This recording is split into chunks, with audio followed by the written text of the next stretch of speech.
Recorded Books presents an unabridged recording of Doomsday Book by Connie Willis, narrated by Jenny Sterlin. This work is copyrighted 1992 by Connie Willis. This recording is copyrighted 2000 by Recorded Books.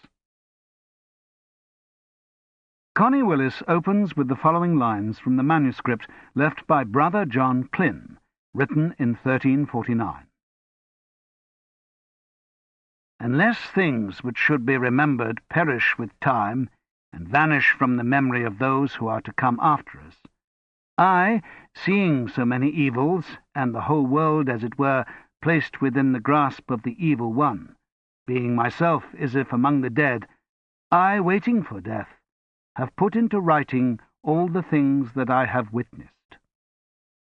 Unless the writing should perish with the writer, and the work fail with the labourer, I leave parchment to continue this work, if perchance any man survive, and any of the race of Adam escape this pestilence, and carry on the work which I have begun. And now, Doomsday Book. Book 1. What a ringer needs most is not strength, but the ability to keep time. You must bring these two things together in your mind and let them rest there forever. Bells and time, bells and time. Ronald Blythe, Akenfield. Chapter 1. Mr. Dunworthy opened the door to the laboratory, and his spectacles promptly steamed up. "Am I too late?" he said, yanking them off and squinting at Mary. "Shut the door," she said. "I can't hear you over the sound of those ghastly carols." Dunworthy closed the door, but he didn't completely shut out the sound of "O Come All Ye Faithful" wafting in from the quad. "Am I too late?" he said again. Mary shook her head. "All you've missed is Gilchrist's speech." She leaned back in her chair to let Dunworthy squeeze past her into the narrow observation area. She had taken off her coat and wool hat and set them on the only other chair, along with a large shopping bag full of parcels. Her grey hair was in disarray, as if she'd tried to fluff it up after taking her hat off. "A very long speech about medieval's maiden voyage in time," she said, "and the College of Brasenose taking its rightful place as the jewel in history's crown. Is it still raining?" "Yes," he said, wiping his spectacles on his muffler. He hooked the wire rims over his ears and went up to the thin glass partition to look at the net. In the centre of the laboratory was a smashed-up wagon surrounded by overturned trunks and wooden boxes. Above them hung the protective shields of the net, draped like a gauzy parachute. Kivrin's tutor, Latimer, looking older and even more infirm than usual, was standing next to one of the trunks. Montoya was standing over by the console, wearing jeans and a terrorist jacket and looking impatiently at the digital on her wrist. Badri was sitting in front of the console, typing something in and frowning at the display screens. "Where's Kivrin?" Dunworthy said. "I haven't seen her," Mary said. "Do come and sit down. The drop isn't scheduled till noon, and I doubt very much that they'll get her off by then, particularly if Gilchrist makes another speech." She draped her coat over the back of her own chair and set the shopping bag full of parcels on the floor by her feet. "I do hope this doesn't go all day. I must pick up my great-nephew Colin at the Underground station at 3. He's coming in on the tube." She rummaged in her shopping bag. "My niece Deirdre is off to Kent for the holidays and asked me to look after him. I do hope it doesn't rain the entire time he's here," she said, still rummaging. "He's 12. Nice boy, very bright, though he has the most wretched vocabulary. Everything is either necrotic or apocalyptic. And Deirdre allows him entirely too many sweets." She continued to dig through the contents of the shopping bag. "I got this for him for Christmas." She hauled up a narrow red and green striped box. "I'd hoped to get the rest of my shopping done before I came here, but it was pouring rain, and I can only tolerate that ghastly digital carillon music on the high street for brief intervals." She opened the box and folded back the tissue. "I've no idea what 12-year-old boys are wearing these days, but mufflers are timeless, don't you think, James? James?" He turned from where he had been staring blindly at the display screens. "What?" "I said mufflers are always an appropriate Christmas gift for boys, don't you think?" He looked at the muffler she was holding up for his inspection. It was of dark grey plaid wool. He would not have been caught dead in it when he was a boy, and that had been 50 years ago. "Yes," he said, and turned back to the thin glass. "What is it, James? Is something wrong?" Latimer picked up a small brass-bound casket, and then looked vaguely around as if he had forgotten what he intended to do with it. Montoya glanced impatiently at her digital. "Where's Gilchrist?" Dunworthy said. "He went through there," Mary said, pointing at a door on the far side of the net. "He orated on medieval's place in history, talked to Kivrin for a bit, the tech ran some tests, and then Gilchrist and Kivrin went through that door. I assume he's still in there with her, getting her ready." "Getting her ready?" Dunworthy muttered. "James, do come and sit down and tell me what's wrong," she said, jamming the muffler back in its box and stuffing it into the shopping bag. "And where you've been. I expected you to be here when I arrived. After all, Kivrin's your favourite pupil." "I was trying to reach the head of the history faculty," Dunworthy said, looking at the display screens. "Basingame? I thought he was off somewhere on Christmas vac." "He is, and Gilchrist manoeuvred to be appointed acting head in his absence, so he could get the Middle Ages open to time travel. He rescinded the blanket ranking of 10 and arbitrarily assigned rankings to each century. Do you know what he assigned the 1300s? A 6. A 6. If Basingame had been here, he'd never have allowed it. But the man's nowhere to be found." He looked hopefully at Mary. "You don't know where he is, do you?" "No," she said. "Somewhere in Scotland, I think." "Somewhere in Scotland," he said bitterly. "And meanwhile Gilchrist is sending Kivrin into a century which is clearly a 10, a century which had scrofula and the plague and burned Joan of Arc at the stake." He looked at Badri, who was speaking into the console's ear now. "You said Badri ran tests. What were they? A coordinates check? A field projection?" "I don't know." She waved vaguely at the screens with their constantly changing matrices and columns of figures. "I'm only a doctor, not a net technician.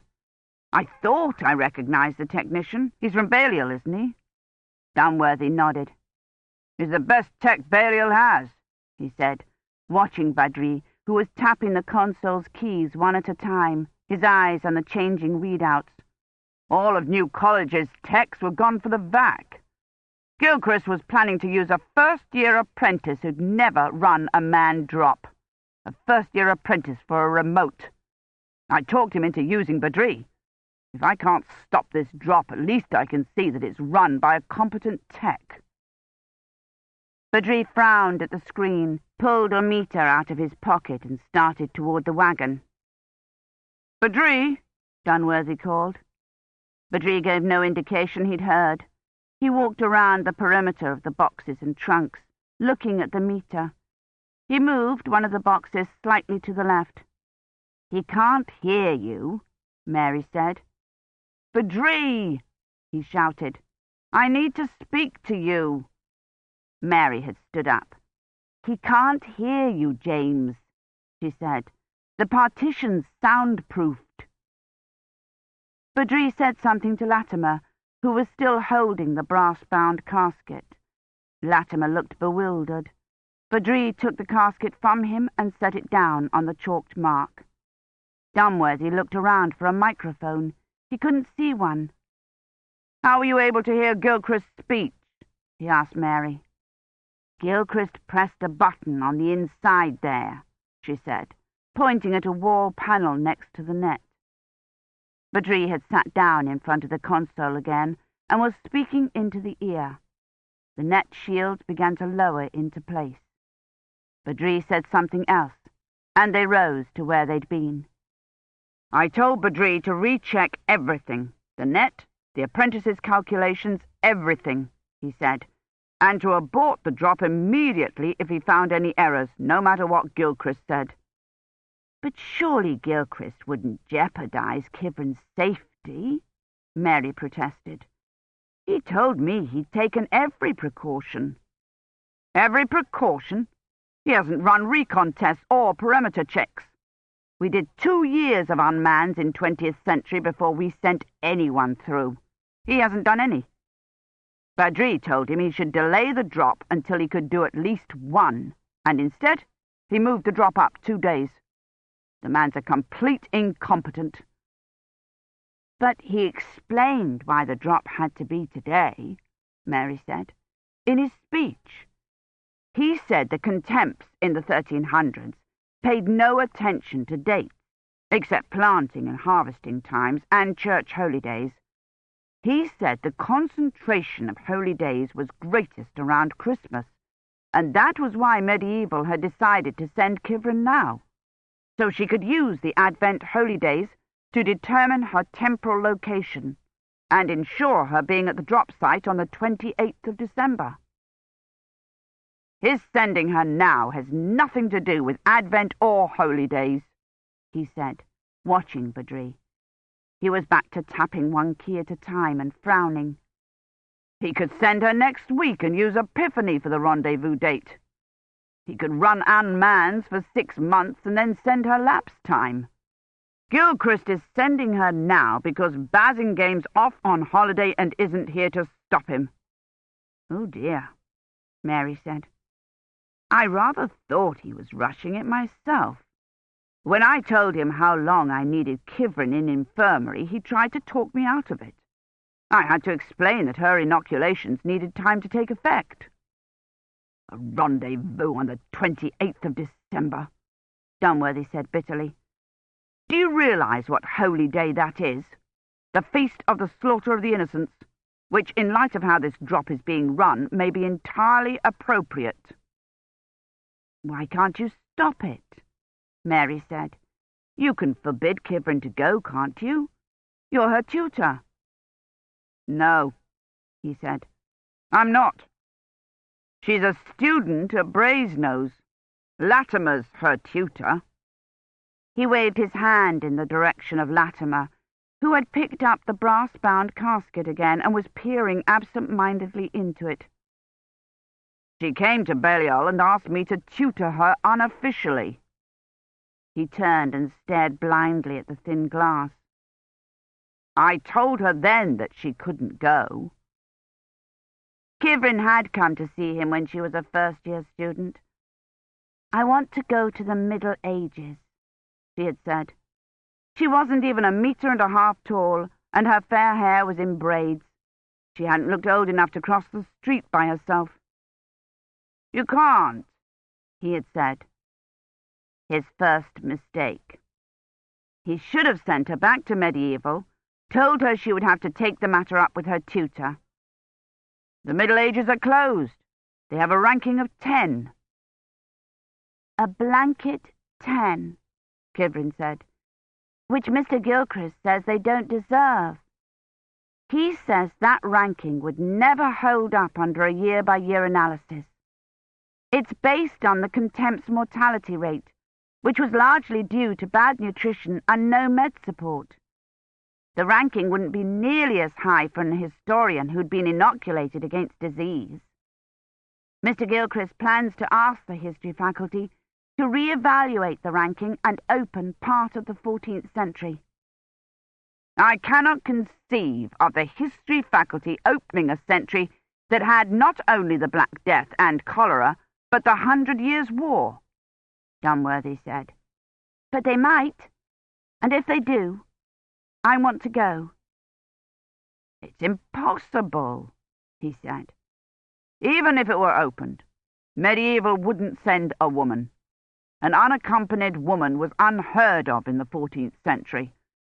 Only women of the lowest class went about alone, and they were fair game for any man or beast who happened along. Women of the nobility and even the emerging middle class were constantly attended by their fathers or their husbands or their servants, usually all three. And even if you weren't a woman, you're an undergraduate. The 14th century is far too dangerous for medieval to consider sending an undergraduate. They would send an experienced historian. It's no more dangerous than the 20th century, Kivrin said. Mustard gas and automobile crashes and pinpoints. At least no one's going to drop a bomb on me. And who's an experienced medieval historian? Nobody has on-site experience. And your 20th century historians here at Balliol don't know anything about the Middle Ages. Nobody knows anything. There are scarcely any records, except for parish registers and tax rolls, and nobody knows what their lives were like at all. That's why I want to go. I want to find out about them, how they lived, what they were like. Would you please help me? He finally said, I'm afraid you'll have to speak with medieval about that. But it was too late. I've already talked to them, she said. They don't know anything about the Middle Ages either. I mean, anything practical. Mr. Latimer's teaching me Middle English, but it's all pronominal inflections and vowel shifts. He hasn't taught me to say anything. I need to know the language and the customs, she said, leaning over Dunworthy's desk, and the money and table manners and things. Did you know they didn't use plates? They used flat loaves of bread called manchets, and when they finished eating their meat, they broke them into pieces and ate them. I need someone to teach me things like that so I won't make mistakes.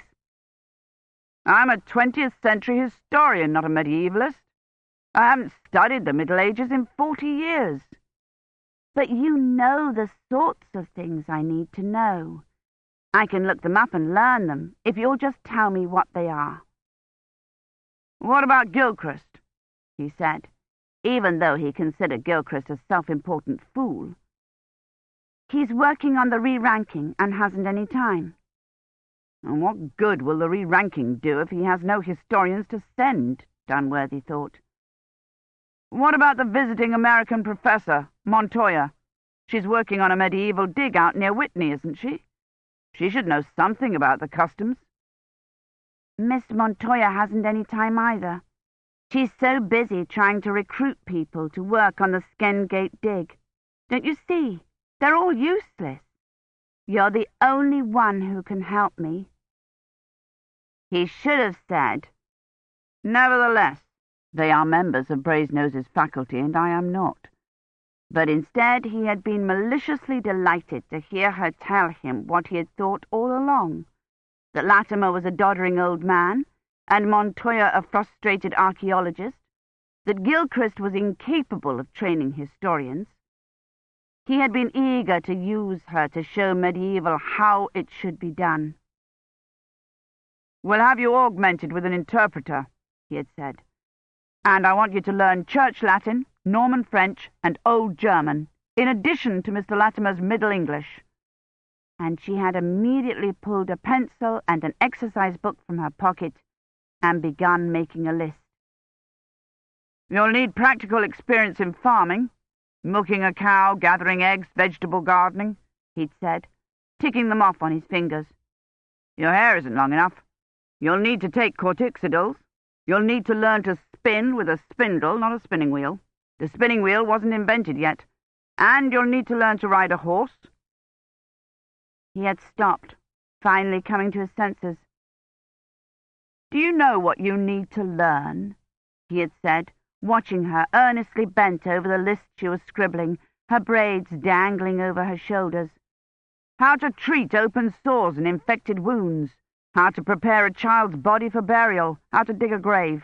The mortality rate will still be worth a 10, even if Gilchrist somehow succeeds in getting the ranking changed. The average life expectancy in 1300 was 38. You have no business going there. Kivrin had looked up, her pencil poised above the paper. "Where should I go to look at dead bodies?" she had said earnestly. "The morgue? Or should I ask Dr. Ahrens in infirmary?" "I told her she couldn't go," Dunworthy said, still staring unseeing at the glass. "But she wouldn't listen."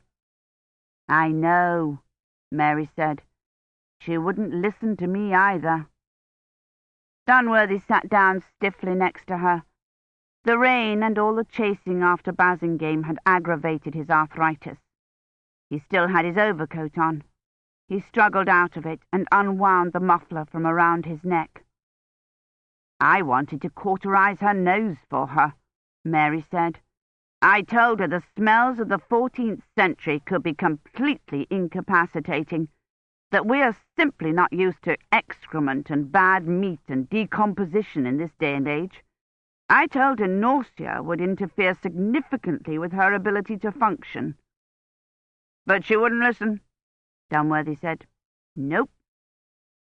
"I tried to explain to her that the Middle Ages were dangerous, and Gilchrist wasn't taking sufficient precautions, and she told me I was worrying over nothing." "Perhaps we are," Mary said. "After all, it's Badri who's running the drop, not Gilchrist, and you said he'd abort if there was any problem." "Yes," he said, watching Badri through the glass. He was typing again, one key at a time, his eyes on the screens. Badri was not only Balliol's best tech, but the university's, and he had run dozens of remotes. "And Kivrin's well prepared," Mary said. "You've tutored her, and I've spent the last month in infirmary getting her physically ready. She's protected against cholera and typhoid and anything else that was extant in 1320, which, by the way, the plague you're so worried over wasn't. There were no cases in England until the Black Death reached there in 1348. I've removed her appendix and augmented her immune system. I've given her full-spectrum antivirals and a short course in medieval medicine, and she's done a good deal of work on her own. She was studying medicinal herbs while she was in infirmary." "I know," Dunworthy said. She had spent the last Christmas vac memorizing masses in Latin and learning to weave and embroider, and he had taught her everything he could think of. But was it enough to protect her from being trampled by a horse or raped by a drunken knight on his way home from the Crusades? They were still burning people at the stake in 1320. There was no inoculation to protect her from that, or from someone seeing her come through and deciding she was a witch. He looked back through the thin glass. Latimer picked the trunk up for the third time and set it back down. Montoya looked at her watch again. The tech punched the keys and frowned. "I should have refused to tutor her," he said. "I only did it to show Gilchrist up for the incompetent he is." "Nonsense," Mary said. "You did it because she's Kivrin. She's you all over again. Bright, resourceful, determined." "I was never that foolhardy." "Of course you were. I can remember a time when you couldn't wait to rush off to the London Blitz and have bombs dropped on your head. And I seem to remember a certain incident involving the old Bodleian." The prep room door flared open, and Kivrin and Gilchrist came into the room, Kivrin holding her long skirts up as she stepped over the scattered boxes. She was wearing the white rabbit fur-lined cloak and the bright blue kirtle she had come to show him yesterday. She had told him the cloak was hand-woven. It looked like an old wool blanket someone had draped over her shoulders, and the kirtle sleeves were too long. They nearly covered her hands. Her long, fair hair was held back by a fillet and fell loosely onto her shoulders. She still didn't look old enough to cross the street by herself. Dunworthy stood up, ready to pound on the glass again as soon as she looked in his direction. But she stopped midway into the clutter, her face still half averted from him, looked down at the marks on the floor, stepped forward a little, and arranged her dragging skirts around her. Gilchrist went over to Badri, said something to him, and picked up a carrier board that was lying on top of the console. He began checking items off with a brisk poke of the light pen. Kivrin said something to him and pointed at the brass-bound casket. Montoya straightened impatiently up from leaning over Badri's shoulder and came over to where Kivrin was standing, shaking her head. Kivrin said something else, more firmly, and Montoya knelt down and moved the trunk over next to the wagon. Gilchrist checked another item off his list. He said something to Latimer, and Latimer went and got a flat metal box and handed it to Gilchrist. Gilchrist said something to Kivrin, and she brought her flattened hands together in front of her chest. She bent her head over them and began speaking. "Is he having her practice praying?"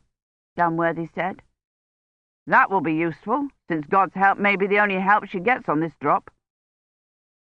"They're checking the implant," Mary said.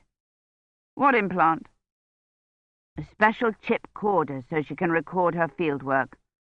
Most of the contemps can't read or write, so I implanted an ear and an A to D in one wrist and a memory in the other. She activates it by pressing the pads of her palms together. When she's speaking into it, it looks like she's praying. The chips have a 2.5 gigabyte capacity, so she'll be able to record her observations for the full 2.5 weeks. You should have implanted a locator as well, so she could call for help." Gilchrist was messing with the flat metal box. He shook his head and then moved Kivrin's folded hands up a little higher. The too long sleeve fell back. Her hand was cut. A thin brown line of dried blood ran down the cut. "Something's wrong," Dunworthy said, turning toward Mary. "She's hurt." Kivrin was talking into her hands again. Gilchrist nodded. Kivrin looked at him, saw Dunworthy, and flashed him a delighted smile. Her temple was bloody too. Her hair under the fillet was matted with it. Gilchrist looked up, saw Dunworthy, and hurried toward the thin glass partition, looking irritated. "She hasn't even gone yet, and they've already let her be injured." Dunworthy pounded on the glass. Gilchrist walked over to the wall panel, pressed a key, and then came over and stood in front of Dunworthy. "Mr. Dunworthy," he said. He nodded at Mary. "Dr. Ahrens, I'm so pleased you decided to come see Kivrin off." He put the faintest emphasis on the last 3 words, so that they sounded like a threat. "What's happened to Kivrin?" Dunworthy said. "Happened?" Gilchrist said, sounding surprised. "I don't know what you mean." Kivrin had started over to the partition, holding up the skirt of her kirtle with a bloody hand. There was a reddish bruise on her cheek. "I want to speak to her," Dunworthy said. "I'm afraid there isn't time," Gilchrist said. "We have a schedule to keep to." "I demand to speak to her." Gilchrist pursed his lips and 2 white lines appeared on either side of his nose. "May I remind you, Mr. Dunworthy," he said coldly, "that this drop is Brasenoses, not Baliol's. I, of course, appreciate the assistance you have given in loaning us your tech, and I respect your many years of experience as an historian. But I assure you, I have everything well in hand." "Then why is your historian injured before she's even left?" "Oh, Mr. Dunworthy, I'm so glad you came," Kivrin said, coming up to the glass. "I was afraid I wouldn't be able to say goodbye to you. Isn't this exciting?" "Exciting? You're bleeding," Dunworthy said. "What's gone wrong?" Nothing, Kivrin said, touching her temple gingerly and then looking at her fingers. It's part of the costume. She looked past him at Mary. Dr. Ahrens, you came too. I'm so glad. Mary had stood up, still holding her shopping bag. I want to see your antiviral inoculation, she said. Have you had any other reaction besides the swelling? Any itching? It's all right, Dr. Ahrens, Kivrin said. She held the sleeve back and then let it fall again before Mary could possibly have had a good look at the underside of her arm. There was another reddish bruise on Kivrin's forearm, already beginning to turn black and blue. It would seem to be more to the point to ask her why she's bleeding, Dunworthy said. It's part of the costume, I told you. I'm Isabelle de Beauvrier, and I'm supposed to have been waylaid by robbers while travelling, Kivrin said. She turned and gestured at the boxes and smashed wagon. My things were stolen, and I was left for dead. I got the idea from you, Mr. Dunworthy, she said reproachfully.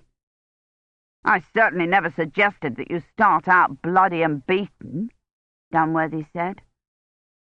Stage blood was impractical, Gilchrist said.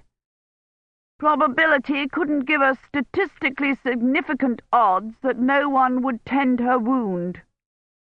And it never occurred to you to dupe a realistic wound?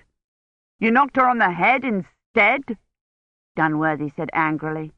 Mr. Dunworthy, may I remind you that this is Brasenoses' project, not Balliol's?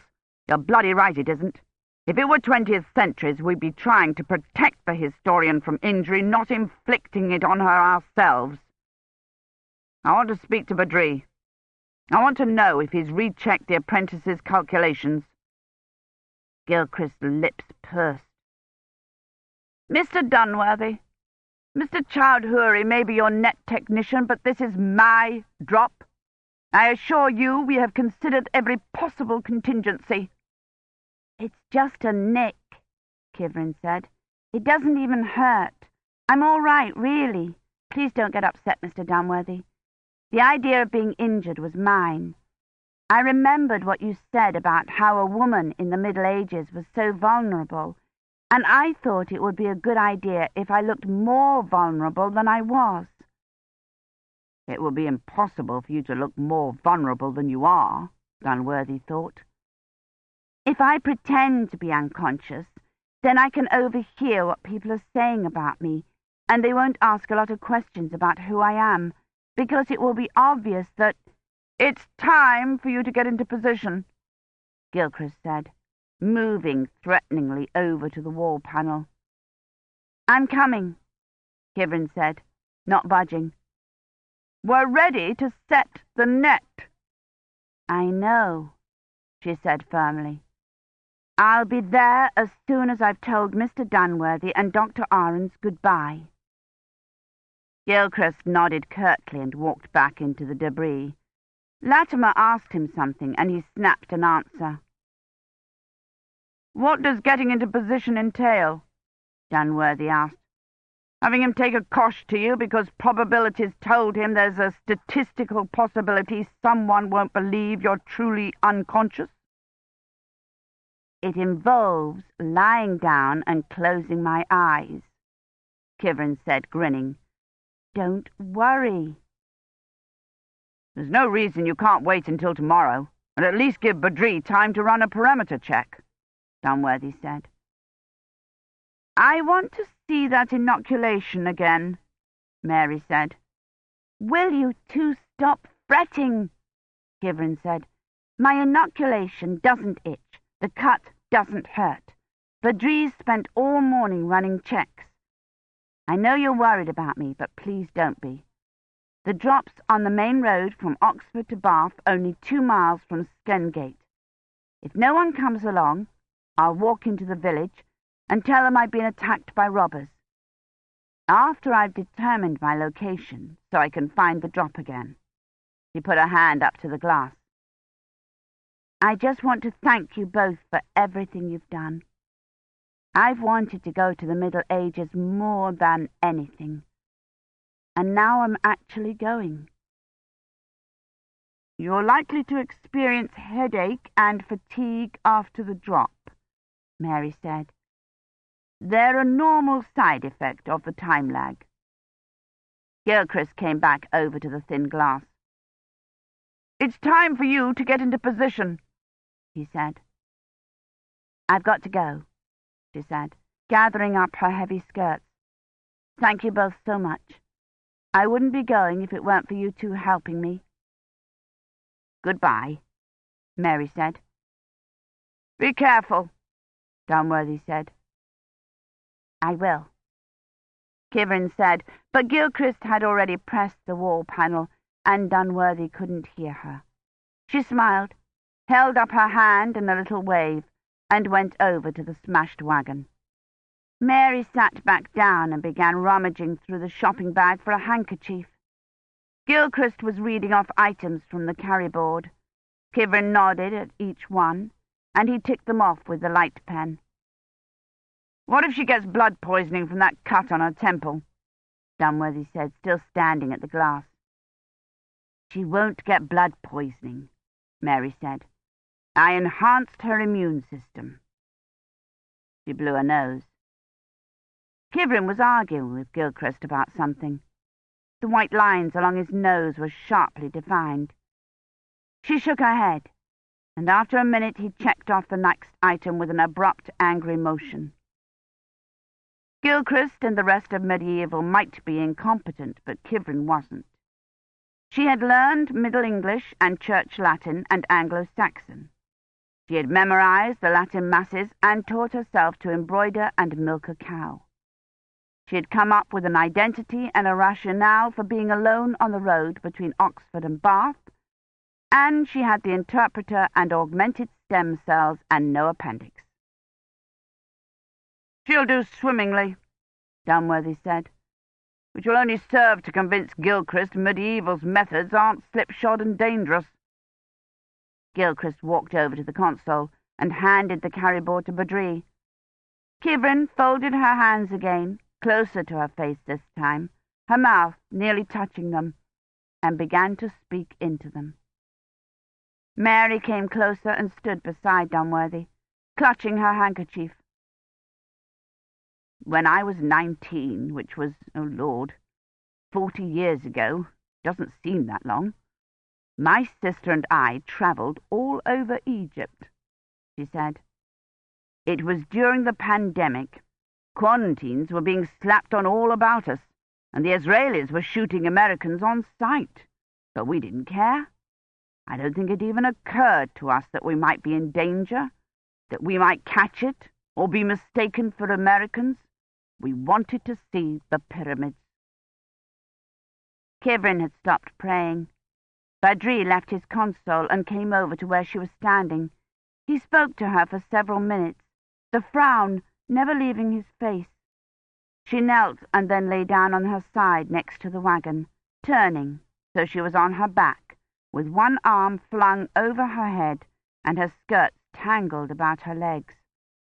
The tech arranged her skirts, pulled out the light measure and paced around her, walked back to the console and spoke into the ear. Kivrin lay quite still, the blood on her forehead almost black under the light. "Oh dear, she looks so young," Mary said. Badri spoke into the ear, glared at the results on the screen, went back to Kivrin. He stepped over her, straddling her legs, and bent down to adjust her sleeve. He took a measurement, moved her arm so it was across her face as if warding off a blow from her attackers, measured again. "Did you see the pyramids?" Dunworthy said. "What?" Mary said. "When you were in Egypt, when you went tearing about the Middle East oblivious to danger, did you manage to see the pyramids?" "No. Cairo was put under quarantine the day we landed." She looked at Kivrin lying there on the floor. "But we saw the Valley of the Kings." Badri moved Kivrin's arm a fraction of an inch, stood frowning at her for a moment, and then went back to the console. Gilchrist and Latimer followed him. Montoya stepped back to make room for all of them around the screen. Badri spoke into the console's ear, and the semi-transparent shield began to lower into place, covering Kivrin like a veil. "We were glad we went," Mary said. "We came home without a scratch." The shields touched the ground, draped a little like Kivrin's two long skirts, stopped. "Be careful," Dunworthy whispered. Mary took hold of his hand. Latimer and Gilchrist huddled in front of the screen, watching the sudden explosion of numbers. Montoya glanced at her digital. Badri leaned forward and opened the net. The air inside the shields glittered with sudden condensation. "Don't go," Dunworthy said. Transcript from the Doomsday Book. First entry, 22nd of December, 2054, Oxford. This will be a record of my historical observations of life in Oxfordshire, England, 13th of December, 1320, to the 28th of December, 1320, Old Style. Break. Mr. Dunworthy, I'm calling this the Doomsday Book because it's supposed to be a record of life in the Middle Ages, which is what William the Conqueror's survey turned out to be, even though he intended it as a method of making sure he got every pound of gold and tax his tenants owed him. I am also calling it the Doomsday Book because I would imagine that's what you'd like to call it. You're so convinced something awful's going to happen to me. I'm watching you in the observation area right now, telling poor Dr. Ahrens all the dreadful dangers of the 1300s. You needn't bother. She's already warned me about time lag and every single medieval disease in gruesome detail, even though I'm supposed to be immune to all of them, and warned me about the prevalence of rape in the 1300s. And when I tell her I'll be perfectly all right, she doesn't listen to me either. I will be perfectly all right, Mr. Dunworthy. Of course, you will already know that, and that I made it back in one piece and all according to schedule by the time you get to hear this, so you won't mind my teasing you a little. I know you are only concerned for me, and I know very well that without all your help and preparation, I wouldn't make it back in one piece or at all. I am therefore dedicating the Doomsday Book to you, Mr. Dunworthy.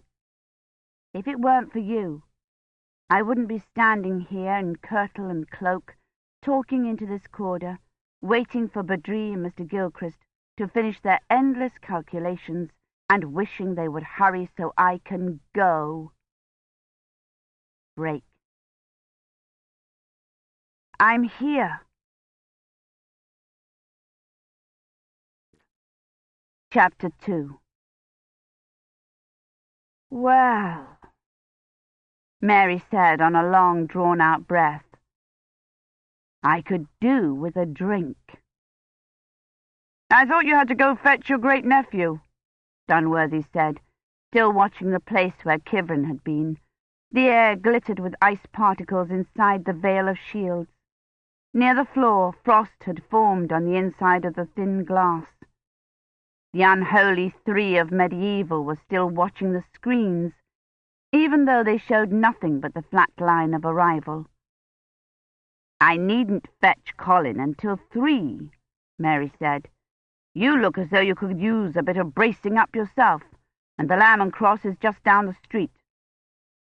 I want to wait until he has the fix, Dunworthy said, watching the tech. There was still no data on the screens. Badri was frowning. Montoya looked at her digital and said something to Gilchrist. Gilchrist nodded, and she scooped up a bag that had been lying half under the console, waved goodbye to Latimer, and went out through the side door. Unlike Montoya, who obviously cannot wait to return to her dig, I would like to stay until I'm certain Kivrin got through without incident, Dunworthy said. I'm not suggesting you go back to Balliol, Mary said, wrestling her way into her coat. But the fix will take at least an hour, if not 2. And in the meantime, your standing here won't hurry it along. Watched pot and all that. The pub's just across the way. It's very small and quite nice. The sort of place that doesn't put up Christmas decorations or play artificial bell music. She held his overcoat out to him. We'll have a drink and something to eat, and then you can come back here and paste holes in the floor until the fix comes in. I want to wait here, he said, still looking at the empty net. Why didn't Basingame have a locator implanted in his wrist? The head of the history faculty has no business going off on holiday, and not even a number where he can be reached. Gilchrist straightened himself up from the still unchanging screen and clapped Badri on the shoulders. Latimer blinked as if he wasn't sure where he was. Gilchrist shook his hand, smiling expansively. He started across the floor toward the thin glass partition, looking smug. Let's go, Dunworthy said, snatching his overcoat from Mary and opening the door. A blast of "While shepherds watched their flocks by night" hit them. Mary darted through the door as though she were escaping, and Dunworthy pulled it to behind them and followed Mary through the quad and out through Brasenoses Gate. It was bitter cold, but it wasn't raining. It looked as though it might at any moment, though, and the crush of shoppers on the pavement in front of Brasenose had apparently decided it would. At least half of them had umbrellas already opened. A woman with a large red one and both arms full of parcels bumped into Dunworthy. "Watch where you're going, can't you?" she said, and hurried on.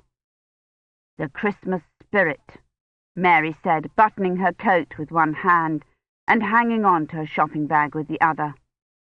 "The pub's just down there, past the chemist's," she said, nodding her head at the opposite side of the street. "It's these ghastly bells, I think. They'd ruin anyone's mood." She started off down the pavement, through the maze of umbrellas. Dunworthy debated putting his coat on, and then decided it wasn't worth the struggle for so short a distance. He plunged after her, trying to keep clear of the deadly umbrellas, and to determine what carol was being slaughtered now. It sounded like a cross between a call to arms and a dirge, but it was most probably Jingle Bells. Mary was standing at the curb opposite the chemist's, digging in her shopping bag again. "What is that ghastly din supposed to be?" she said, coming up with a collapsible umbrella. "Oh, little town of Bethlehem?" "Jingle Bells," Dunworthy said, and stepped out into the street. "James," Mary said, and grabbed hold of his sleeve. The bicycle's front tire missed him by centimetres, and the near pedal caught him on the leg. The rider swerved, shouting, "Don't you know how to cross a bleeding street?" Dunworthy stepped backward and crashed into a 6-year-old holding a plush Santa. The child's mother glared. "Do be careful, James," Mary said. They crossed the street, Mary leading the way. Halfway across, it began to rain. Mary ducked under the chemist's overhang and tried to get her umbrella open.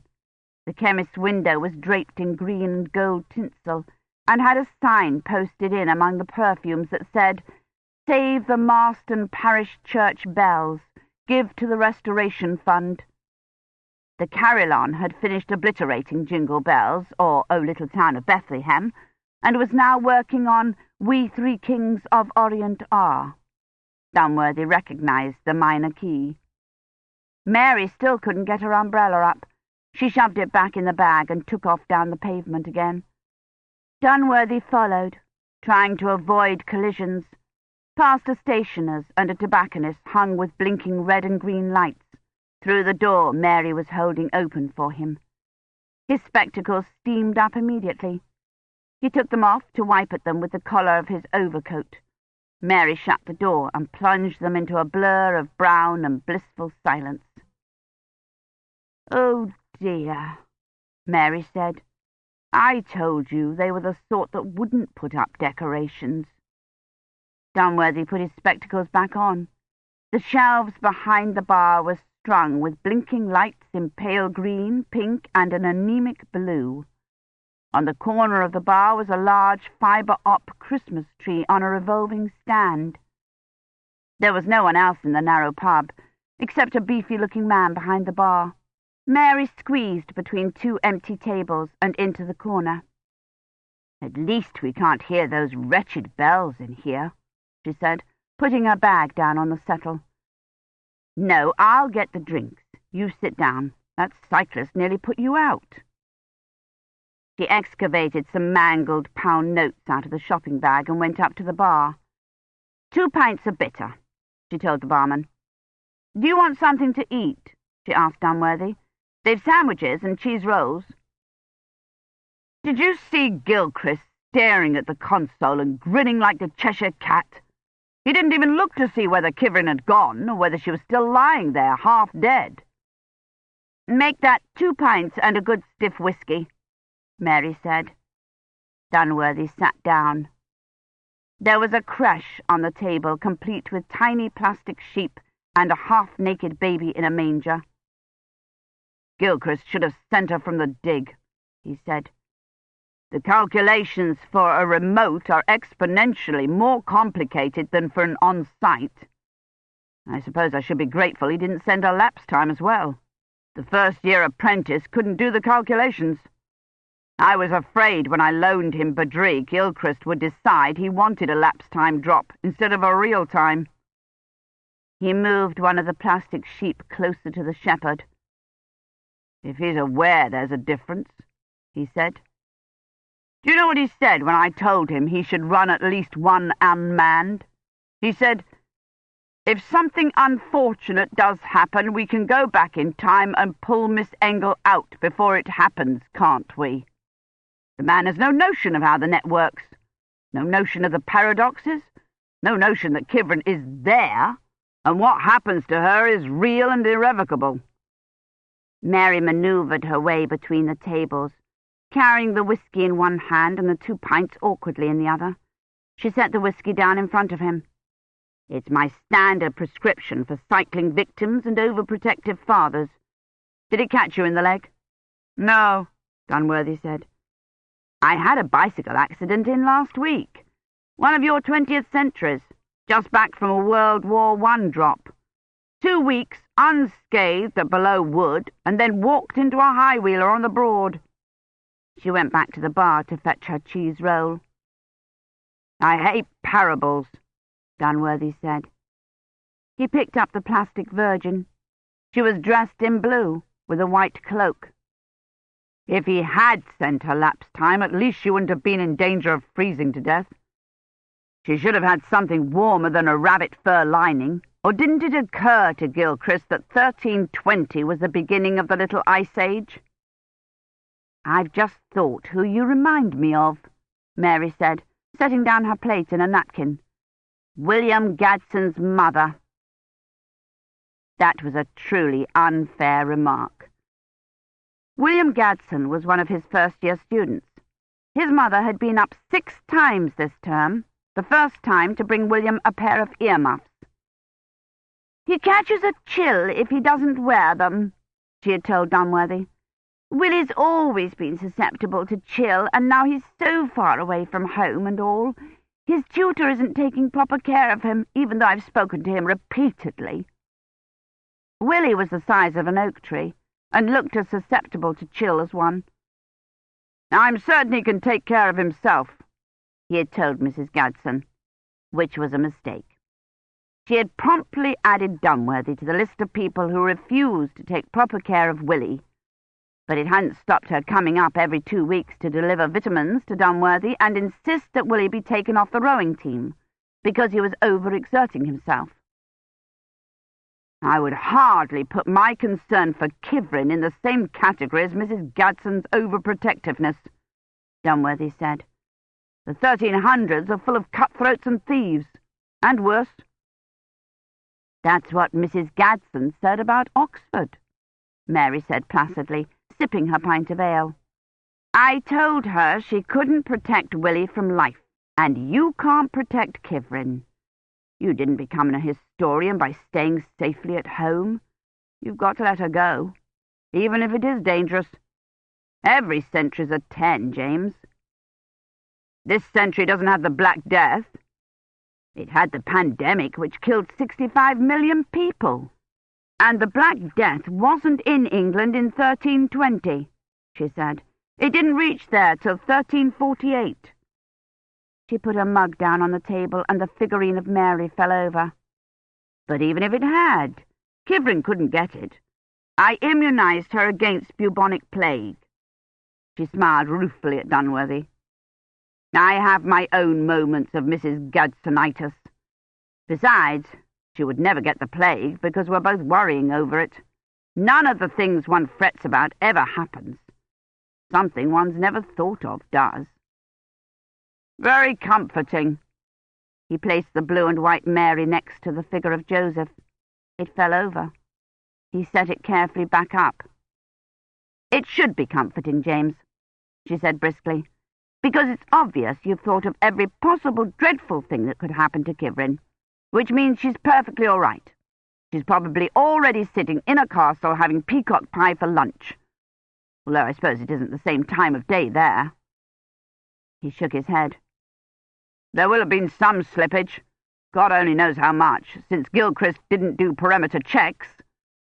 Badri thought it would be several days. Or several weeks, he thought. And if it were the middle of January, there wouldn't be any holy days for Kivrin to determine the date by. Even a discrepancy of several hours could put her on the Oxford-Bath road in the middle of the night. I do hope the slippage won't mean she'll miss Christmas, Mary said. She was terribly keen to observe a medieval Christmas Mass. It's 2 weeks till Christmas there, he said. They're still using the Julian calendar. The Gregorian calendar wasn't adopted till 1752. I know. Mr. Gilchrist orated on the subject of the Julian calendar in his speech. He went on at considerable length about the history of calendar reform and the discrepancy in dates between the Old Style and Gregorian calendars. At one point I thought he was going to draw a diagram. What day is it there? The 13th of December. Perhaps it's just as well we don't know the exact time. Deirdre and Colin were in the States for a year, and I was worried sick about them, but out of sync.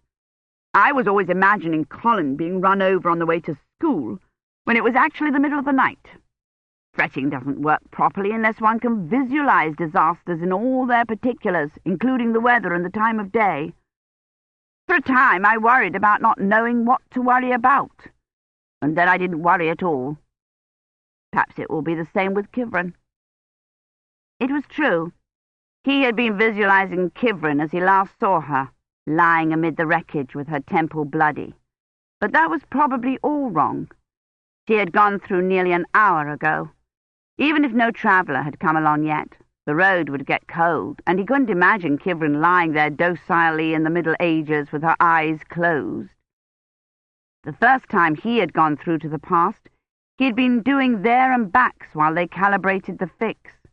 They had sent him through in the middle of the quad in the middle of the night, and he was supposed to stand there while they did the calculations on the fix and picked him up again. But he was in Oxford in 1956, and the check was bound to take at least 10 minutes. He had sprinted 4 blocks down the Broad to see the old Bodleian, and nearly given the tech heart failure when she opened the net and couldn't find him. Kivrin would not still be lying there with her eyes shut, not with the medieval world spread out before her. He could see her suddenly standing there in that ridiculous white cloak, scanning the Oxford-Bath road for unwary travellers, ready to fling herself back on the ground at a moment's notice, and in the meantime taking it all in, her implanted hands clasped together in a prayer of impatience and delight, and he felt suddenly reassured. She would be perfectly all right. She would step back through the net in 2 weeks' time, her white cloak grubby beyond belief, full of stories about harrowing adventures and hairbreadth escapes, tales to curdle the blood, no doubt, things that would give him nightmares for weeks after her telling him about them. She'll be all right, you know, James, Mary said, frowning at him. I know, he said. He went and got them another half-pint apiece. "When did you say your great-nephew was getting in?" "At 3. Colin's staying a week, and I've no idea what to do with him. Except worry, of course. I suppose I could take him to the Ashmolean. Children always like museums, don't they? Pocahontas's robe and all that." Dunworthy remembered Pocahontas's robe as being a completely uninteresting scrap of stiff greyish material, much like Colin's intended muffler. "I'd suggest the Natural History Museum." There was a rattle of tinsel and some ding-dong merrily on high, and Dunworthy looked anxiously over at the door. His secretary was standing on the threshold, squinting blindly into the pub. "Perhaps I should send Colin up Carfax Tower to vandalize the carillon," Mary said. "It's Finch," Dunworthy said, and put his hand up so he could see them. But Finch had already started for their table. "I've been looking for you everywhere, sir," he said. "Something's gone wrong." "With the fix?" His secretary looked blank. "The fix? No, sir. It's the Americans. They've arrived early." "What Americans?" "The bell ringers from Colorado. The Western States Women's Guild of Change and Hand Bell Ringers." "Don't tell me you've imported more Christmas bells," Mary said. "I thought they were supposed to arrive on the 22nd, Dunworthy said to Finch. "This is the 22nd, Finch said. "They were to arrive this afternoon, but their concert at Exeter was cancelled, so they're ahead of schedule. I called Medieval, and Mr. Gilchrist told me he thought you'd gone out to celebrate." He looked at Dunworthy's empty mug. "I'm not celebrating," Dunworthy said. "I'm waiting for the fix on one of my undergraduates." He looked at his watch. "It will take at least another hour." "You promised you'd take them on a tour of the local bells, sir."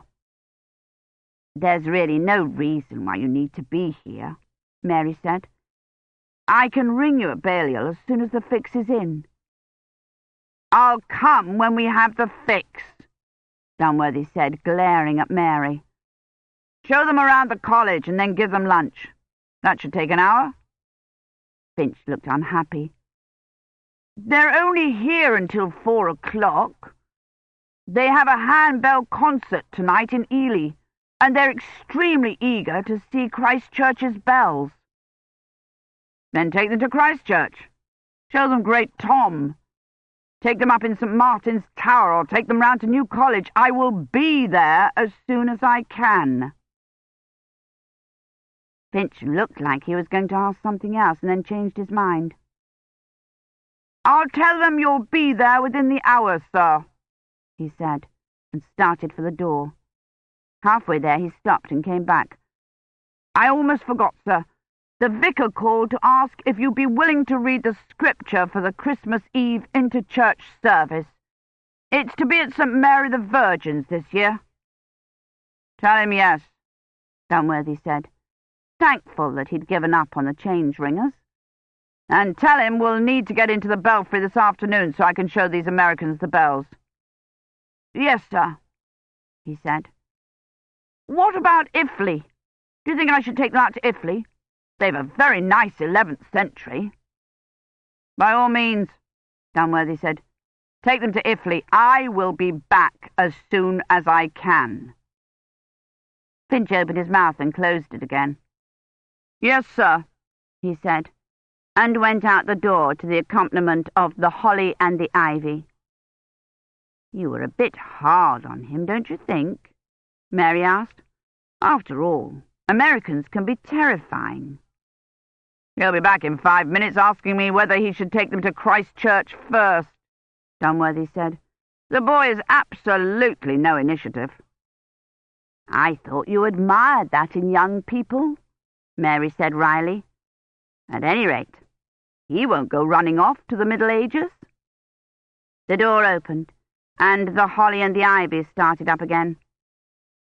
"That'll be him wanting to know what he should give them for lunch." Boiled beef and overcooked vegetables, Mary said. Americans love to tell stories about our dreadful cooking. Oh dear. Dunworthy looked toward the door.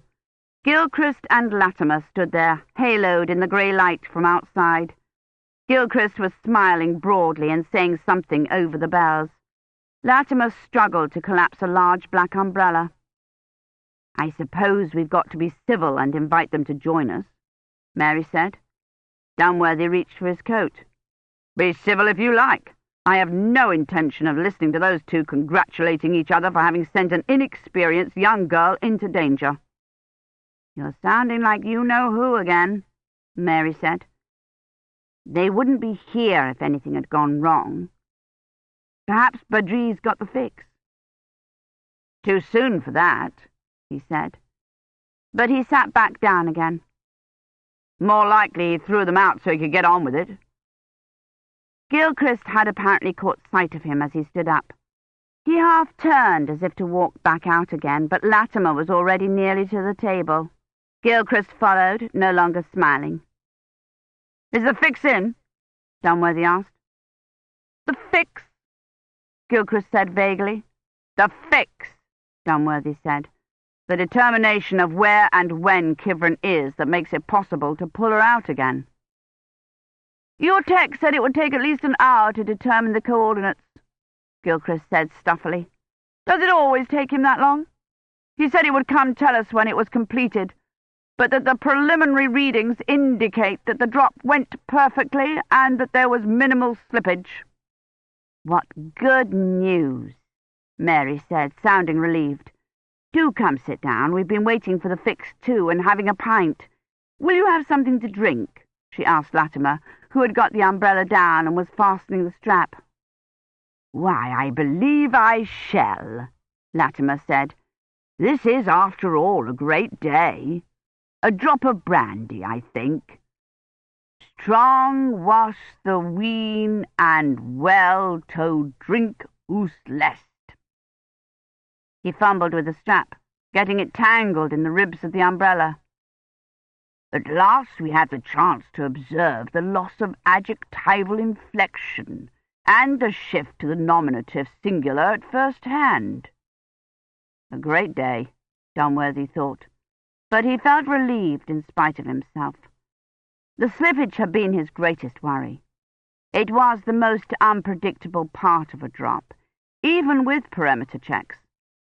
The theory was that it was the net's own safety and abort mechanism, Time's way of protecting itself from continuum paradoxes. The shift forward in time was supposed to prevent collisions or meetings or actions that would affect history, sliding the historian neatly past the critical moment when he might shoot Hitler or rescue the drowning child. But net theory had never been able to determine what those critical moments were or how much slippage any given drop might produce. The perimeter checks gave probabilities, but Gilchrist hadn't done any. Kivrin's drop might have been off by 2 weeks or a month. For all Gilchrist knew, she might have come through in April in her fur-lined cloak and winter kirtle. But Badri had said minimal slippage. That meant Kivrin was off by no more than a few days, with plenty of time to find out the date and make the rendezvous.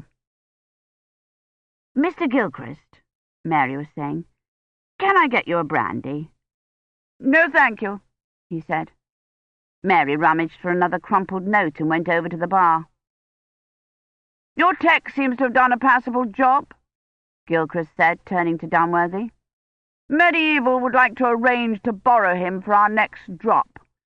We'll be sending Miss Engel to 1355 to observe the effects of the Black Death.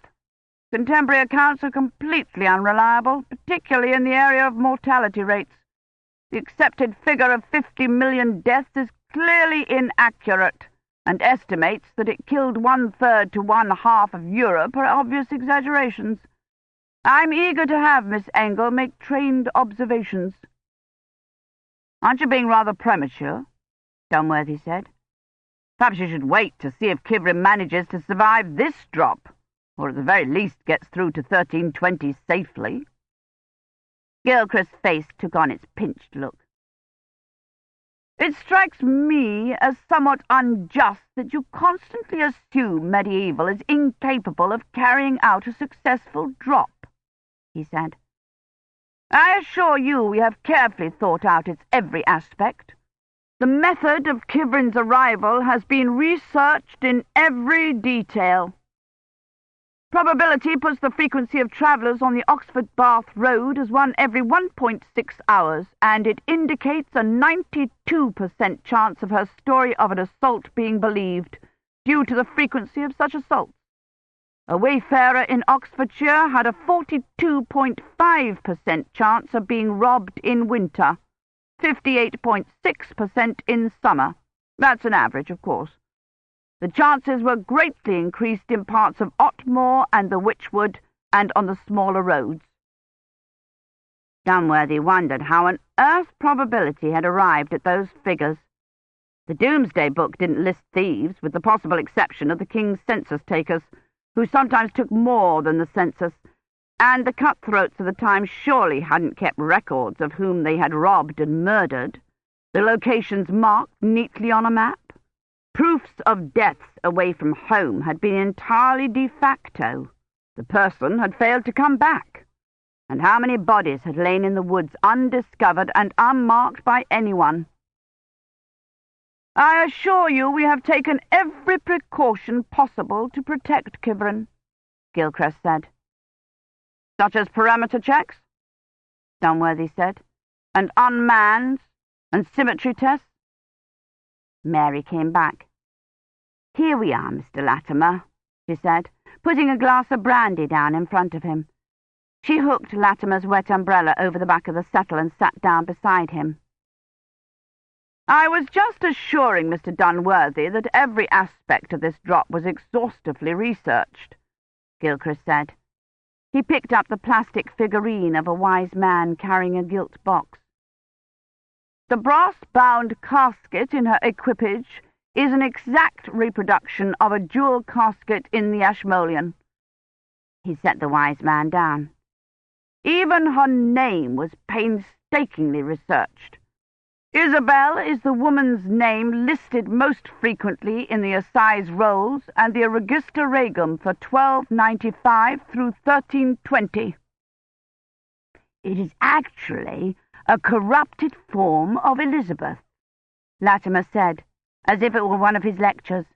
"Its widespread use in England from the 12th century is thought to trace its origin to Isabel of Angoulême, wife of King John. Kivrin told me she'd be given an actual identity, that Isabel de Beauvrier was one of the daughters of a Yorkshire nobleman," Dunworthy said. "She was," Gilchrist said. "Gilbert de Beauvrier had 4 daughters in the appropriate age range, but their Christian names were not listed in the rolls. That was a common practice. Women were frequently listed only by surname and relationship, even in parish registers and on tombstones." Mary put a restraining hand on Dunworthy's arm. "Why did you choose Yorkshire?" she asked quickly. "Won't that put her a long way from home?" "She's 700 years from home," Dunworthy thought, "in a century that didn't value women enough to even list their names when they died." "Miss Engel was the one who suggested that," Gilchrist said. "She felt having the estate so distant would ensure that no attempt would be made to contact the family." "Or to cart her back to them, miles from the drop. Kivrin had suggested it.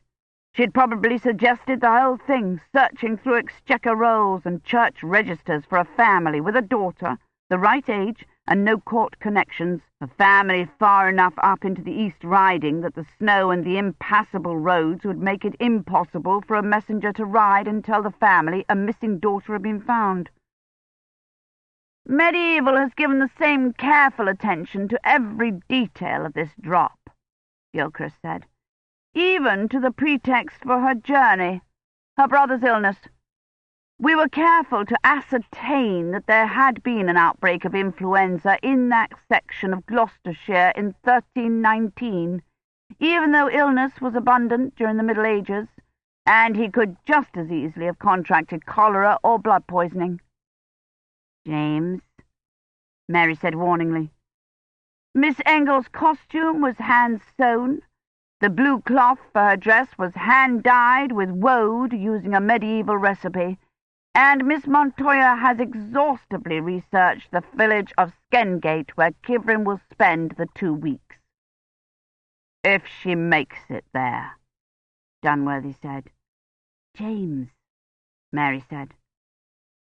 "What precautions have you taken to ensure that the friendly traveller who happens along every 1.6 hours doesn't decide to cart her off to the convent at Godstow or a brothel in London, or see her come through and decide she's a witch? What precautions have you taken to ensure that the friendly traveller is in fact friendly, and not one of the cutthroats who waylay 42.5% of all passers-by? Probability indicated there was no more than a 0.04% chance of someone being at the location at the time of the drop." "Oh, look, here's Badri already," Mary said, standing up and putting herself between Dunworthy and Gilchrist. "That was quick work, Badri. Did you get the fix all right?" Badri had come away without his coat. His lab uniform was wet, and his face was pinched with cold. "You look half frozen," Mary said. "Come and sit down." She motioned to the empty place on the settle next to Latimer. "I'll fetch you a brandy." "Did you get the fix?" Dunworthy said. Badri was not only wet, he was drenched. "Yes," he said, and his teeth started to chatter. "Good man," Gilchrist said, standing up and clapping him on the shoulder. "I thought you said it would take an hour. This calls for a toast. Have you any champagne?" He called out to the barman, clapped Badri on the shoulder again, and went over to the bar.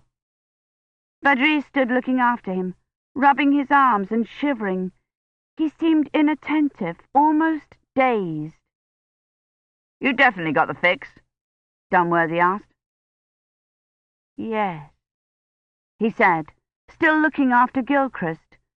Mary came back to the table, carrying the brandy. "This should warm you up a bit," she said, handing it to him. "There, drink it down, doctor's orders." He frowned at the glass as if he didn't know what it was. His teeth were still chattering.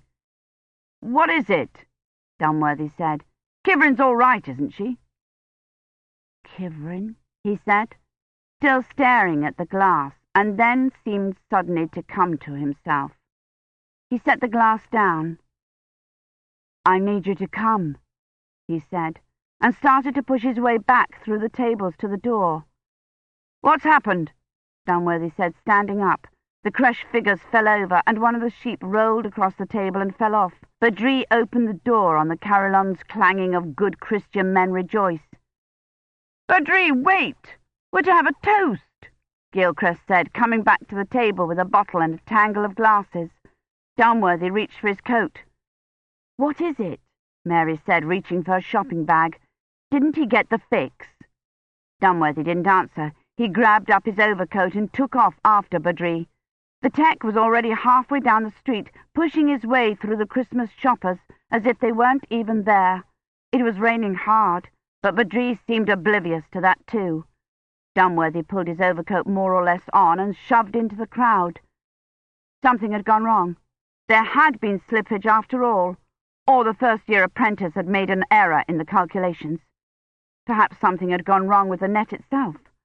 But it had safeties and lairds and bolts. If anything had gone wrong with the net, Kivrin simply couldn't have gone through. And Badri had said he'd got the fix.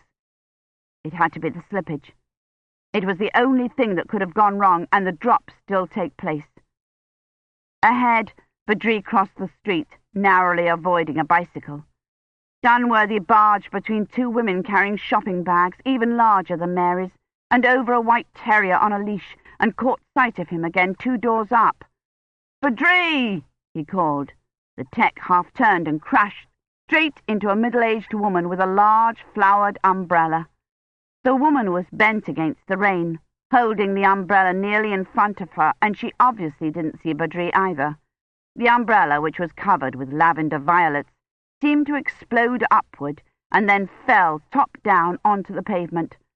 Badri, still plunging blindly ahead, nearly fell over it. "Watch where you're going, won't you?" the woman said angrily, grabbing at the edge of the umbrella. "This is hardly the place to run, then, is it?" Badri looked at her and then at the umbrella with the same dazed look he had had in the pub. "Sorry," Dunworthy could see him say, and bend to pick it up.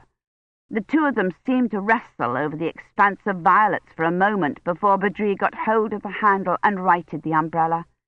He handed it to the woman, whose heavy face was red with rage, or the cold rain, or both.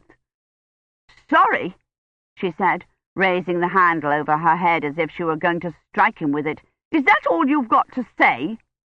He put his hand uncertainly up to his forehead, and then, as he had in the pub, seemed to remember where he was, and took off again, practically running. He turned in at Brasenose Gate, and Dunworthy followed across the quad in a side door to the laboratory, down a passage, and into the net area. Badri was already at the console, bending over it and frowning at the screen. Dunworthy had been afraid it would be awash with garbage, or worse, blank. But it showed the orderly columns of figures and matrices of a fix. "You got the fix?" Dunworthy said, panting. "Yes," Badri said. He turned and looked at Dunworthy. He had stopped frowning, but there was an odd, abstracted look on his face, as if he were trying hard to concentrate. "When was—" he said, and began to shiver. His voice trailed off, as if he had forgotten what he was going to say. The thin glass door banged, and Gilchrist and Mary came in, with Latimer at their heels, fumbling with his umbrella. "What is it? What's happened?" Mary said. "When was what, Badri?" Dunworthy demanded. "I got the fix," Badri said. He turned and looked at the screen. "Is this it?" Gilchrist said, leaning over his shoulder. "What do all these symbols mean? You'll need to translate for us, layman." "When was what?" Dunworthy repeated.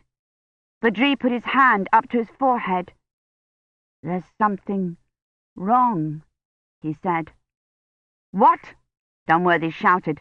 "Slippage! Is it the slippage?" "Slippage," Badri said, shivering so hard he could hardly get the word out. "Badri," Mary said, "are you all right?" Badri got the odd, abstracted look again, as if he were considering the answer. "No," he said, and pitched forward across the console.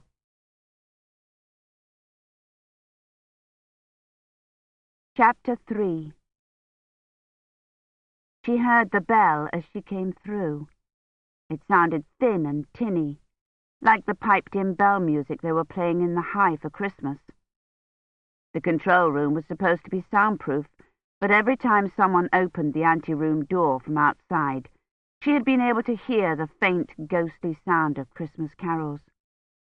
Dr. Ahrens had come in first, and then Mr. Dunworthy, and both times Kivrin had been convinced they were there to tell her she wasn't going after all. Dr. Ahrens had nearly cancelled a drop in hospital when Kivrin's antiviral inoculation had swelled up into a giant red welt on the underside of her arm. "You're not going anywhere until the swelling goes down," Dr. Ahrens had said, and refused to discharge her from hospital. Kivrin's arm still itched, but she wasn't about to tell Dr. Ahrens that, because she might tell Mr. Dunworthy, who had been acting horrified ever since he found out she was going. "I told him 2 years ago I wanted to go," Kivrin thought. 2 years ago, and when she'd gone to show him her costume yesterday, he was still trying to talk her out of it.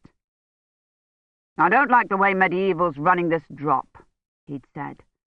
"And even if they were taking the proper precautions, a young woman has no business going to the Middle Ages alone." "It's all worked out," she told him. "I'm Isabelle de Beauvrier, daughter of Gilbert de Beauvrier, a nobleman who lived in the East Riding from 1276 to 1332. "And what was the daughter of a Yorkshire nobleman doing on the Oxford-Bath Road alone?" "I wasn't. I was with all my servants, travelling to Evesham to fetch my brother, who's lying ill in the monastery there, and we were set upon by robbers." "By robbers?" he said, blinking at her through his spectacles. "I got the idea from you. You said young women didn't travel anywhere alone in the Middle Ages, that they were always attended. So, I was attended, but my servants bolted when we were attacked, and the robbers took the horses and all my goods. Mr. Gilchrist thinks it's a plausible story. He said the probability of—" "It's a plausible story because the Middle Ages were full of cutthroats and thieves." "I know," she said impatiently, "and disease carriers and marauding knights and other dangerous types. Weren't there any nice people in the Middle Ages?" "They were all busy burning witches at the stake." She had decided she'd better change the subject. "I came to show you my costume," she'd said, turning slowly so he could see her blue kirtle and white fur-lined cloak. "My hair will be down for the drop." "You have no business wearing white to the Middle Ages," he'd said. "It will only get dirty." He hadn't been any better this morning. He had paced the narrow observation area like an expectant father. She had worried the whole morning that he would suddenly try to call a halt to the whole proceeding. There had been delays and more delays. Mr. Gilchrist had had to tell her all over again how the corder worked, as if she were a first-year student. Not one of them had any faith in her, except possibly Baudry, and even he had been maddeningly careful, measuring and remeasuring the net area, and once erasing an entire series of coordinates and entering it again. She had thought the time would never come for her to get into position, and after she had, it was even worse, lying there with her eyes closed, wondering what was going on. Latimer told Gilchrist he was worried about the spelling of Isabel they had chosen, as if anyone back then had known how to read, let alone spell. Montoya came and stood over her and told her the way to identify Skendgate was by its church's frescoes of the Last Judgment, something she had told Kivrin at least a dozen times before. Someone, she thought Baudry because he was the only one who didn't have any instructions for her, bent and moved her arm a little in toward her body and tugged at the skirt of her kirtle. The floor was hard, and something was digging into her side just below her ribs. Mr. Gilchrist said something, and the bell started up again. Please, Kivrin thought. Please. Wondering if Dr. Ahrens had suddenly decided Kivrin needed another inoculation, or if Dunworthy had raced off to the history faculty and gotten them to change the rating back to a 10. Whoever it was must be holding the door open. She could still hear the bell, though she couldn't make out the tune. It wasn't a tune. It was a slow, steady tolling that paused and then went on, and Kivrin thought, I'm through. She was lying on her left side, her legs sprawled awkwardly, as if she'd been knocked down by the men who had robbed her, and her arm half flung over her face to ward off the blow that had sent the blood trickling down the side of her face. The position of her arm should make it possible for her to open her eyes without being seen, but she didn't open them yet. She lay still, trying to listen. Except for the bell, there was no sound at all.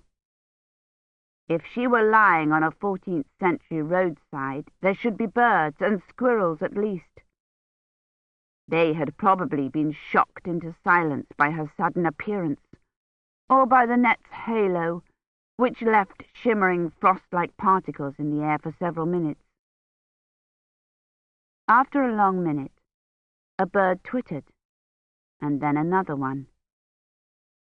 Something rustled nearby, then stopped and rustled again. A 14th century squirrel or a wood mouse. There was a thinner rustle that was probably wind in the branches of the trees, though she couldn't feel any breeze on her face, and above it, from very far away, the distant sound of the bell. She wondered why it was tolling. It could be ringing vespers, or matins. Badri had told her he didn't have any idea how much slippage there would be. He had wanted to postpone the drop while he ran a series of checks, but Mr. Gilchrist had said probability had predicted average slippage of 6.4 hours. She didn't know what time she had come through. It had been 11:15 when she came out of prep. She had seen Miss Montoya looking at her digital and asked her what time it was, but she had no idea how long it had taken after that. It had seemed like hours. The drop had been scheduled for noon. If she had come through on time and probability was right about the slippage, it would be 6 o'clock in the evening, which was too late for vespers. And if it were vespers, why did the bell go on tolling? It could be tolling for mass, or for a funeral, or a wedding. Bells had rung almost constantly in the Middle Ages, to warn of invasions or fires, to help a lost child find its way back to the village, even to ward off thunderstorms. It could be ringing for any reason at all. If Mr. Dunworthy were here, he'd be convinced it was a funeral. Life expectancy in 1300 was 38 years, he had told her when she first said she wanted to go to the Middle Ages. And you only lived that long if you survived cholera and smallpox and blood poisoning, and if you didn't eat rotten meat or drink polluted water or get trampled by a horse, or get burned at the stake for witchcraft. Or freeze to death, Kivrin thought. She was beginning to feel stiff with cold, though she had been lying there only a little while. Whatever was poking her in the side felt like it had gone through her rib cage and was puncturing her lung. Mr. Gilchrist had told her to lie there for several minutes and then stagger to her feet as if coming out of unconsciousness. Kivrin had thought several minutes was hardly enough, considering probability's assessment of the number of people on the road. It would surely be more than several minutes before a traveller happened along, and she was unwilling to give up the advantage her appearing to be unconscious gave her. And it was an advantage. In spite of Mr. Dunworthy's idea that half of England would converge on an unconscious woman to rape her, while the other half waited nearby with a stake they intended to burn her at. If she was conscious, her rescuers would ask her questions. If she was out cold, they would discuss her and other things besides. They would talk about where to take her and speculate on who she might be and where she might have come from, speculations with a good deal more information in them than "Who are you?" had. But now she felt an overwhelming urge to do what Mr. Gilchrist had suggested. Get up and look around. The ground was cold, her side hurt, and her head was starting to throb in time with the bell. Dr. Ahrens had told her that would happen. Travelling this far into the past would give her symptoms of time lag, headache, insomnia, and a general botch-up of the circadian rhythms. She felt so cold. Was that a symptom of the time lag too?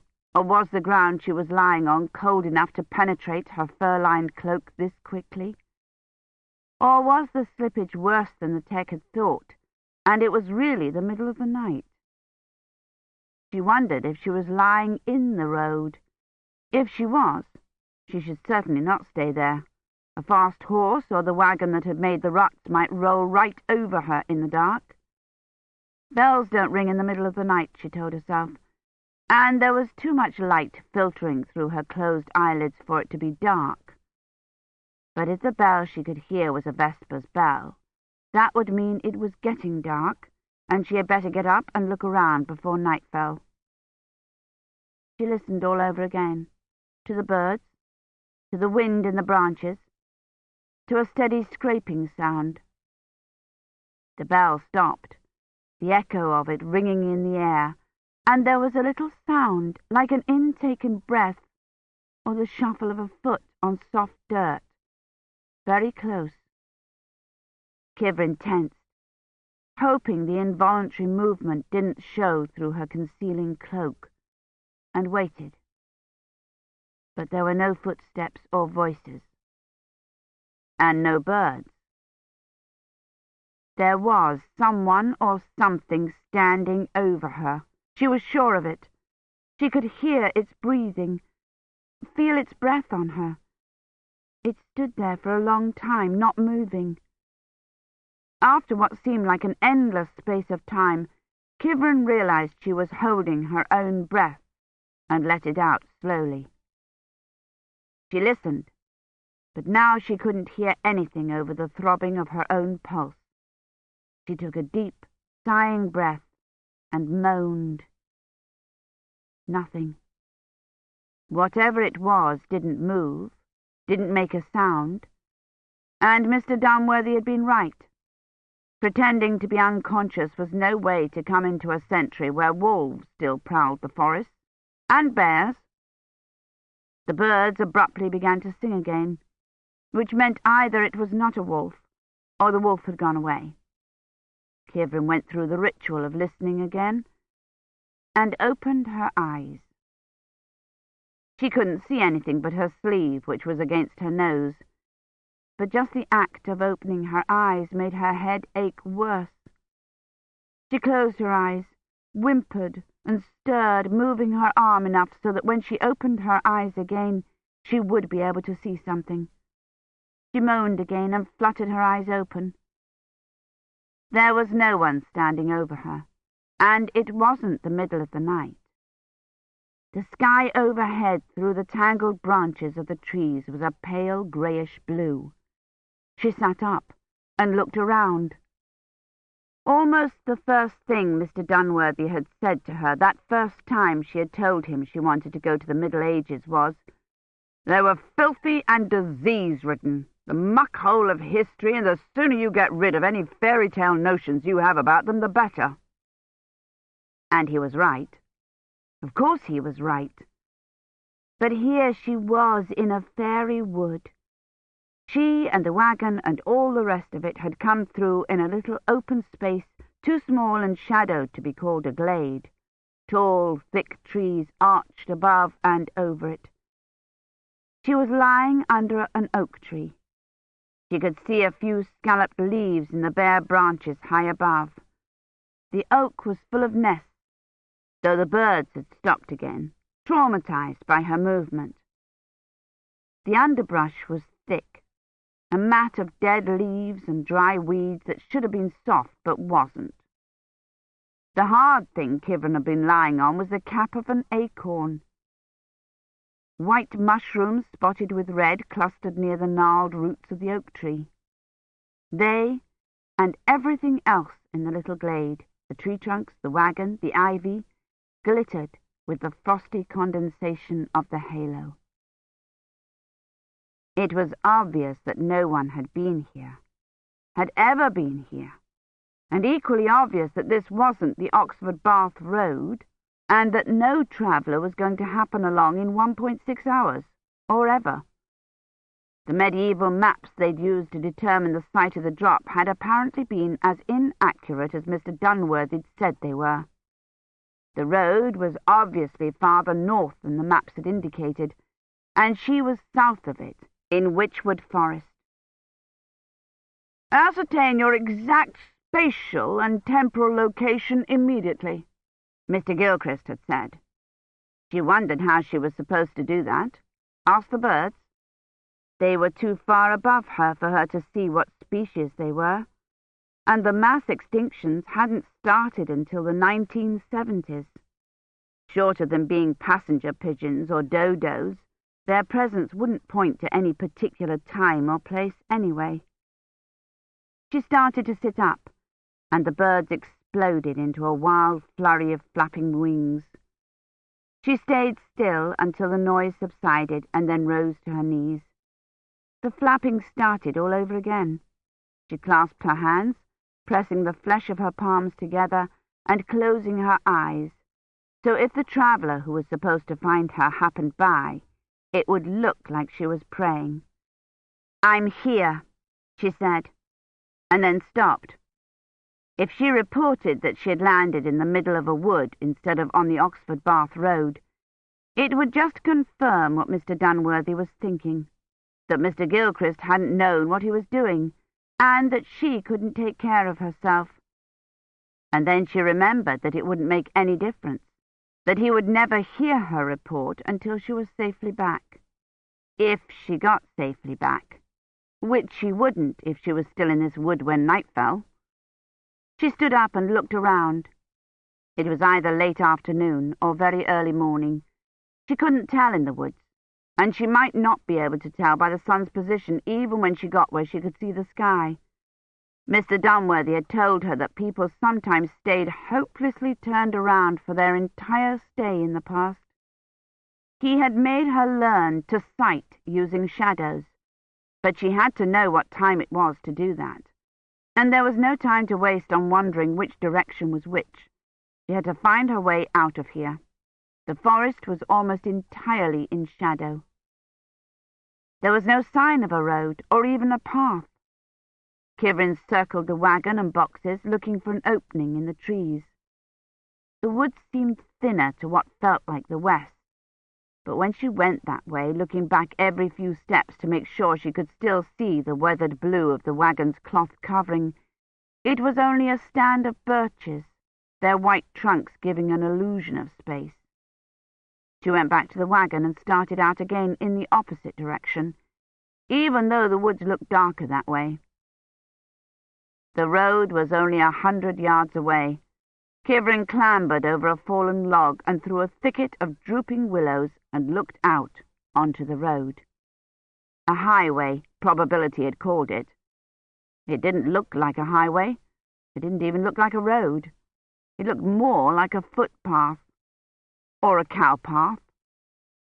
So these were the wonderful highways of 14th century England, the highways that were opening trade and broadening horizons.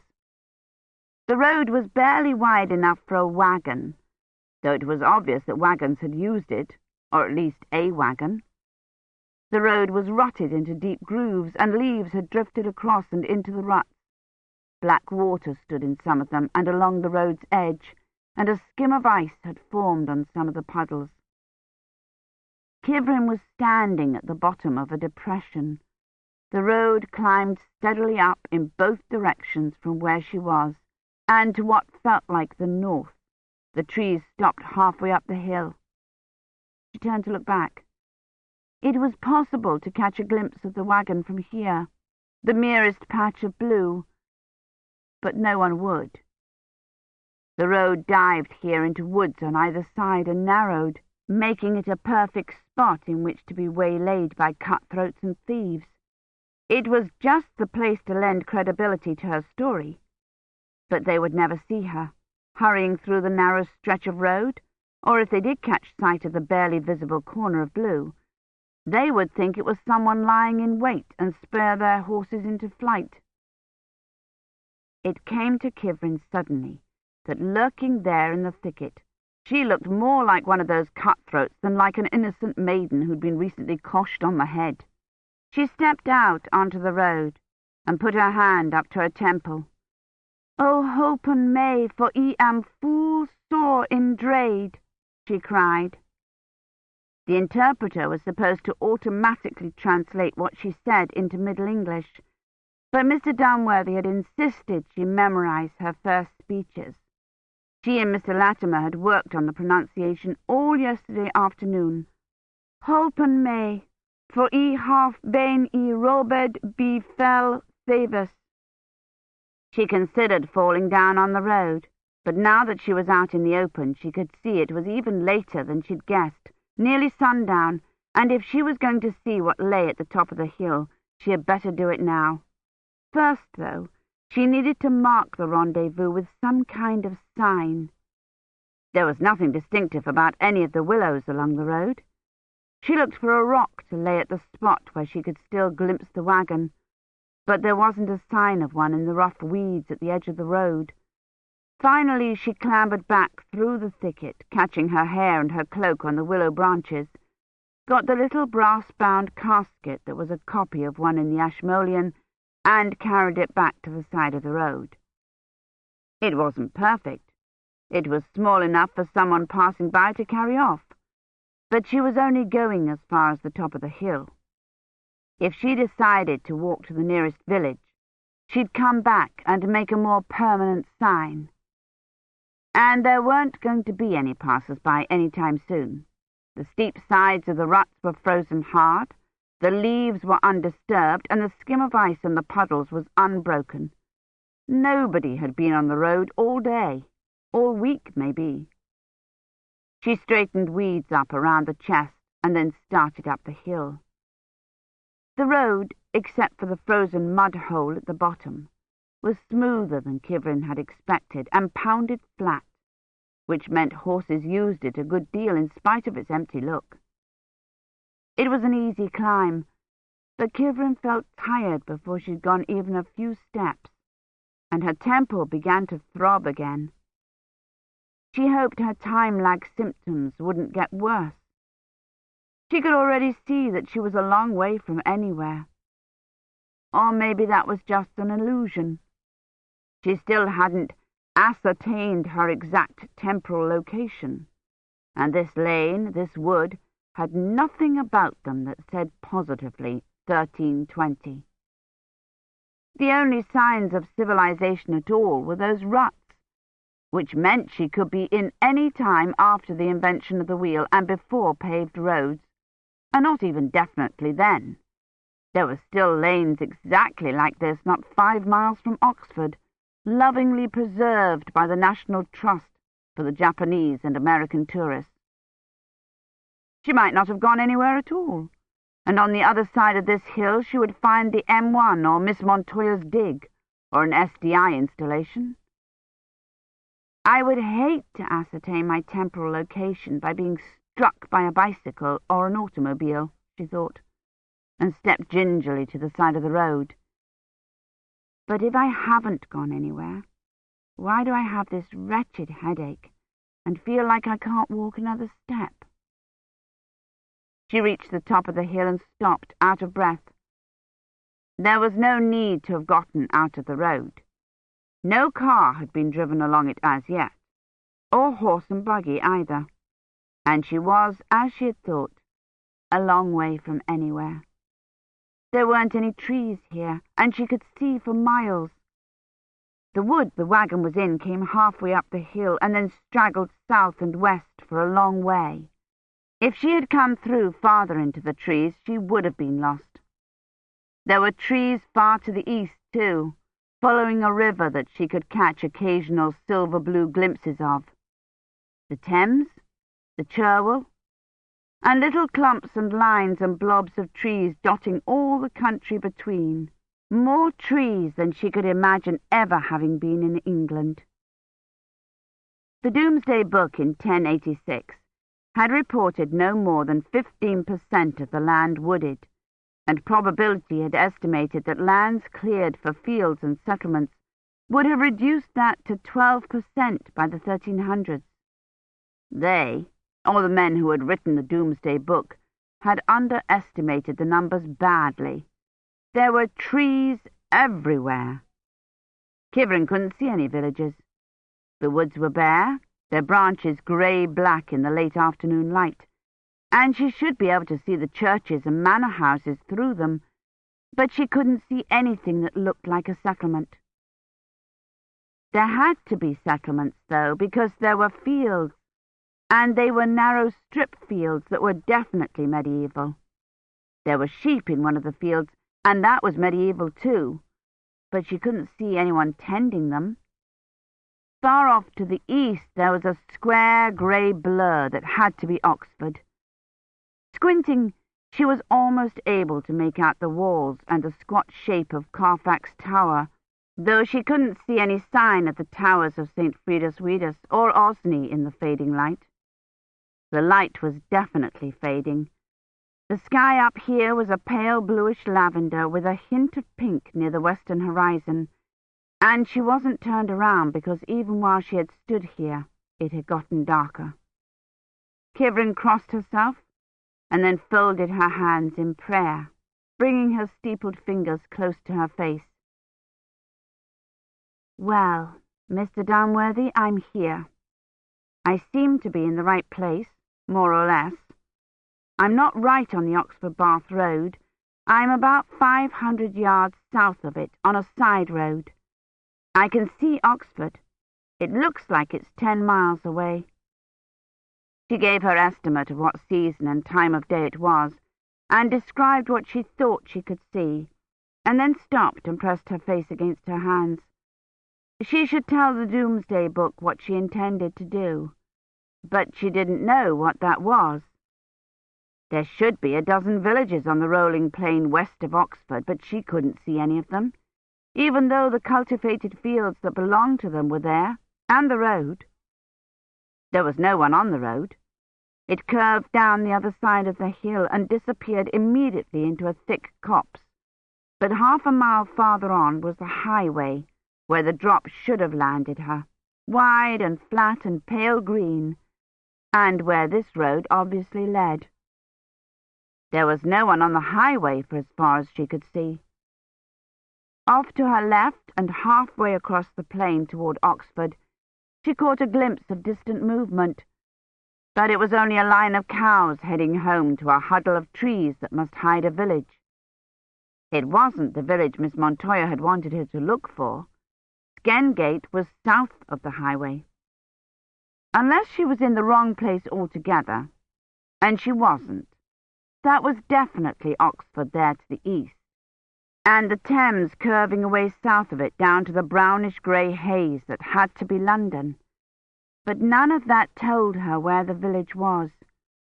It might be between here and the highway, just out of sight, or it might be back the other way, or on another side road or path altogether. There was no time to go and see. It was rapidly getting darker. In another half-hour there might be lights to go by, but she couldn't afford to wait. The pink had already darkened to lavender in the west, and the blue overhead was almost purple. And it was getting colder. The wind was picking up. The folds of her cloak flapped behind her, and she pulled it tighter around her. She didn't want to spend a December night in a forest with a splitting headache and a pack of wolves. But she didn't want to spend it lying out on the cold-looking highway either, hoping for someone to come along. She could start for Oxford, but there was no way she could reach it before dark. If she could just see a village, any village, she could spend the night there and look for Miss Montoya's village later. She looked back down the road she'd come up, trying to catch a glimpse of light or smoke from a hearth or something, but there wasn't anything. Her teeth began to chatter, and the bells began to ring, the Carfax bell first, sounding just like it always had, even though it must have been recast at least 3 times since 1300, and then, before the first stroke had died away, the others, as if they'd been waiting for a signal from Oxford. They were ringing vespers, of course, calling the people in from the fields, beckoning them to stop work and come to prayers, and telling her where the villages were. The bells were chiming almost in unison, yet she could hear each one separately. Some so distant, only the final, deeper echo reached her. There, along that line of trees, and there, the village the cows were heading to was there behind that low ridge. The cows began to walk faster at the sound of the bell. There were 2 villages practically under her nose. One just the other side of the highway, the other several fields away, next to the little tree-lined stream. Gengate, Miss Montoya's village, lay where she thought it did, back the way she had come, past the frozen ruts, and over the low hill not more than 2 miles. Kivrin clasped her hands. "I just found out where the village is," she said, wondering if the sounds of the bells would make it onto the Doomsday Book. "It's on this side road. I'm going to go fetch the wagon and drag it out onto the road, and then I'm going to stagger into the village before it gets dark and collapse on somebody's doorstep." One of the bells was far away to the southwest, and so faint she could scarcely hear it. She wondered if it was the bell she had heard earlier, and why it had been ringing. Maybe Dunworthy was right, and it was a funeral. "I'm all right, Mr. Dunworthy," she said into her hands. "Don't worry about me. I've been here over an hour, and nothing bad has happened so far." The bells died away slowly, the bell from Oxford leading the way again, though impossibly its sound hung longer on the air than any of the others. The sky turned violet blue, and a star came out in the southeast. Kivrin's hands were still folded in prayer. "It's beautiful here." Transcript from the Doomsday Book. "Well, Mr. Dunworthy, I'm here. I seem to be in the right place, more or less. I'm not right on the Oxford-Bath road. I'm about 500 yards south of it on a side road. I can see Oxford. It's about 10 miles away. I don't know exactly when I came through, but if it was noon as scheduled, there's been about 4 hours slippage. It's the right time of year.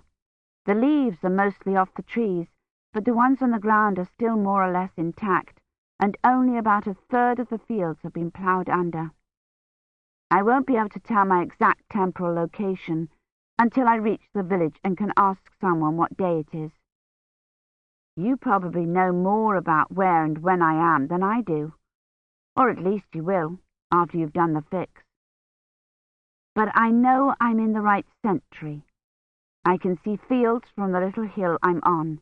They're classic medieval strip fields, with the rounded ends where the oxen turn. The pastures are bounded with hedges, and about a third of them are Saxon dead hedges, while the rest are Norman hawthorn. Probability put the ratio in 1300 at 25 to 75%, but that was based on Suffolk, which is farther east. To the south and west is forest. Witchwood? All deciduous as far as I can tell. To the east, I can see the Thames. I can almost see London, even though I know that's impossible. In 1320 it would have been over 50 miles away, wouldn't it, instead of only 20? I still think I can see it. I can definitely see the city walls of Oxford and Carfax Tower. It's beautiful here. It doesn't feel as though I was 700 years away from you. Oxford is right there, within walking distance, and I cannot get the idea out of my head that if I walked down this hill and into town, I would find all of you, still standing there in the lab at Brasenose, waiting for the fix, Badri frowning at the displays, and Miss Montoya fretting to get back to her dig, and you, Mr. Dunworthy, clucking like an old mother hen. I don't feel separated from you at all, or even very far away. Chapter 4. Badri's hand came away from his forehead as he fell, and his elbow hit the console and broke his fall for a second, and Dunworthy glanced anxiously at the screen, afraid he might have hit one of the keys and scrambled the display. Badri crumpled to the floor. Latimer and Gilchrist didn't try to grab him either. Latimer didn't even seem to realize anything had gone wrong. Mary grabbed for Badri immediately, but she was standing behind the others and only caught a fold of his sleeve. She was instantly on her knees beside him, straightening him out onto his back and jamming an earphone into her ear. She rummaged in her shopping bag, came up with a bleeper, and held the call button down for a full 5 seconds. "Badri," she said loudly, and it was only then that Dunworthy realized how deathly silent it was in the room. Gilchrist was standing where he had been when Badri fell. He looked furious. "I assure you we've considered every possible contingency." He obviously hadn't considered this one. Mary let go of the bleeper button and shook Badri's shoulders gently. There was no response. She tilted his head far back and bent over his face, her ear practically in his open mouth, and her head turned so she could see his chest. He hadn't stopped breathing. Dunworthy could see his chest rising and falling, and Mary obviously could too. She raised her head immediately, already pressing on the bleeper, and pressed 2 fingers against the side of his neck, held them there for what seemed an endless time, and then raised the bleeper to her mouth. "We're at Brasenose, in the history laboratory," she said into the bleeper. 5-2. Collapse, syncope, no evidence of seizure. She took her hand off the call button and pulled Badri's eyelids up. "Syncope?" Gilchrist said. "What's that? What's happened?" She glanced irritably at him. "He's fainted," she said. "Get me my kit," she said to Dunworthy, "in the shopping bag." She had knocked the bag over, getting the bleeper out. It lay on its side. Dunworthy fumbled through the boxes and parcels, found a hard plastic box that looked the right size and snapped it open. It was full of red and green foil Christmas crackers. He jammed it back in the bag. "Come along," Mary said, unbuttoning Badri's lab shirt. "I haven't got all day." "I can't find—" Dunworthy began. She snatched the bag away and upended it.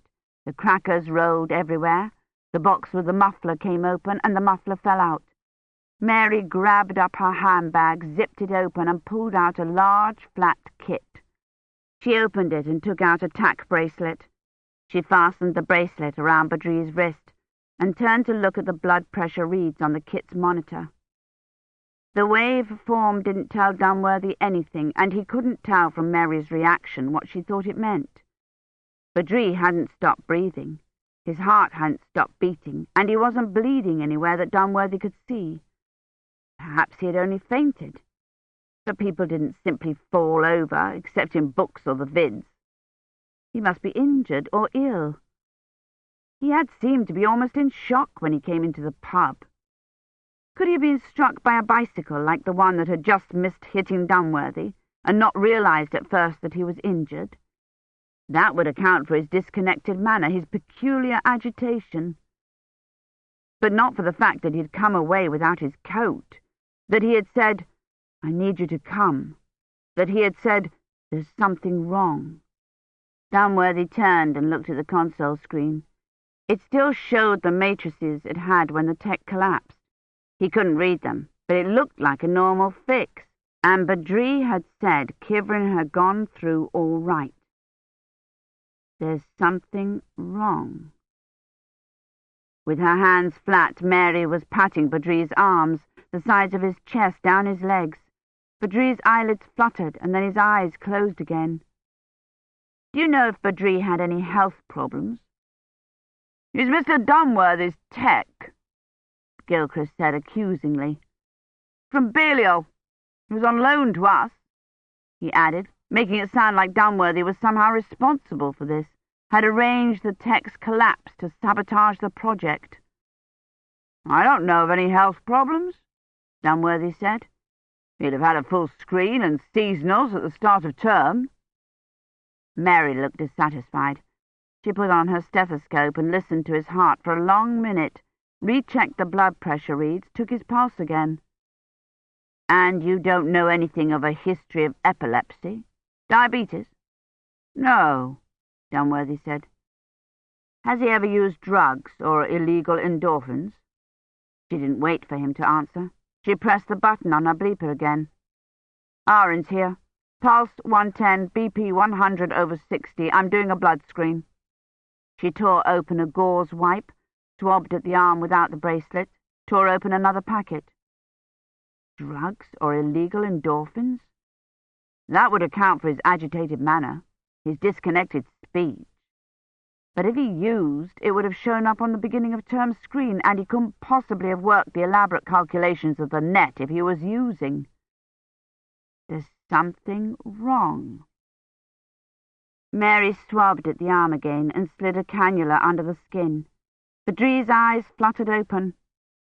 "Badri," Mary said, "can you hear me?"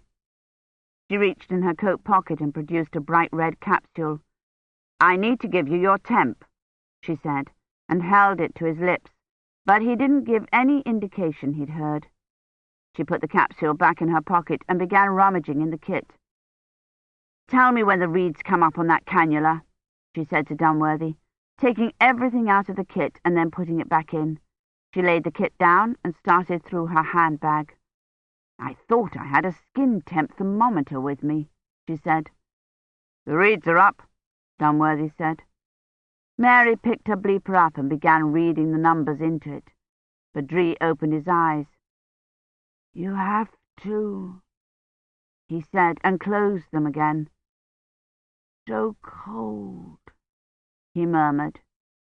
Dunworthy took off his overcoat, but it was too wet to lay over him. He looked helplessly around the room for something to cover him with. If this had happened before Kivrin left, they could have used that blanket of a cloak she'd been wearing. Badri's jacket was wadded underneath the console. Dunworthy laid it sideways over him. "Freezing," Badri murmured, and began to shiver. Mary, still reciting reads into the bleeper, looked sharply across at him. "What did he say?"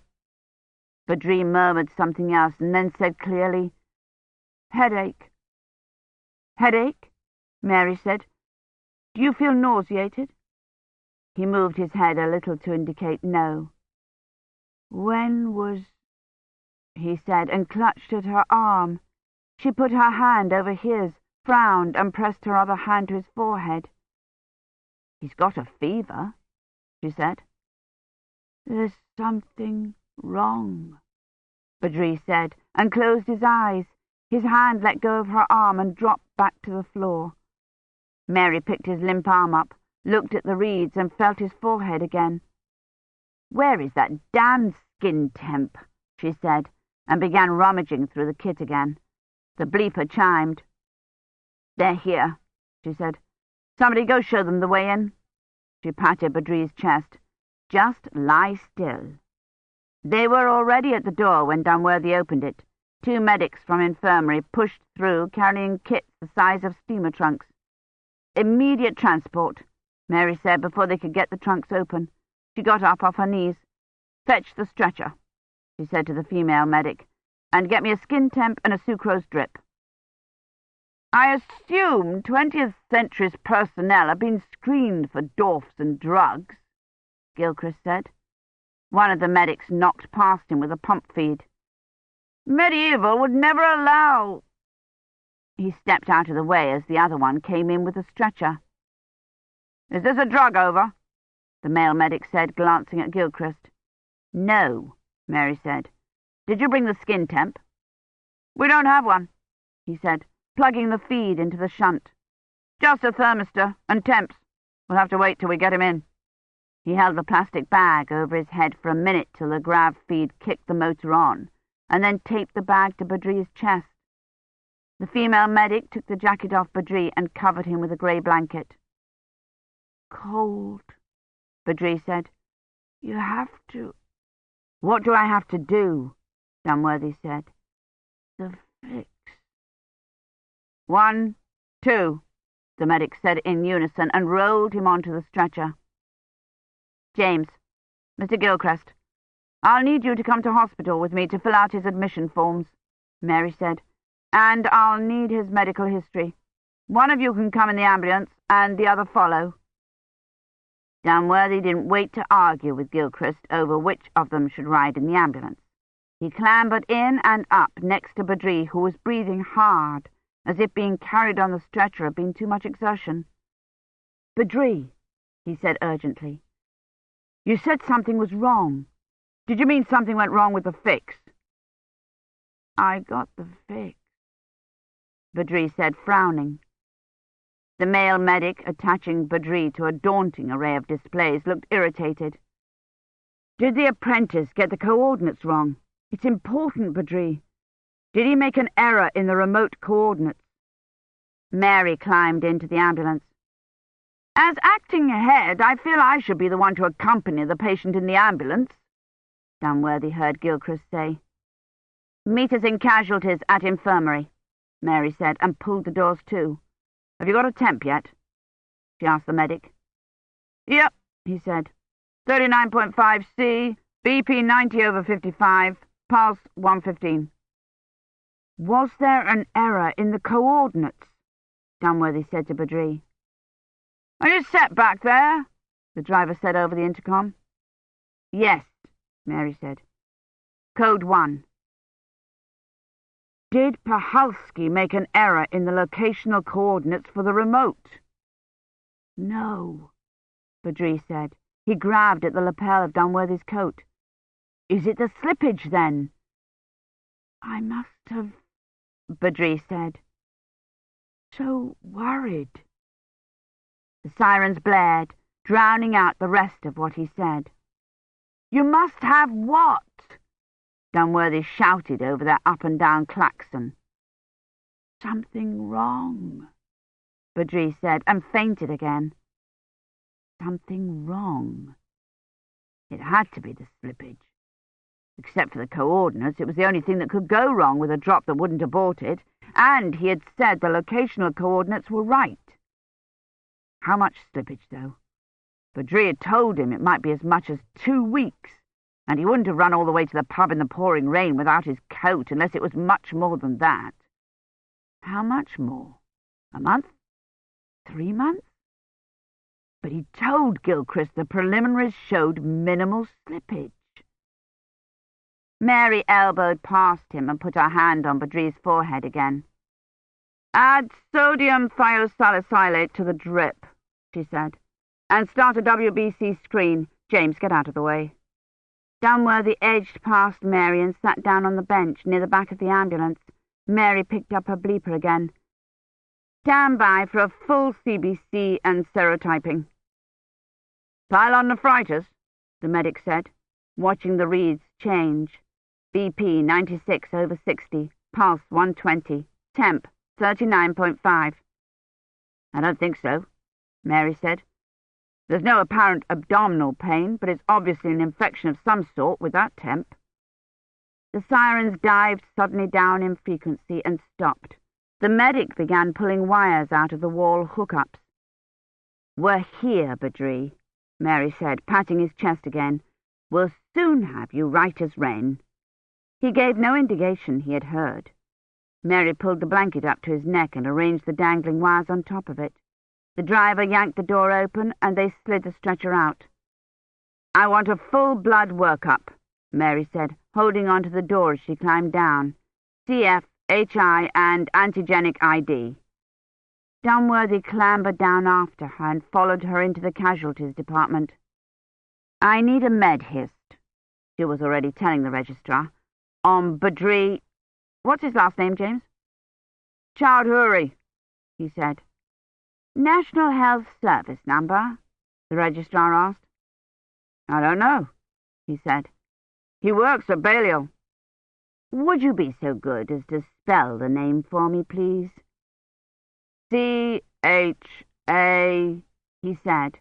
Mary was disappearing into casualties. He started after her.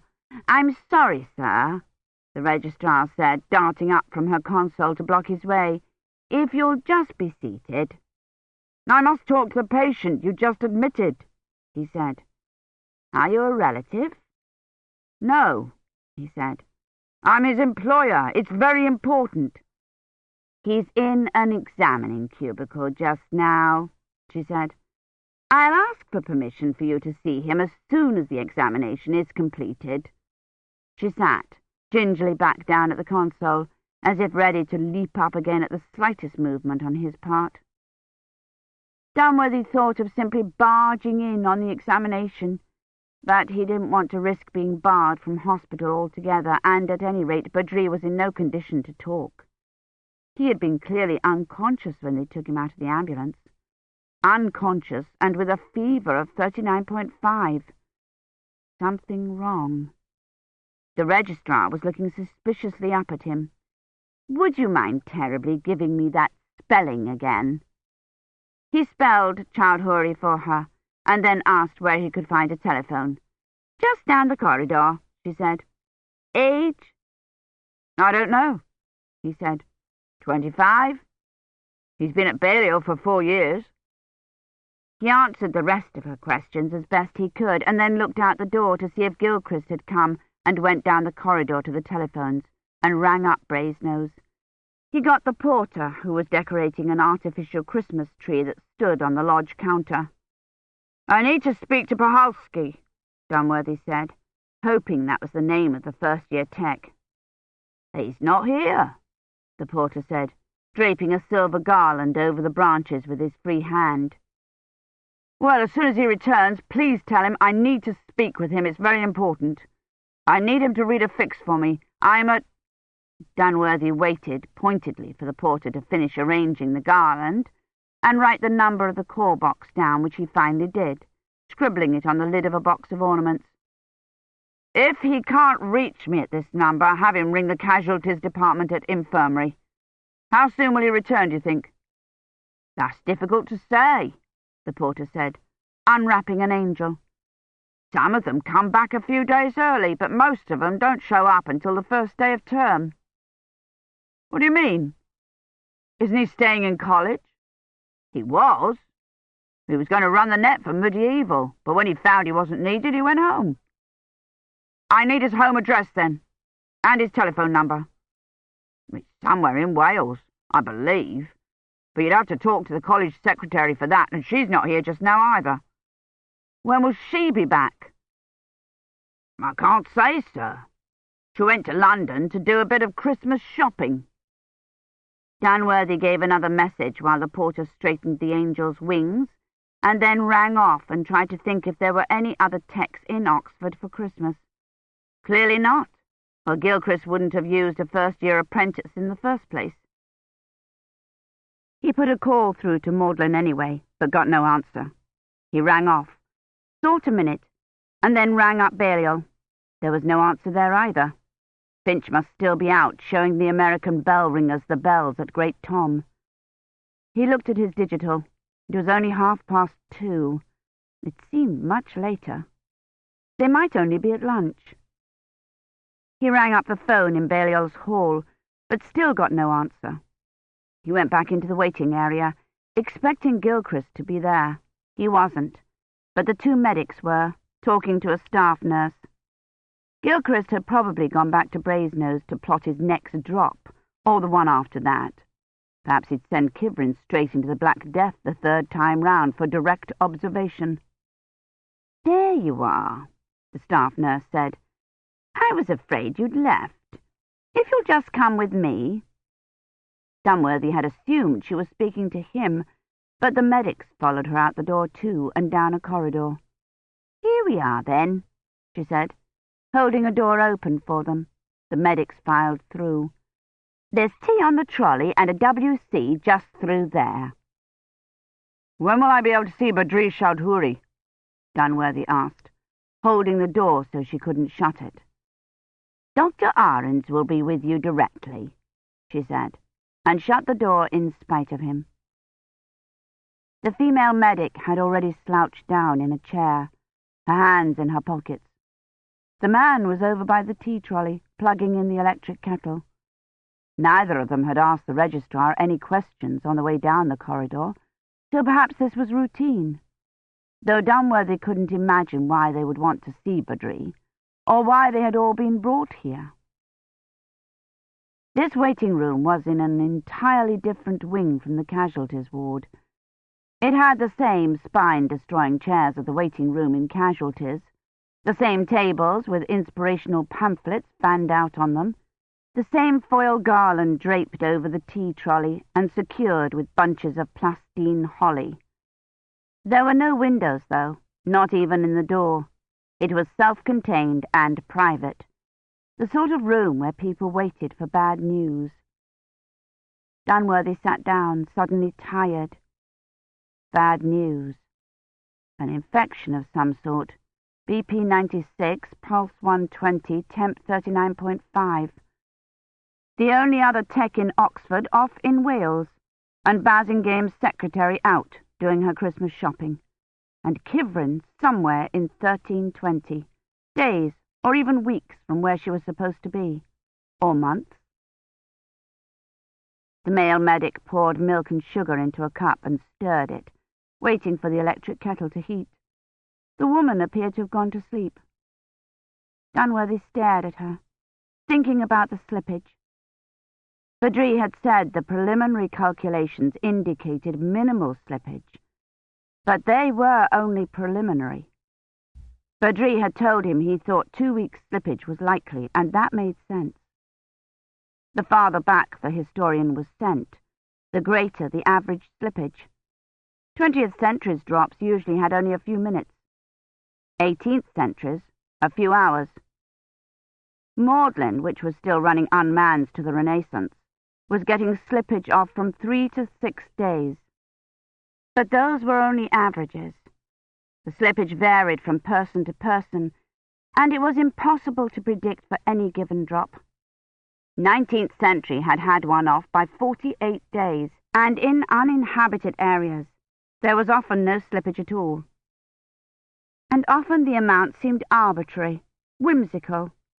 When they'd run the first slippage checks for 20th century back in the 20s, he'd stood in Balliol's empty quad and been sent through to 2 a.m. on the 14th of September 1956, with only 3 minutes slippage. But when they sent him through again at 2:08, there had been nearly 2 hours, and he'd come through nearly on top of an undergraduate sneaking in after a night out. Kivrin might be 6 months from where she was supposed to be, with no idea of when the rendezvous was, and Badri had come running to the pub to tell him to pull her out. Mary came in, still wearing her coat. Dunworthy stood up. "Is it Badri?" he asked, afraid of the answer. "He's still in Casualties," she said. "We need his NHS number, and we can't find his records in Balliol's file." Her grey hair was mussed again, but otherwise she seemed as businesslike as she was when she discussed Dunworthy's students with him. "He's not a member of the college," Dunworthy said, feeling relieved. "Techs are assigned to the individual colleges, but they're officially employed by the university." "Then his records would be in the registrar's office. Good. Do you know if he's travelled outside England in the past month?" "He did an on-site for 19th century in Hungary 2 weeks ago. He's been in England since then." "Has he had any relations visit him from Pakistan?" "He hasn't any. He's 3rd generation. Have you found out what he's got?" She wasn't listening. "Where are Gilchrist and Montoya?" she said. "You told Gilchrist to meet us here, but he hadn't come in yet when I was brought in here." "And Montoya?" "She left as soon as the drop was completed," Dunworthy said. "Have you any idea where she might have gone?" "No more than you have," Dunworthy thought. "You watched her leave too." "I assume she went back to Whitney to her dig. She spends the majority of her time there." "Her dig?" Mary said, as if she'd never heard of it. "What is it?" he thought. "What's wrong?" "In Whitney," he said. "The National Trust farm. She's excavating a medieval village." "Whitney," she said, looking unhappy. "She'll have to come in immediately." "Shall I try to ring her up?" Dunworthy said, but Mary had already gone over to the medic standing by the tea trolley. "I need you to fetch someone in from Whitney," she said to him. He put down his cup and saucer and shrugged on his jacket. "From the National Trust site, Lupe Montoya." She went out the door with him. He expected her to come back as soon as she'd finished giving him the directions to Whitney. When she didn't, he started after her. She wasn't in the corridor.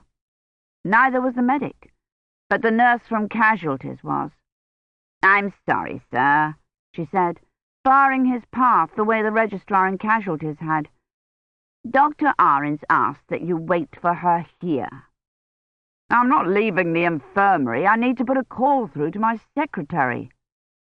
"I'll be glad to fetch you a phone, sir," she said firmly. She turned and looked down the corridor. Gilchrist and Latimer were coming. "Hope Miss Engel has the opportunity to observe a death," Gilchrist was saying. "Attitudes towards death in the 1300s differed greatly from ours. Death was a common and accepted part of life, and the contemps were incapable of feeling loss or grief." "Mr. Dunworthy," the nurse said, tugging at his arm, "if you'll just wait inside, I'll bring you a telephone." She went to meet Gilchrist and Latimer. "If you'll come with me, please," she said, and ushered them into the waiting room. "I'm acting head of the history faculty," Gilchrist said, glaring at Dunworthy. "Badri Chowdhury is my responsibility." "Yes, sir," the nurse said, shutting the door. "Dr. Ahrens will be with you directly." Latimer set his umbrella on one of the chairs and Mary's shopping bag on the one next to it. He had apparently retrieved all the parcels Mary had dumped on the floor. Dunworthy could see the muffler box and one of the Christmas crackers sticking out of the top. "We couldn't find a taxi," he said, breathing hard. He sat down next to his burdens. "We had to take the tube." "Where is the apprentice tech you were going to use on the drop Pahalski from?" Dunworthy said. "I need to speak with him." "Concerning what, if I may ask? Or have you taken over medieval entirely in my absence?" "It's essential that someone read the fix and make sure it's all right." "You'd be delighted if something were to go wrong, wouldn't you? You've been attempting to obstruct this drop from the beginning." "Were to go wrong?" Dunworthy said disbelievingly. "It's already gone wrong. Badri is lying in hospital, unconscious, and we don't have any idea if Kivrin is, when or where she's supposed to be. You heard Badri. He said something was wrong with the fix. We've got to get a tech here to find out what it is." "I should hardly put any credence in what someone says under the influence of drugs or dwarfs or whatever it is he's been taking," Gilchrist said. "And may I remind you, Mr. Dunworthy, that the only thing to have gone wrong on this drop is 20th century's part in it.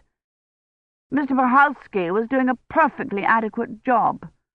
However, at your insistence, I allowed your tech to replace him. It's obvious I shouldn't have." The door opened, and they all turned and looked at it. The sister brought in a portable telephone, handed it to Dunworthy, and ducked out again. "I must ring up Brasenose and tell them where I am," Gilchrist said. Dunworthy ignored him, flipped up the phone's visual screen, and rang up Jesus. "I need the names and home telephone numbers of your techs," he told the acting principal's secretary when she appeared on the screen. "None of them are here over back, are they?" None of them were there. He wrote down the names and numbers on one of the inspirational pamphlets, thanked the senior tutor, hung up, and started on the list of numbers. The first number he punched was engaged. The others got him an engaged tone before he'd even finished punching in the town exchanges, and on the last a computer voice broke in and said, "All lines are engaged. Please attempt your call later." He rang Balliol, both the hall and his own office. He didn't get an answer at either number. Finch must have taken the Americans to London to hear Big Ben. Gilchrist was still standing next to him, waiting to use the phone. Latimer had wandered over to the tea cart and was trying to plug in the electric kettle. The medic came out of her drowse to assist him. "Have you finished with the telephone?" Gilchrist said stiffly. "No," Dunworthy said, and tried Finch again. There was still no answer. He rang off. "I want you to get your tech back to Oxford and pull Kivrin out, now, before she's left the drop site." "You want?" Gilchrist said. "Might I remind you that this is Medieval's drop, not yours?" "It doesn't matter whose it is," Dunworthy said, trying to keep his temper. "It's university policy to abort a drop if there's any sort of problem." "May I also remind you that the only problem we've encountered on this drop is that you failed to screen your tech for dwarfs?" He reached for the phone.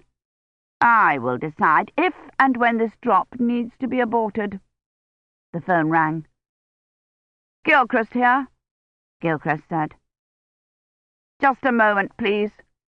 He handed the telephone to Dunworthy.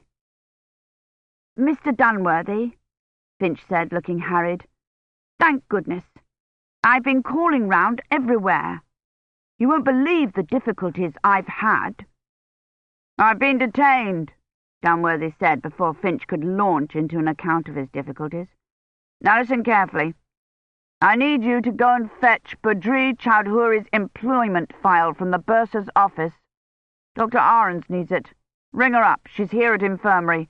Insist on speaking directly to her. She'll tell you what information she wants from the file." "Yes, sir," Finch said, taking up a pad and pencil and taking rapid notes. "As soon as you've done that, I want you to go straight to New College and see the senior tutor. Tell him I must speak with him immediately and give him this telephone number. Tell him it's an emergency, that it's essential that we locate Bassingham. He must come back to Oxford immediately." "Do you think he'll be able to, sir?" "What do you mean? Has there been a message from Bassingham? Has something happened to him?" "Not that I know of, sir." "Well, then, of course he'll be able to come back. He's only on a fishing trip. Not as if he's on a schedule. After you've spoken to the senior tutor, ask any staff and students you can find. Perhaps one of them has an idea as to where Bassingham is.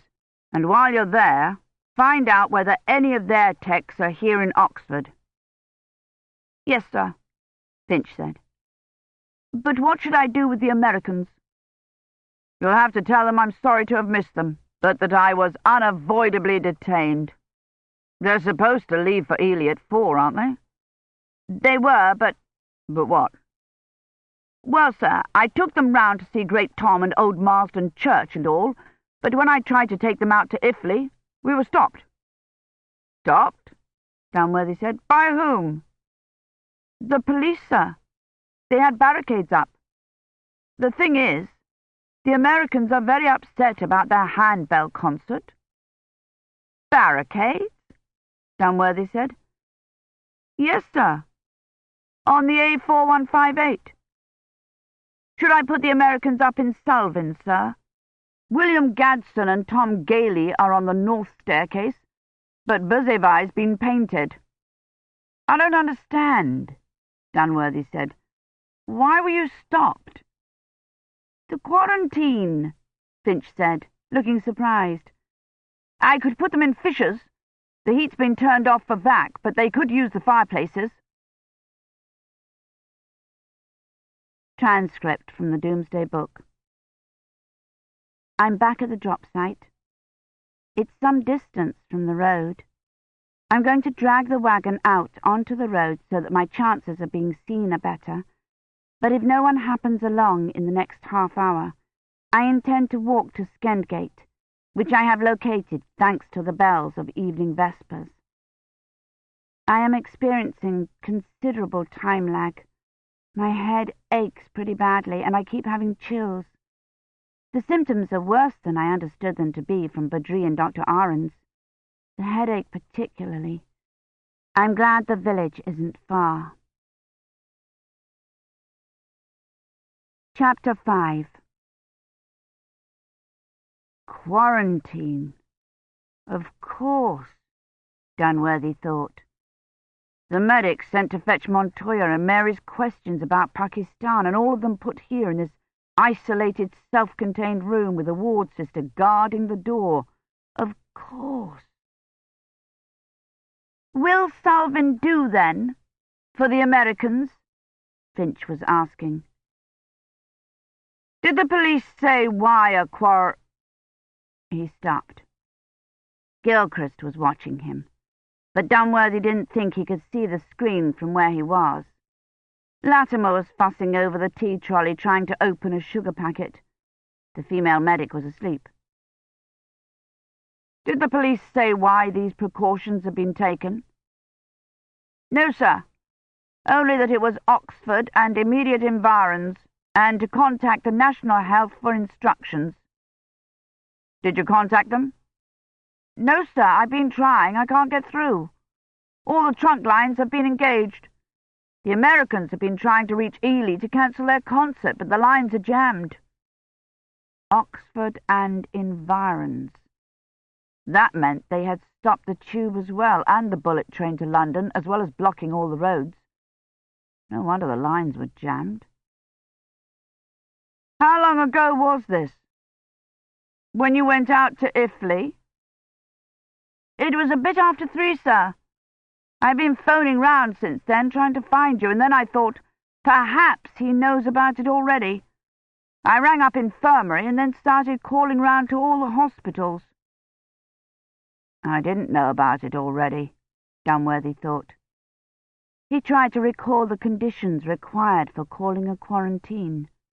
The original regulations had required it in every case of unidentified disease or suspicion of contagion, but those had been passed in the first hysteria after the pandemic, and they had been amended and watered down every few years since then, till Dunworthy had no idea what they were now.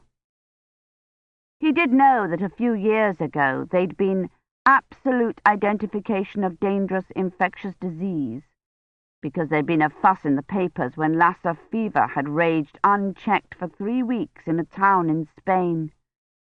The local doctors hadn't done viral typing, and the whole mess had resulted in a push to put teeth in the regulations. But he had no idea if they'd gone through. Should I assign them rooms in Salvin then, sir? Finch asked again. Yes. No. Put them in the junior common room for now. They can practice their changes or whatever it is they do. Get Badri's file and phone it in. If the lines are all engaged, you'd best phone it in to this number. I'll be here, even if Dr. Ahrens isn't. And then find out about Bassingham. It's more important than ever that we locate him. You can assign the Americans rooms later. They're very upset, sir. So am I, Dunworthy thought. Tell the Americans I'll find out what I can about the situation and ring you back. He watched the screen go grey. You can't wait to inform Bassingham of what you perceive to be medieval's failure, can you? Gilchrist said. In spite of the fact that it was your tech who has jeopardized this drop by using drugs. A fact of which you may be sure I will inform Mr. Bassingham on his return. Dunworthy looked at his digital. It was 4:30. Finch had said they'd been stopped at a bit after 3. An hour and a half. Oxford had only had 2 temp quarantines in recent years. One had turned out to be an allergic reaction to an injection, and the other one had turned out to be nothing at all, a schoolgirl prank. Both had been called off as soon as they had the results of the blood tests, and those hadn't taken even a quarter of an hour. Mary had taken blood in the ambulance. Dunworthy had seen the medic hand the vials to the house officer when they came into casualties. There had been ample time for them to obtain the results. I'm certain Mr. Bassingham will also be interested in hearing that it was your failure to have your tech screened that's resulted in this drop being jeopardized, Gilchrist said. Dunworthy should have recognized the symptoms as those of an infection. Badri's low blood pressure, his laboured breathing, his elevated temp. Mary had even said in the ambulance that it had to be an infection of some kind with his temp that high. But he had assumed she meant a localized infection, staph, or an inflamed appendix. And what disease could it be? Smallpox and typhoid had been eradicated back in the 20th century, and polio in this one. Bacterials didn't have a chance against antibody specification, and the antivirals worked so well nobody even had colds anymore. It seems distinctly odd that after being so concerned about the precautions medieval was taking, that you wouldn't take the obvious precaution of screening your tech for drugs, Gilchrist said. It must be a third-world disease. Mary had asked all those questions about whether Badri had been out of the community, about his Pakistani relatives. But Pakistan wasn't third world, and Badri couldn't have gone out of the community without a whole series of inoculations. And he hadn't gone outside the EC. Except for the Hungarian on-site, he'd been in England all term. "I would like to use the telephone," Gilchrist was saying. "I quite agree that we need Bassingham here to take matters in hand." Downworthy was still holding the phone. He blinked at it, surprised. "Do you mean to prevent me from phoning Bassingham?" Gilchrist said. Latimer stood up. "What is it?" he said, his arms held out, as if he thought Downworthy might pitch forward into them. "What's wrong?" "Badri isn't using," Downworthy said to Gilchrist. "He's ill." "I fail to see how you can claim to know that without having run a screen," Gilchrist said, looking pointedly at the phone. "We're under quarantine," Downworthy said. "It's some sort of infectious disease." "It's a virus," Mary said from the door. "We don't have it sequenced yet, but the preliminary results ID it as a viral infection." She had unbuttoned her coat, and it flapped behind her like Kivrin's cloak as she hurried into the room. She was carrying a lab tray by the handle. It was piled high with equipment and paper packets. "The tests indicate that it's probably a myxovirus," she said, setting the tray down on one of the end tables. "Badri's symptoms are compatible with that. High fever, disorientation, headache. It's definitely not a retrovirus or a picornavirus, which is good news. But it will be some time yet before we have a complete ID." She pulled 2 chairs up next to the table and sat down on one. "We've notified the World Influenza Centre in London and sent them samples for ident and sequencing. Until we have a positive ID, a temp quarantine has been called as required by NHS regulations in cases of possible epidemic conditions." She pulled on a pair of imperm gloves. "Epidemic?" Gilchrist said, shooting a furious glance at Downworthy, as if accusing him of engineering the quarantine to discredit medieval. "Possible epidemic conditions," Mary corrected, tearing open paper packets. "There is no epidemic as yet. Badri's is the only case so far. We've run a community computer check, and there have been no other cases with Badri's profile, which is also good news." "How can he have a viral infection?" Gilchrist said, still glaring at Downworthy. "I suppose Mr. Downworthy didn't bother to check for that either." "Badri's an employee of the university," Mary said. "He should have had the usual start-of-term physical and antivirals." "You don't know?" Gilchrist said. "The registrar's office is closed for Christmas," she said. "I haven't been able to reach the registrar, and I can't call up Badri's files without his NHS number." "I've sent my secretary to our bursar's office to see if we have hard copies of the university's files," Downworthy said. "We should at the least have his number." "Good," Mary said. We'll be able to tell a good deal more about the sort of virus we're dealing with when we know what antivirals Badri's had and how recently. He may have a history of anomalous reactions, and there's also a chance he's Mr. Seasonal. Do you happen to know his religion, Mr. Dunworthy? Is he New Hindu?" Dunworthy shook his head. "He's Church of England," he said, knowing what Mary was getting at. The New Hindus believed that all life was sacred, including killed viruses, if killed was the right word. They refused to have any inoculations or vaccines. The university gave them waivers on religious grounds, but didn't allow them to live in college. Badri's had his start-of-term clearance. He'd never have been allowed to work the net without it. Mary nodded, as if she had already come to that conclusion. "As I said, this is very likely an anomaly."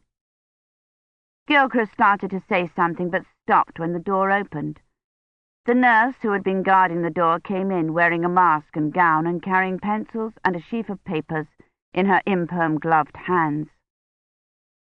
"As a precaution, we need to test those people who have been in contact with the patient for antibodies. We'll need bloods and temps, and we need each of you to list all of your contacts and those of Mr. Chowdhury." The nurse handed several sheets of paper and a pencil to Dunworthy. The top sheet was in a hospital admissions form. The one underneath was headed primaries and divided into columns marked name, location, time. The bottom sheet was just the same, except that it was headed secondaries. "Since Badri is our only case," Mary said, "we are considering him the index case. We do not have a positive mode of transmission yet, so you must list anyone who's had any contact with Badri, however momentary. Anyone you spoke to, touched, has had any contact with." Dunworthy had a sudden image of Badri leaning over Kivrin, adjusting her sleeve, moving her arm. "Anyone at all who may have been exposed," Mary said. "Including all of us?" the medic said. "Yes," Mary said. "And Kivrin?" Dunworthy said. For a moment she looked like she had no idea at all who Kivrin was. "Miss Engel has had full-spectrum antivirals and T-cell enhancement," Gilchrist said. "She would not be at risk, would she?" Dr. Ahrens hesitated only a second. "No. She didn't have any contact with Badri before this morning, did she?" "Mr. Dunworthy only offered me the use of his tech 2 days ago," Gilchrist said, practically snatching the papers and pencil the nurse was offering him out of her hands. "I, of course, assumed that Mr. Dunworthy had taken the same precautions with his techs, which Medieval had. It has become apparent, however, that he didn't, and you may be sure I will inform Bassingham of your negligence, Mr. Dunworthy." If Kivrin's first contact with Badri was this morning, she was fully protected, Mary said. "Mr. Gilchrist, if you be so good." She indicated the chair, and he came and sat down. Mary took one of the sets of papers from the nurse and held up the sheet marked primaries. "Any person Badri had contact with is a primary contact. Any person you have had contact with is a secondary. On this sheet, I would like you to list all contacts you have had with Badri Chowdhury over the last 3 days, and any contacts of his that you know of.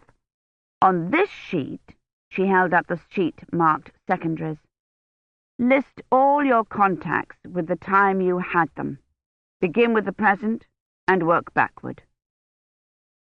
She popped a temp into Gilchrist's mouth, peeled a portable monitor off its paper strip and stuck it on his wrist. The nurse passed the papers out to Latimer and the medic. Dunworthy sat down and began filling out his own.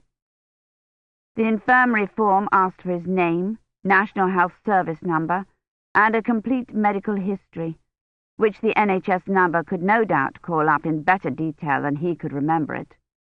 Illnesses, surgeries, inoculations. If Mary didn't have Badri's NHS number, That meant he was still unconscious. Mary took one of the sets of papers from the nurse and held up the sheet marked primaries. Any person Badri had contact with is a primary contact. Any person you have had contact with is a secondary. On this sheet, I would like you to list all contacts you have had with Badri Chowdhury over the last 3 days, and any contacts of his that you know of. On this sheet, she held up the sheet marked secondaries. List all your contacts with the time you had them. Begin with the present and work backward. She popped a temp into Gilchrist's mouth, peeled a portable monitor off its paper strip and stuck it on his wrist. The nurse passed the papers out to Latimer and the medic. Dunworthy sat down and began filling out his own. The infirmary form asked for his name, National Health Service number, and a complete medical history, which the NHS number could no doubt call up in better detail than he could remember it. Illnesses, surgeries, inoculations.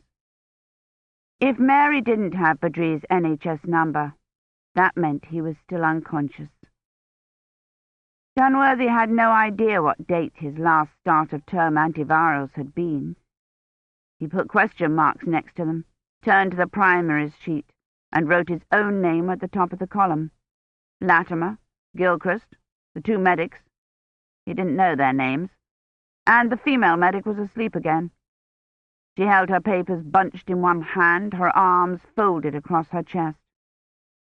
Dunworthy wondered if he needed to list the doctors and nurses who had worked on Badri when he came in.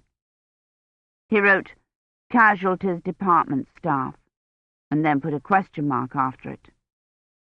Montoya and Kivrin, who, according to Mary, was fully protected.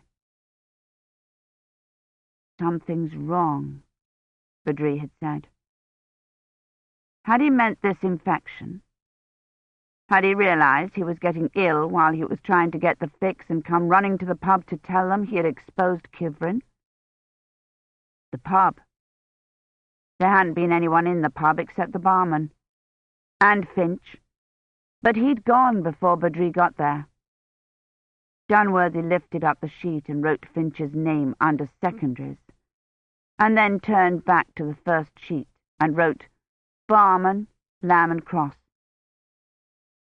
The pub had been empty, but the streets hadn't been. He could see Badri in his mind's eye, pushing his way through the Christmas crowd, barging into the woman with the lavender-flowered umbrella, and elbowing his way past the old man and the little boy with the white terrier. Anyone he's had any contact with, Mary had said. He looked across at Mary, who was holding Gilchrist's wrists and making careful entries in a chart. Was she going to try to get bloods and temps from everyone on these lists? It was impossible. Badri had touched or brushed past or breathed on dozens of people in his headlong flight back to Brasenose, none of whom Dunworthy or Badri would recognize again. Doubtless he had come in contact with as many or more on his way to the pub, and each of them had come in contact with how many others in the busy shops. He wrote down, large number of shoppers and pedestrians, High Street, ? Drew a line, and tried to remember the other occasions on which he'd seen Badri. He hadn't asked him to run the net until 2 days ago, when he'd found out from Kivrin that Gilchrist was intending to use a first-year apprentice.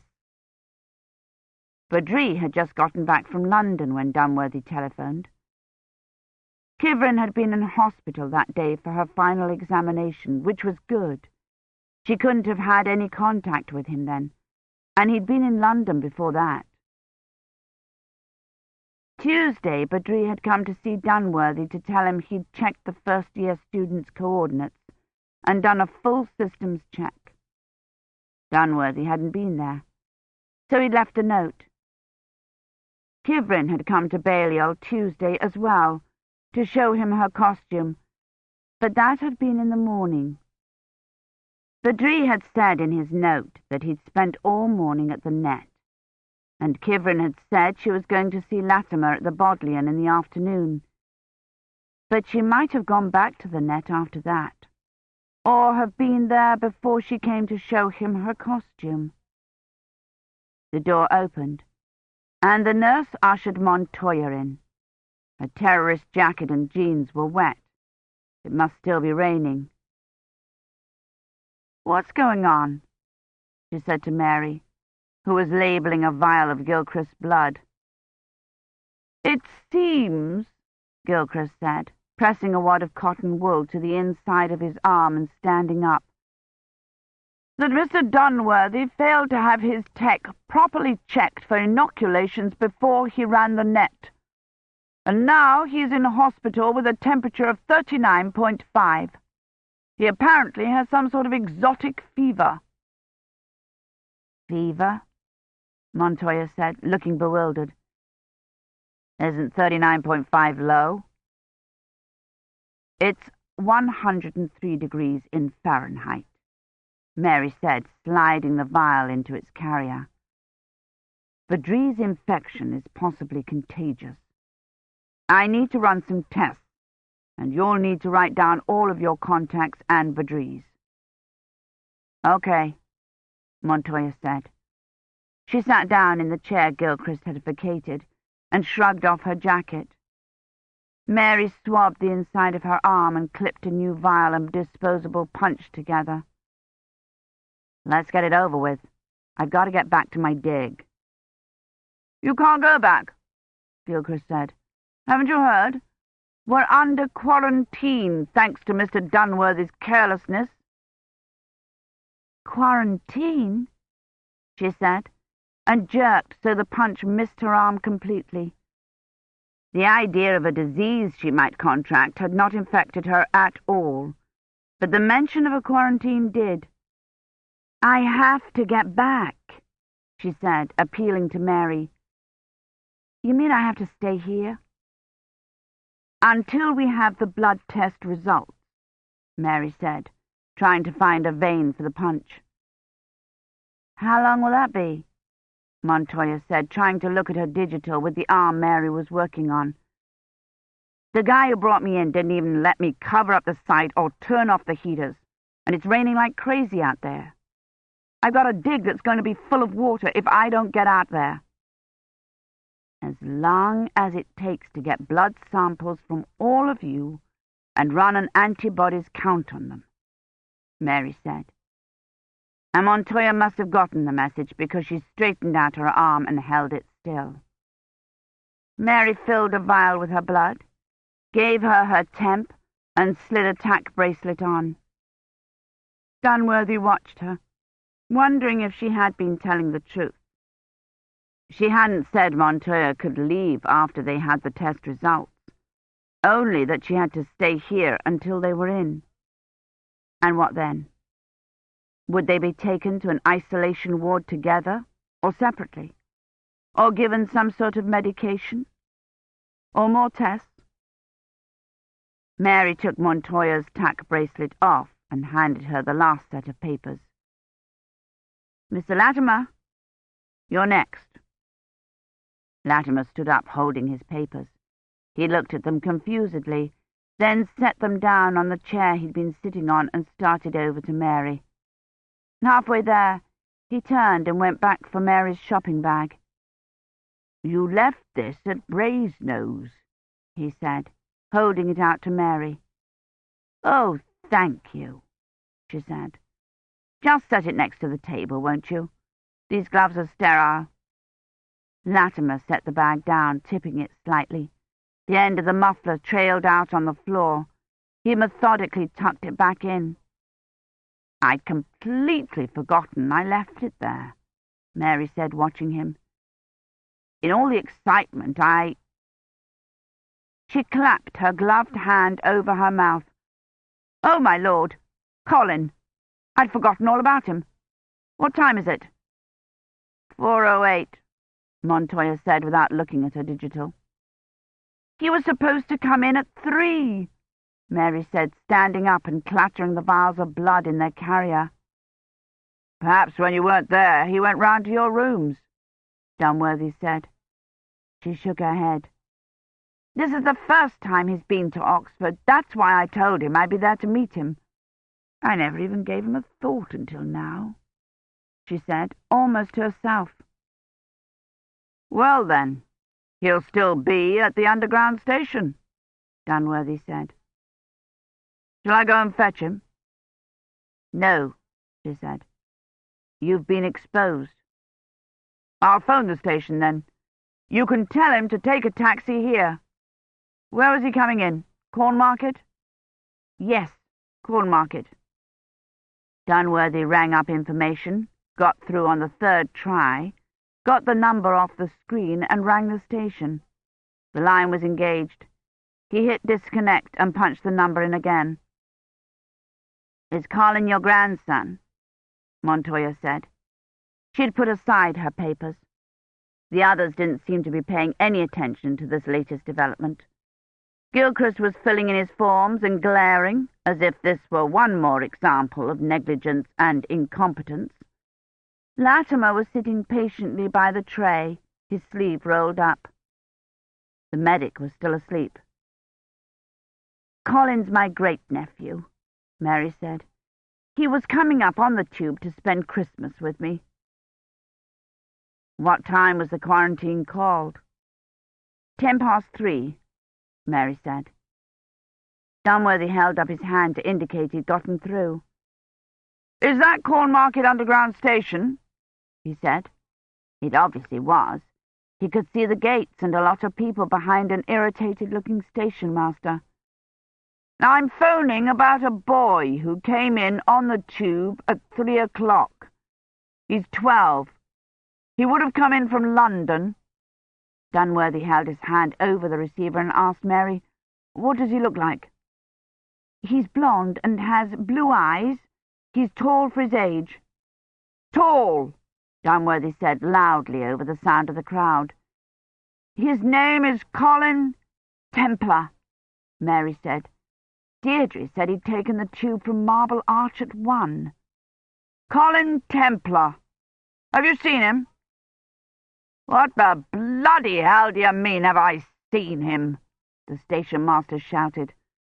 I've got 500 people in this station, and you want to know if I've seen a little boy. Look at this mess. The visual abruptly showed a milling crowd. Dunworthy scanned it, looking for a tallish boy with blonde hair and blue eyes. It switched back to the station master. There's just been a temp quarantine, he shouted over the roar that seemed to get louder by the minute. And I've got a station full of people who want to know why the trains have stopped, and why don't I do something about it? I've got all I can do to keep them from tearing the place apart. I can't bother about a boy. His name is Colin Templar, Dunworthy shouted. His great-aunt was supposed to meet him. Well, why didn't she then, and make one less problem for me to deal with? I've got a crowd of angry people here who want to know how long the quarantine's going to last, and why don't I do something about that? He cut off suddenly. Dunworthy wondered if he'd hung up or had the phone snatched out of his hand by an angry shopper. Had the station master seen him? Mary said. No, Dunworthy said. You'll have to send someone after him. Yes, all right. I'll send one of the staff, she said, and started out. The quarantine was called at 3:10, and he wasn't supposed to get here till 3, Montoya said. Maybe he was late. That hadn't occurred to Dunworthy.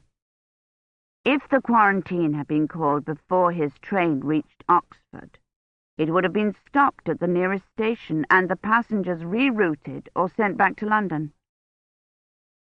Ring the station back, he said, handing her the phone. He told her the number. Tell them his train left Marble Arch at 1. I'll have Mary phone her niece. Perhaps Colin's back already. He went out in the corridor, intending to ask the nurse to fetch Mary, but she wasn't there. Mary must have sent her to the station. There was no one in the corridor.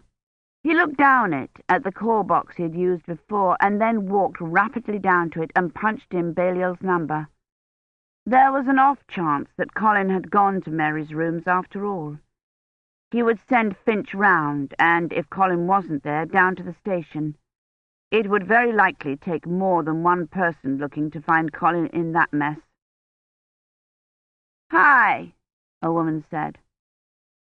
Dunworthy frowned at the number in the inset, but he hadn't misdialed. "I'm trying to reach Mr. Finch at Balliol College." "He's not here right now," the woman, obviously American, said.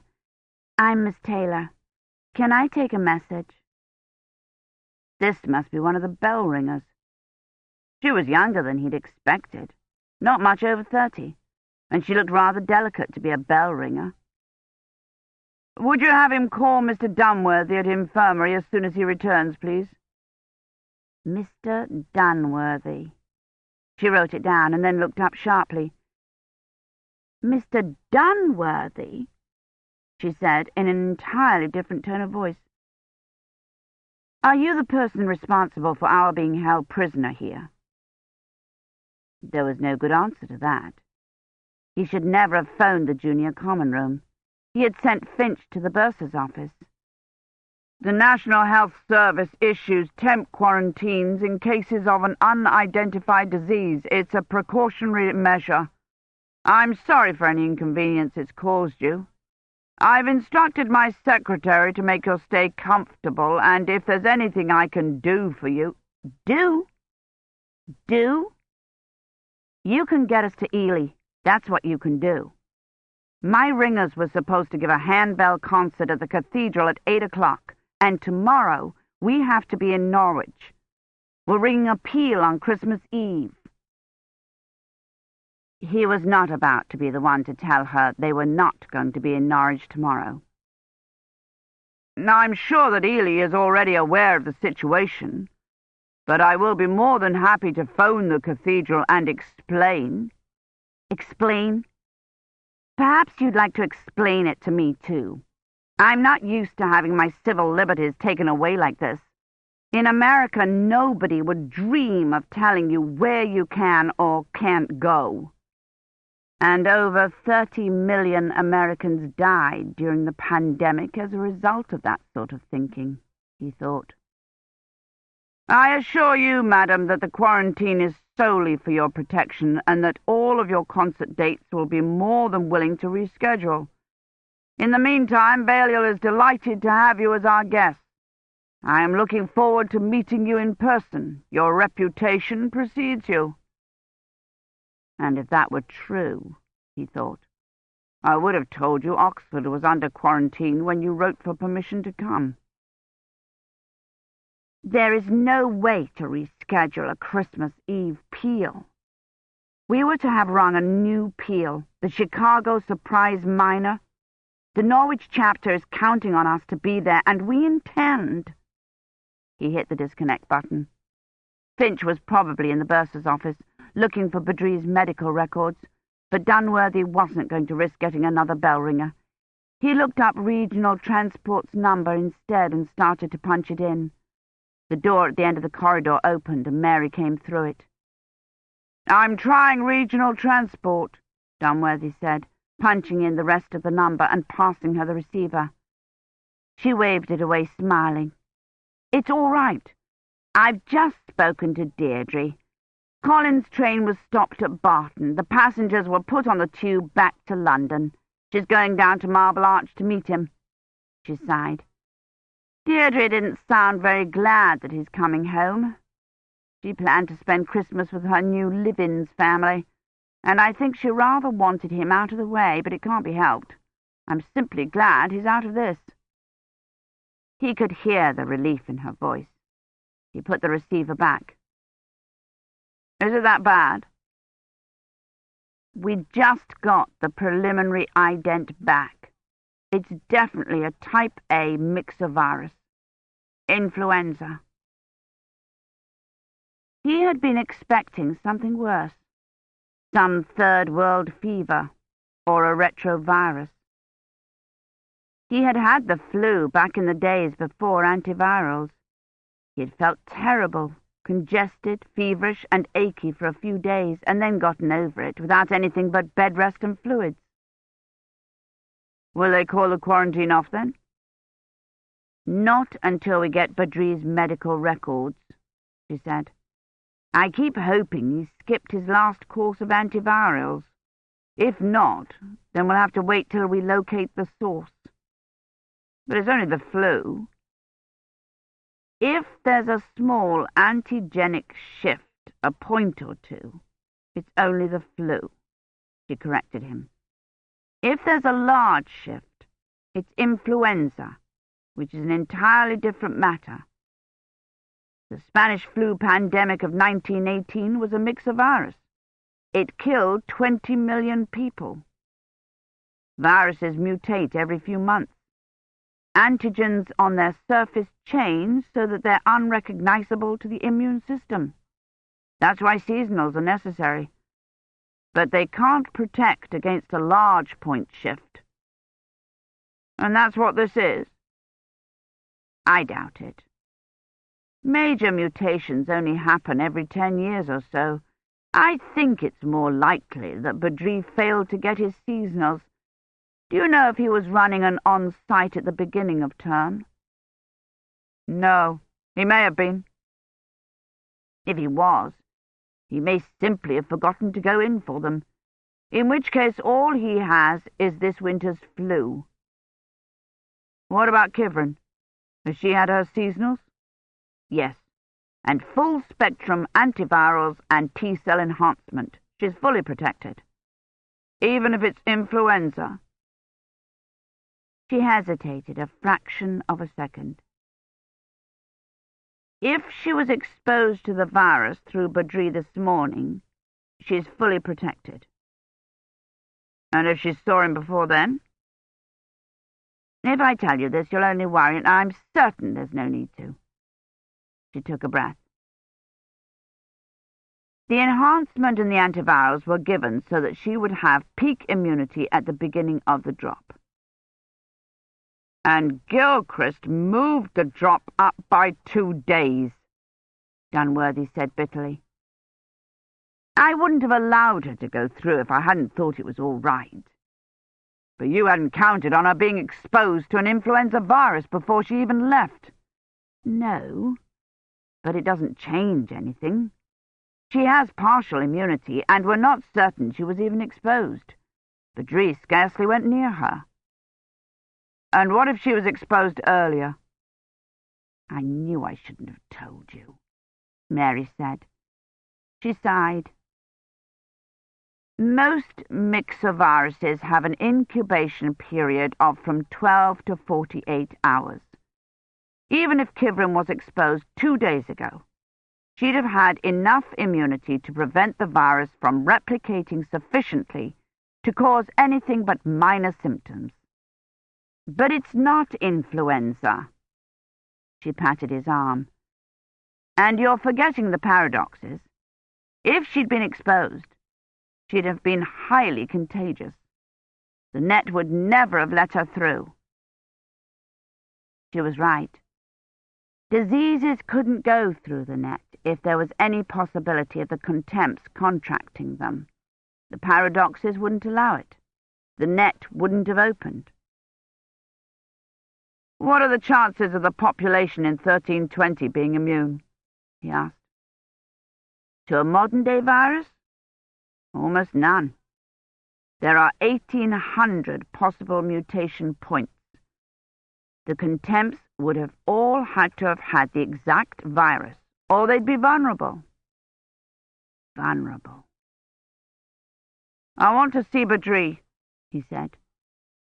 When he came to the pub, he said there was something wrong. He kept repeating it in the ambulance on the way to the hospital.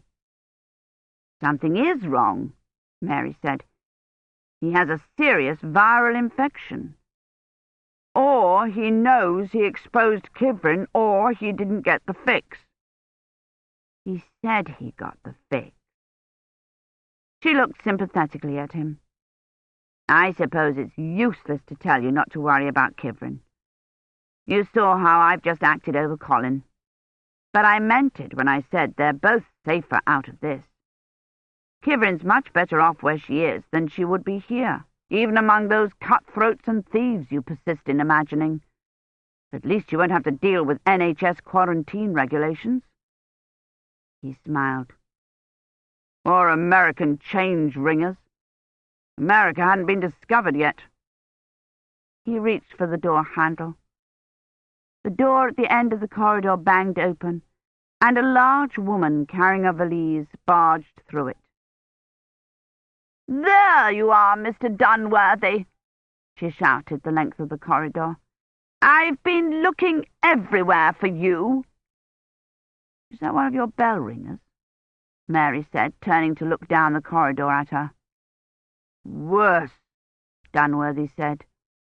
"It's Mrs. Gadsden."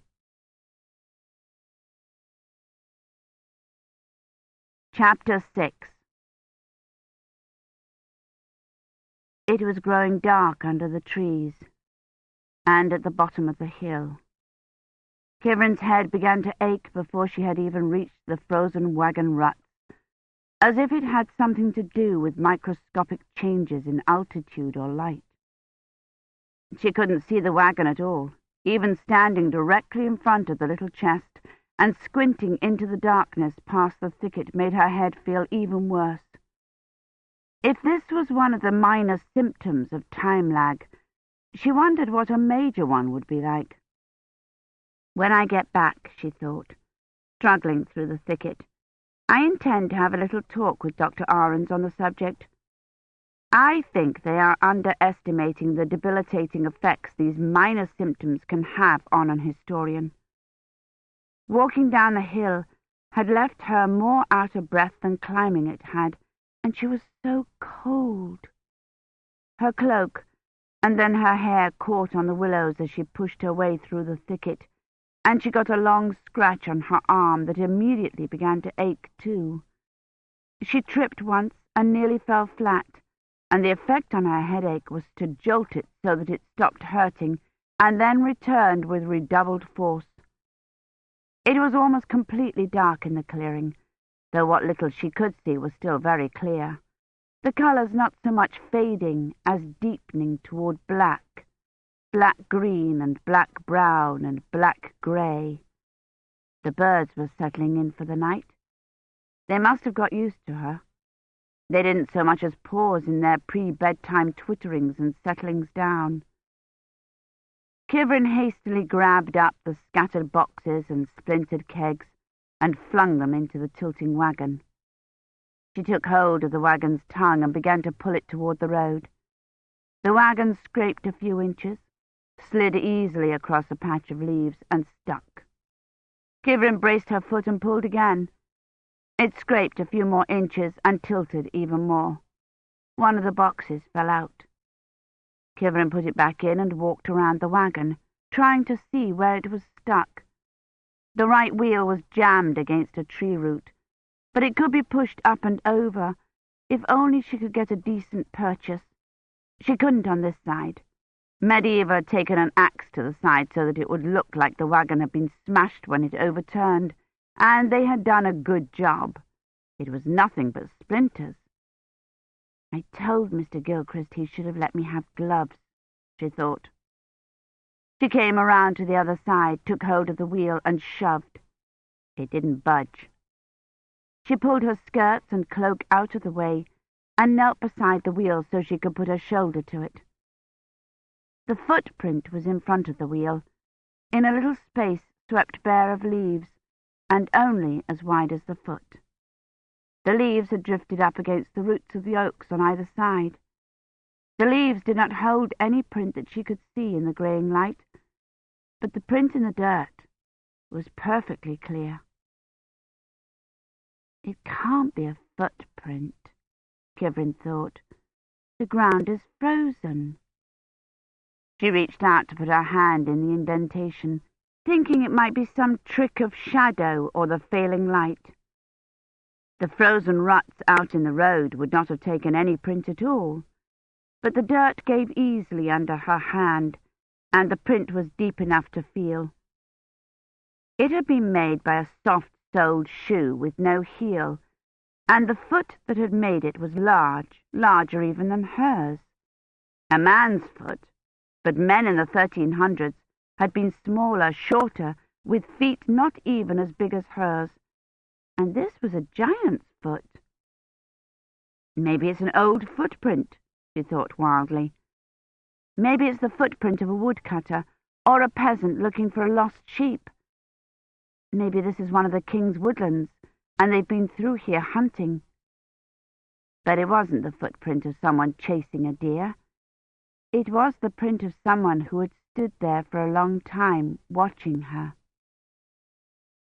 I heard him, she thought, and a little flutter of panic forced itself up into her throat. I heard him standing there. She was still kneeling, holding on to the wheel for balance. If the man, whoever it was, and it had to be a man, a giant, was still here in this glade watching, he must know that she had found the footprint. She stood up. "Hello?" she called, and frightened the birds to death again. They flapped and squawked themselves into hushed silence.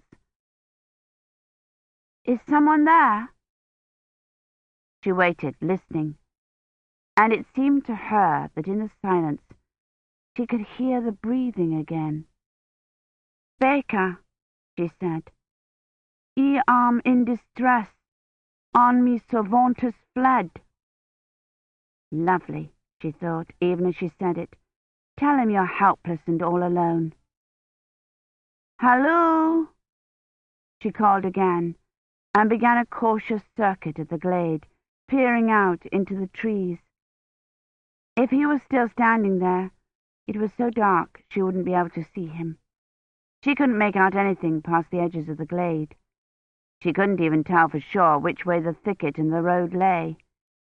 If she waited any longer, it would be completely dark, and she would never be able to get the wagon to the road. But she couldn't move the wagon. Whoever had stood there between the two trees, watching her, knew that the wagon was here. Maybe he had even seen it come through, bursting on the sparkling air like something conjured by an alchemist. If that were the case, he had probably run off to get the stake Dunworthy was so sure the populace kept in readiness.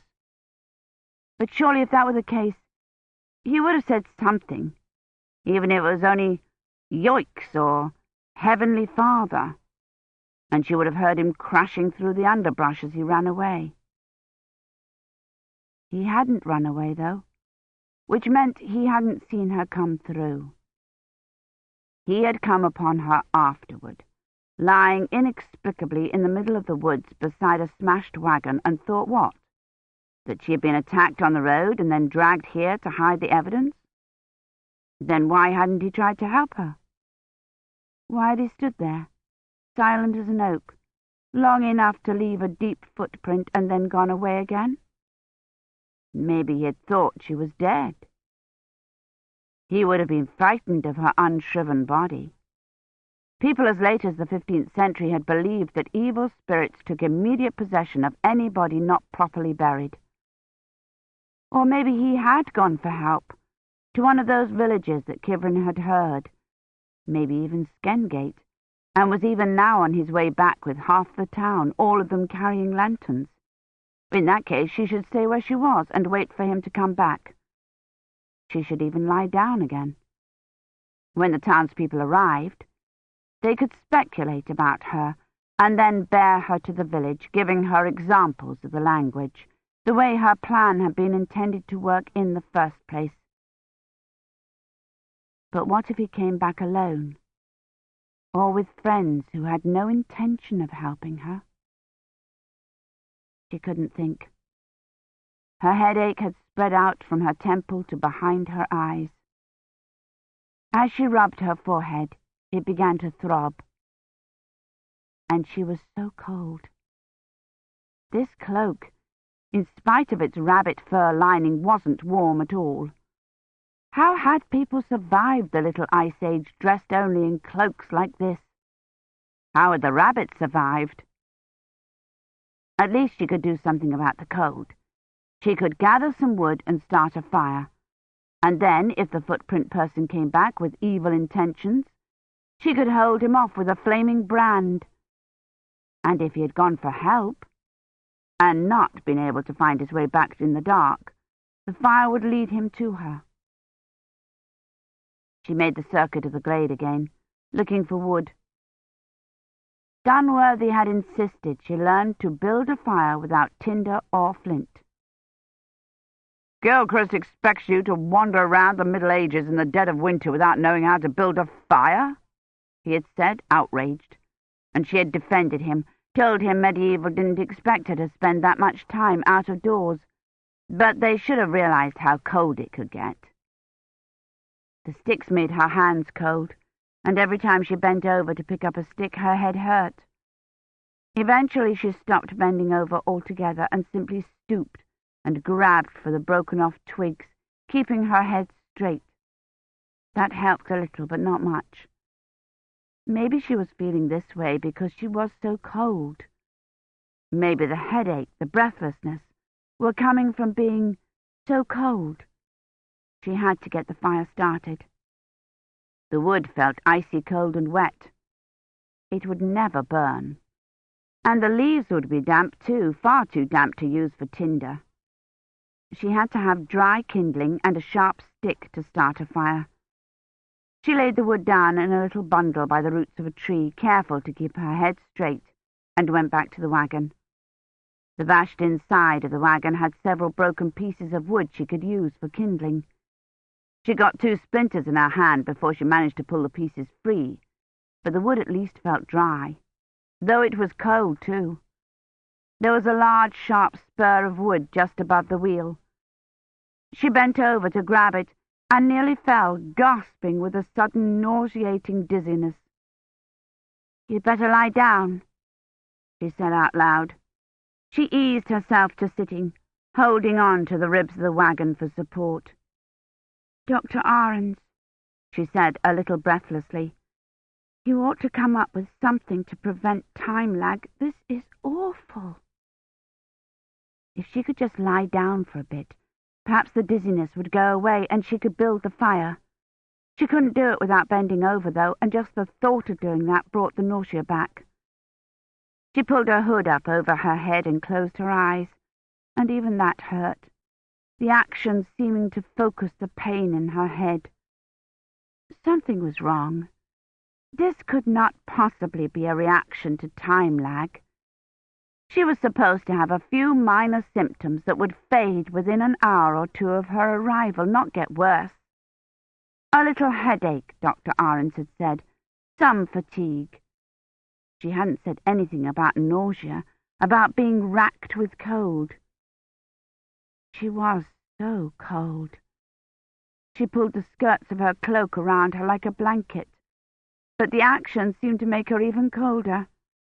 Her teeth began to chatter, the way they had up on the hill, and great convulsive shudders shook her shoulders. "I'm going to freeze to death," she thought. "But it can't be helped. I can't get up and start the fire. I can't. I'm too cold."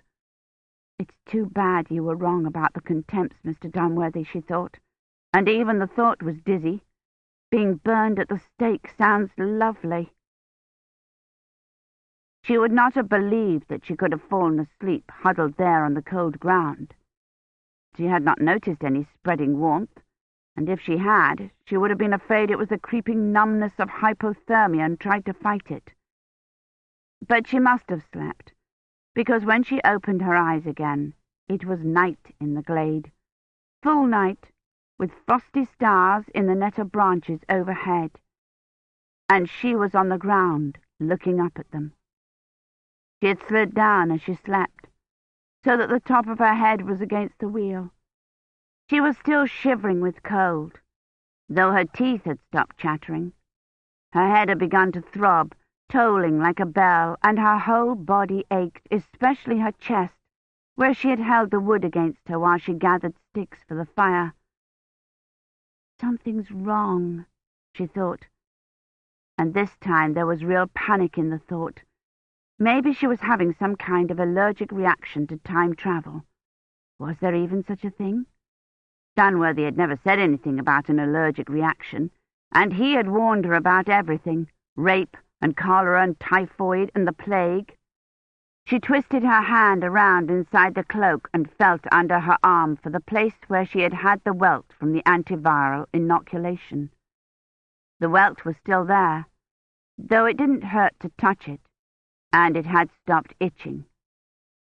Maybe that was a bad sign, she thought. Maybe the fact that it had stopped itching meant that it had stopped working. She tried to lift her head. The dizziness came back instantly. She lay her head back down and disentangled her hands from the cloak, carefully and slowly, the nausea cutting across every movement.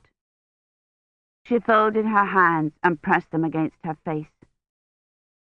"Mr. Dunworthy," she said, "I think you better come and get me."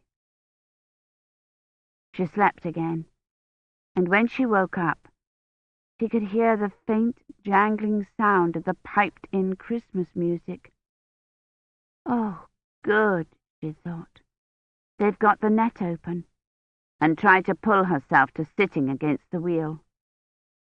"Oh, Mr. Dunworthy, I'm so glad you came back," she said, fighting the nausea. "I was afraid you wouldn't get my message."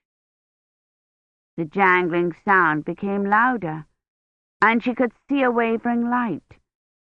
She pulled herself up a little farther.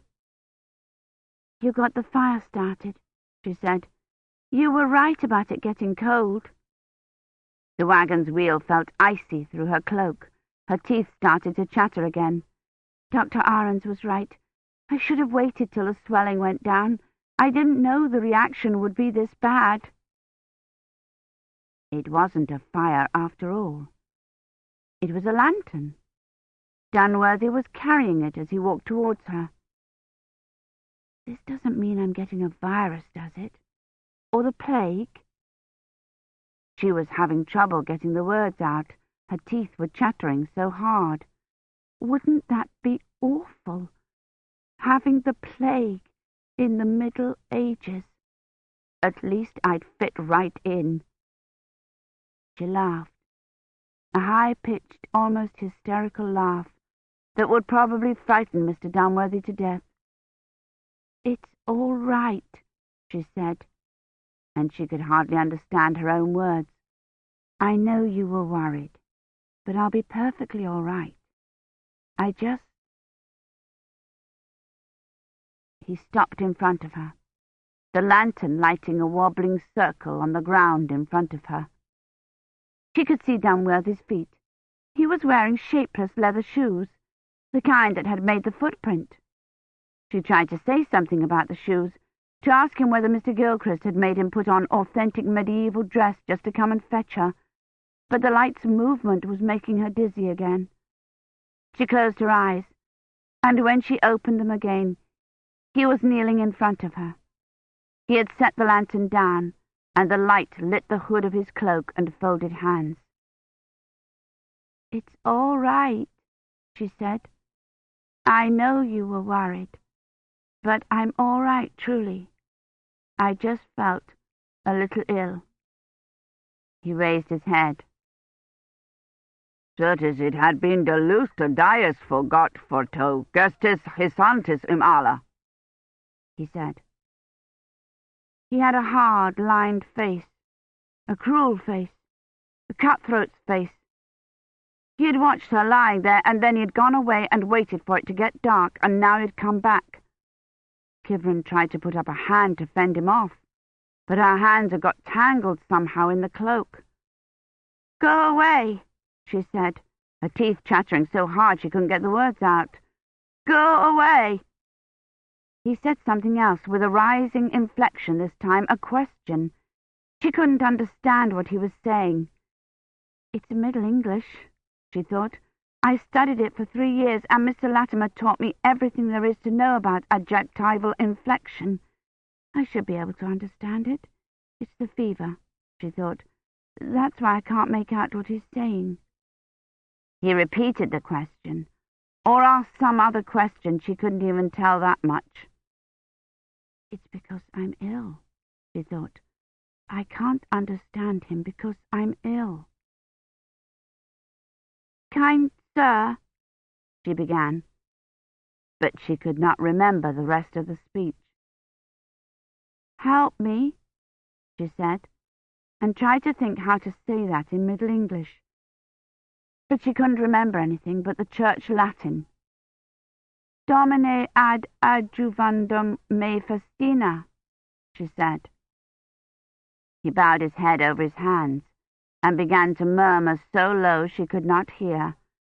And then she must have lost consciousness again, because he had picked her up and was carrying her.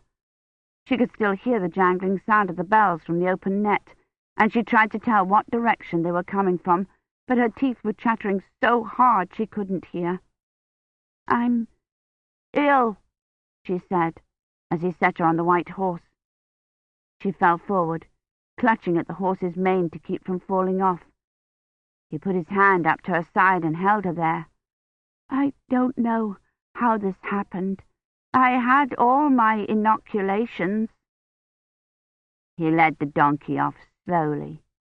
The bells on its bridle jingled tinnily. Transcript from the Doomsday Book. "Mr. Dunworthy, I think you better come and get me." Chapter 7.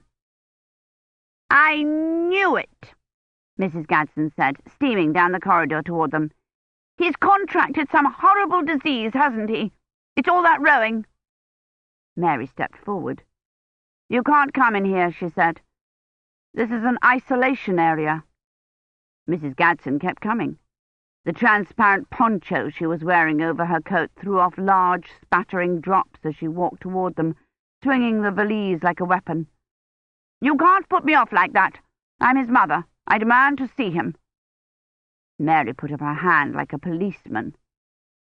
"Stop," she said, in her best ward sister voice. Amazingly, Mrs. Gadsden stopped. "A mother has a right to see her son," she said. Her expression softened. "Is he very ill?" "If you mean your son William, he's not ill at all," Mary said. "At least, so far as I know." She put her hand up again. "Please don't come any closer. Why do you think William's ill?" "I knew it the moment I heard about the quarantine. A sharp pain went through me when the station master said temp quarantine." She set down the valise so she could indicate the location of the sharp pain.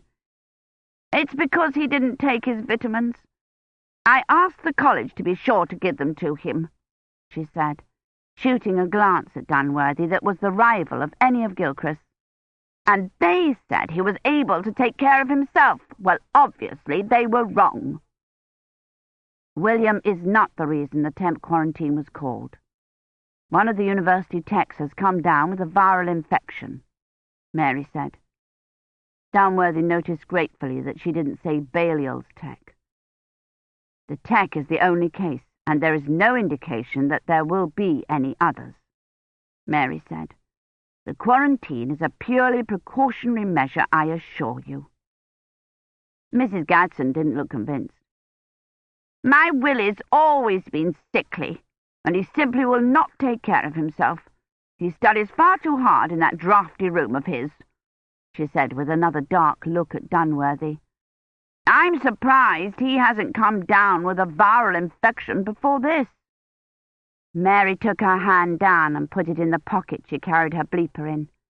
"I do hope she's calling for help," Dunworthy thought. "By the end of one term at Balliol, Willis' health was completely broken down, and then his tutor forced him to stay up over Christmas and read Petrarch," Mrs. Gadsden said. "That's why I came up.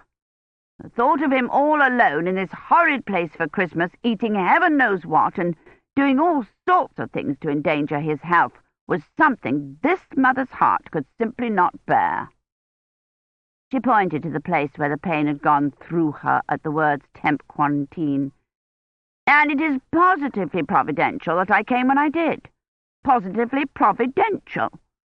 I nearly missed the train. My valise was so cumbersome, and I almost thought, well, there'll be another along.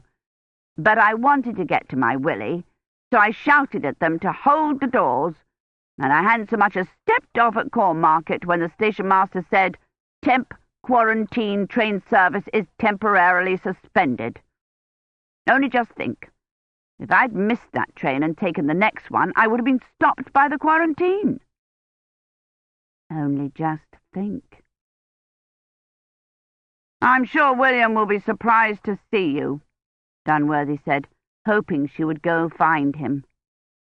"Yes," she said grimly. "He's probably sitting there without even his muffler on. He'll get this viral infection, I know it. He gets everything. He used to break out in horrible rashes when he was little. He's bound to come down with it. At least his mother is here to nurse him through it." The door was flung open, and two people wearing masks, gowns, gloves, and some sort of paper covering over their shoes came racing through it. They slowed to a walk when they saw there was no one collapsed on the floor. "I need this area cordoned off and an isolation ward sign posted," Mary said. She turned to Mrs. Gadsden. "I'm afraid there's a possibility you've been exposed to the virus. We do not have a positive mode of transmission yet, and we can't rule out the possibility of its being airborne," she said. And for one horrible moment, Dunworthy thought she meant to put Mrs. Gadsden in the waiting room with them. "Would you escort Mrs. Gadsden to an isolation cubicle?" she asked one of the masked and gowned. "We'll need to run blood tests and get a list of your contacts. Mr. Dunworthy, if you'll just come with me," she said, and led him into the waiting room and shut the door before Mrs. Gadsden could protest. "They can keep her a while and give poor Willie a few last hours of freedom." "That woman would make anyone break out in a rash," he said. Everyone except the medic had looked up at their entrance. Latimer was sitting patiently by the tray, his sleeve rolled up. Montoya was still using the phone. "Colin's train was turned back," Mary said. "He's safely at home by now." "Oh, good," Montoya said, and put the phone down. Gilchrist leapt for it. "Mr. Latimer, I'm sorry to keep you waiting," Mary said. She broke open a pair of imperm gloves, put them on, and began assembling a punch. "Gilchrist here. I wish to speak with the senior tutor," Gilchrist said into the telephone. "Yes, I'm trying to reach Mr. Basingham. Yes, I'll wait." "The senior tutor has no idea where he is," Dunworthy thought, "and neither has the secretary." He'd already spoken to them when he was trying to stop the drop. The secretary hadn't even known he was in Scotland. "I'm glad they found the kid," Montoya said, looking at her digital. "How long do you think they'll keep us here? I've got to get back to my dig before it turns into a swamp. We're excavating Skengate's churchyard right now. Most of the graves date from the 1400s, but we've got some Black Death and a few pre-William the Conquerors. Last week we found a knight's tomb, beautiful condition. I wonder if Kivrin's there yet." Dunworthy assumed she meant at the village and not in one of the graves. "I hope so," he said. "I told her to start recording her observations of Skengate immediately. The village and the church, especially the tomb. The inscription's partly worn off and some of the carving. The date's readable, though. 1318. "It's an emergency," Gilchrist said. He fumed through a long pause. "I know he's fishing in Scotland. I want to know where." Mary put a plaster on Latimer's arm and motioned to Gilchrist. He shook his head at her. She went over to the medic and shook her awake. She followed her over to the tray, blinking sleepily. "There are so many things only direct observation can tell us," Montoya said. "I told Kivrin to record every detail. I hope there's room on the recorder. It's so small." She looked at her watch again. Of course, it had to be. Did you get a chance to see it before they implanted it? It really does look like a bone spur. Bone spur? Dunworthy said, watching the medic's blood spurt into the vial. That's so it can't cause an anachronism, even if it's discovered. It fits right against the palmar surface of the scaphoid bone. She rubbed the wrist bone above the thumb. Mary motioned to Dunworthy, and the medic stood up, rolling down her sleeve. Dunworthy took her place in the chair. Mary peeled the back from a monitor, stuck it to the inside of Dunworthy's wrist, and handed him a temp to swallow. "Have the bursar call me at this number as soon as he returns," Gilchrist said, and hung up. Montoya snatched up the phone, punched in a number, and said, "Hi. Can you tell me the quarantine perimeter? I need to know if Whitney's inside it. My dig's there." Whoever she was talking to apparently told her no. "Then who can I talk to about getting the perimeter changed? It's an emergency." They're worried about their emergencies, Dunworthy thought, and neither of them's even given a thought to worrying about Kivrin. Well, what was there to worry about? Her cord had been disguised to look like a bone spur so it wouldn't cause an anachronism when the contents decided to chop off her hands before they burned her at the stake. Mary took his blood pressure and then jabbed him with the punch. "If the phone ever becomes available," she said, snapping on the plaster and motioning to Gilchrist, who was standing next to Montoya looking impatient, "you might ring up William Gadsden and warn him that his mother's coming." Montoya said, "Yes, the number for the National Trust," hung up the phone and scribbled a number on one of the brochures. The phone trilled. Gilchrist, halfway to Mary, launched himself at it, grabbing it up before Montoya could reach it. "No," he said, and handed it grudgingly over to Dunworthy. It was Finch. He was in the bursar's office. "Have you got Badri's medical records?" Dunworthy said. "Yes, sir. The police are here, sir. They're looking for places to put all the detainees who don't live in Oxford." "And they want us to put them up at Balliol?" Dunworthy said. "Yes, sir. How many shall I tell them we can take?" Mary had stood up, Gilchrist's vial of blood in hand, and was signalling to Dunworthy. "Wait a minute, please," he said, and punched hold on the mouthpiece. "Are they asking you to board detainees?" Mary asked. "Yes," he said. "Don't commit to filling all your rooms," she said. "We may need infirmary space." Dunworthy took his hand away and said, "Tell them we can put them in Fisher and whatever rooms are left in Salvin. If you haven't assigned rooms to the bell ringers, double them up. Tell the police infirmary has asked for Bulkley Johnson as an emergency ward. Did you say you'd found Badri's medical records?" "Yes, sir. I had the very devil of a time finding them. The bursar had filed them under Badri, Chowdhury, and the Americans." "Did you find his NHS number?" "Yes, sir." "I'm putting Dr. Ahrens on," he said before Finch could launch into tales of the bell ringers. He motioned to Mary. "You can give her the information directly." Mary attached a plaster to Gilchrist's arm and a temp monitor to the back of his hand. "I got through to Ely, sir," Finch said. "I informed them of the handbell concert cancellation, and they were quite pleasant, but the Americans are still very unhappy." Mary finished entering Latimer's reads, stripped off the gloves, and came over to take the phone from Dunworthy. "Finch, Dr. Ahrens here. Read me Badri's NHS number." Dunworthy handed her his secondaries sheet and a pencil, and she wrote it down, and then asked for Badri's inoculation records, and made a number of notations Dunworthy couldn't decipher. "Any reactions or allergies?" There was a pause, and then she said, "All right, no, I can get the rest off the computer. I'll ring you back if I need additional information." She handed the phone back to Dunworthy. "He wants to speak with you again," she said, and left, taking the paper with her. "They're most unhappy at being kept here," Finch said. "Miss Taylor is threatening to sue for involuntary breach of contract."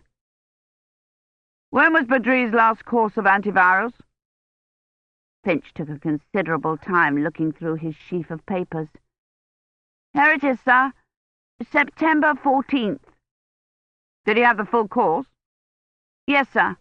Receptor analogues, MPA booster, and seasonals." "Has he ever had a reaction to an antiviral?" "No, sir. There's nothing under allergies in the history. I already told Dr. Ahrens that." Badri had had all his antivirals. He had no history of reactions. "Have you been to New College yet?" Dunworthy asked. "No, sir. I'm just on my way. What should I do about supplies, sir? We've adequate stores of soap, but we're very low on lavatory paper." The door opened, but it wasn't Mary. It was the medic who had been sent to fetch Montoya. He went over to the tea trolley and plugged in the electric kettle. "Should I ration the lavatory paper, do you think, sir?" Finch said. "Or put up notices asking everyone to conserve?" "Whatever you think best," Dunworthy said, and rang off. It must still be raining. The medic's uniform was wet, and when the kettle boiled, he put his red hands over the steam as if trying to warm them. "Are you quite finished using the telephone?" Gilchrist said. Dunworthy handed it to him. He wondered what the weather was like where Kivrin was, and whether Gilchrist had had probability compute the chances of her coming through in the rain. Her cloak had not looked especially waterproof, and that friendly traveller who was supposed to come along within 1.6 hours would have holed up in a hostelry or haymow till the roads dried enough to be passable. Dunworthy had taught Kivrin how to make a fire, but she could hardly do so with wet kindling and numb hands. Winters in the 1300s had been cold. It might even be snowing. The Little Ice Age had just begun in 1320. The weather eventually getting so cold that the Thames froze over. The lower temps and erratic weather had played such havoc with the crops that some historians blamed the Black Death horrors on the malnourished state of the peasants. The weather had certainly been bad. In the autumn of 1348, it had rained in one part of Oxfordshire every day from Michaelmas to Christmas. Kivrin was probably lying there on the wet road, half dead from hypothermia. And broken out in a rash, he thought, from her over-doting tutor worrying too much about her. Mary was right. He did sound like Mrs. Gadsden. The next thing he knew, he'd be plunging off into 1320, forcing the doors of the net open like Mrs. Gadsden on the tube, and Kivrin would be as glad to see him as William was going to be to see his mother, and as in need of help. Kivrin was the brightest and most resourceful student he had ever had. She surely knew enough to get in out of the rain. For all he knew, she had spent her last vac with the Eskimos learning to build an igloo. She had certainly thought of everything else, even down to her fingernails. When she had come in to show him her costume, she had held up her hands. Her nails had been broken off, and there were traces of dirt in the cuticles. "I know I'm supposed to be nobility, but rural nobility, and they did a lot of farm chores in between Bayeux tapestries, and East Riding ladies didn't have scissors till the 1600s. So I spent Sunday afternoon in Montoya's dig, grubbing among the dead bodies to get this effect." Her nails had looked dreadful and utterly authentic. There was obviously no reason to worry about a minor detail like snow. But he couldn't help it. If he could speak to Badri, ask him what he'd meant when he said something wrong, make certain the drop had gone properly, and that there hadn't been too much slippage, he might be able to stop worrying. But Mary had not been able even to get Badri's NHS number till Finch phoned with it. He wondered if Badri was still unconscious, or worse. He got up and went over to the tea trolley and made himself a cup of tea. Gilchrist was on the phone again, apparently speaking to the porter. The porter didn't know where Basingame was either. When Dunworthy had talked to him, he had told him he thought Basingame had mentioned Loch Balkillen, a lake that turned out not to exist. Dunworthy drank his tea. Gilchrist rang up the bursar and the deputy warden, neither of whom knew where Basingame had gone. The nurse who had guarded the door earlier came in and finished the blood test. The male medic picked up one of the inspirational brochures and began to read it. Montoya filled out her admissions form and her list of contacts. "What am I supposed to do?" she asked Dunworthy. "Write down the people I've been in contact with today?" "The past 3 days," he said. They continued to wait. Dunworthy drank another cup of tea. Montoya rang up the NHS and tried to persuade them to give her a quarantine exemption so she could go back to the dig. The female medic went back to sleep. The nurse wheeled in a trolley with supper on it. "Great chair mad or hostus ever reachon on to the soper setus unknown," Latimer said, the only remark he had made all afternoon. While they ate, Gilchrist regaled Latimer with his plans for sending Kivrin to the aftermath of the Black Death. "The accepted historical view is that it completely destroyed medieval society," he told Latimer, as he cut his roast beef. "But my research indicates it was purgative rather than catastrophic." From whose point of view? Dunworthy thought, wondering what was taking so long. He wondered if they were truly processing the blood tests, or if they were simply waiting for one or all of them to collapse across the tea trolley so they could get a fix on the incubation period. Gilchrist rang up New College again and asked for Basingame's secretary. "She's not there," Dunworthy said. "She's in Devonshire with her daughter for Christmas." Gilchrist ignored him. "Yes, I need to get a message through to her. I'm trying to reach Mr. Basingame. It's an emergency. We've just sent an historian to the 1300s, and Balliol failed to properly screen the tech who ran the net. As a result, he's contracted a contagious virus." He put the phone down. "If Mr. Chowdhury failed to have any of the necessary antivirals, I'm holding you personally responsible, Mr. Dunworthy." "He had the full course in September," Dunworthy said. "Have you proof of that?" Gilchrist said. "Did it come through?" the medic asked. They all, even Latimer, turned to look at her in surprise. Until she'd spoken, she'd seemed fast asleep, her head far forward on her chest and her arms folded, holding the contacts list. "You said you sent somebody back to the Middle Ages," she said belligerently. "Did it?" "I'm afraid I don't," Gilchrist said. "This virus," she said, "could it have come through the time machine?" Gilchrist looked nervously at Dunworthy. "That isn't possible, is it?" "No," Dunworthy said. It was obvious Gilchrist knew nothing about the continuum paradoxes or string theory. The man had no business being acting head. He didn't even know how the net he had so blithely sent Kivrin through worked. The virus couldn't have come through the net.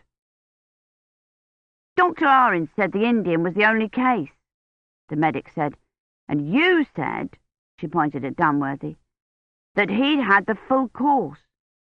If he's had his antivirals, he couldn't catch a virus, unless it was a disease from somewhere else. And the Middle Ages was full of diseases, wasn't it? Smallpox and the plague." Gilchrist said, "I'm certain that medieval has taken steps to protect against that possibility." There is no possibility of a virus coming through the net, Dunworthy said angrily. The space-time continuum does not allow it to happen. You send people through, he persisted, and a virus is smaller than a person. Dunworthy hadn't heard that argument since the early years of the nets, when the theory was only partially understood. I assure you we've taken every precaution, Gilchrist said. Nothing that would affect the course of history can go through a net, Dunworthy explained, glaring at Gilchrist. The man was simply encouraging her with his talk of precautions and probabilities. Radiation, toxins, microbes, none of them has ever passed through a net. If they're present, the net simply won't open. The medic looked unconvinced. I assure you, Gilchrist said, and Mary came in. She was carrying a sheaf of variously coloured papers. Gilchrist stood up immediately. Dr. Ahrens, is there a possibility that this viral infection Mr. Chowdhury has contracted might have come through the net? Of course not, she said, frowning as if the whole idea were ridiculous. In the first place, diseases can't come through the net. It would violate the paradoxes.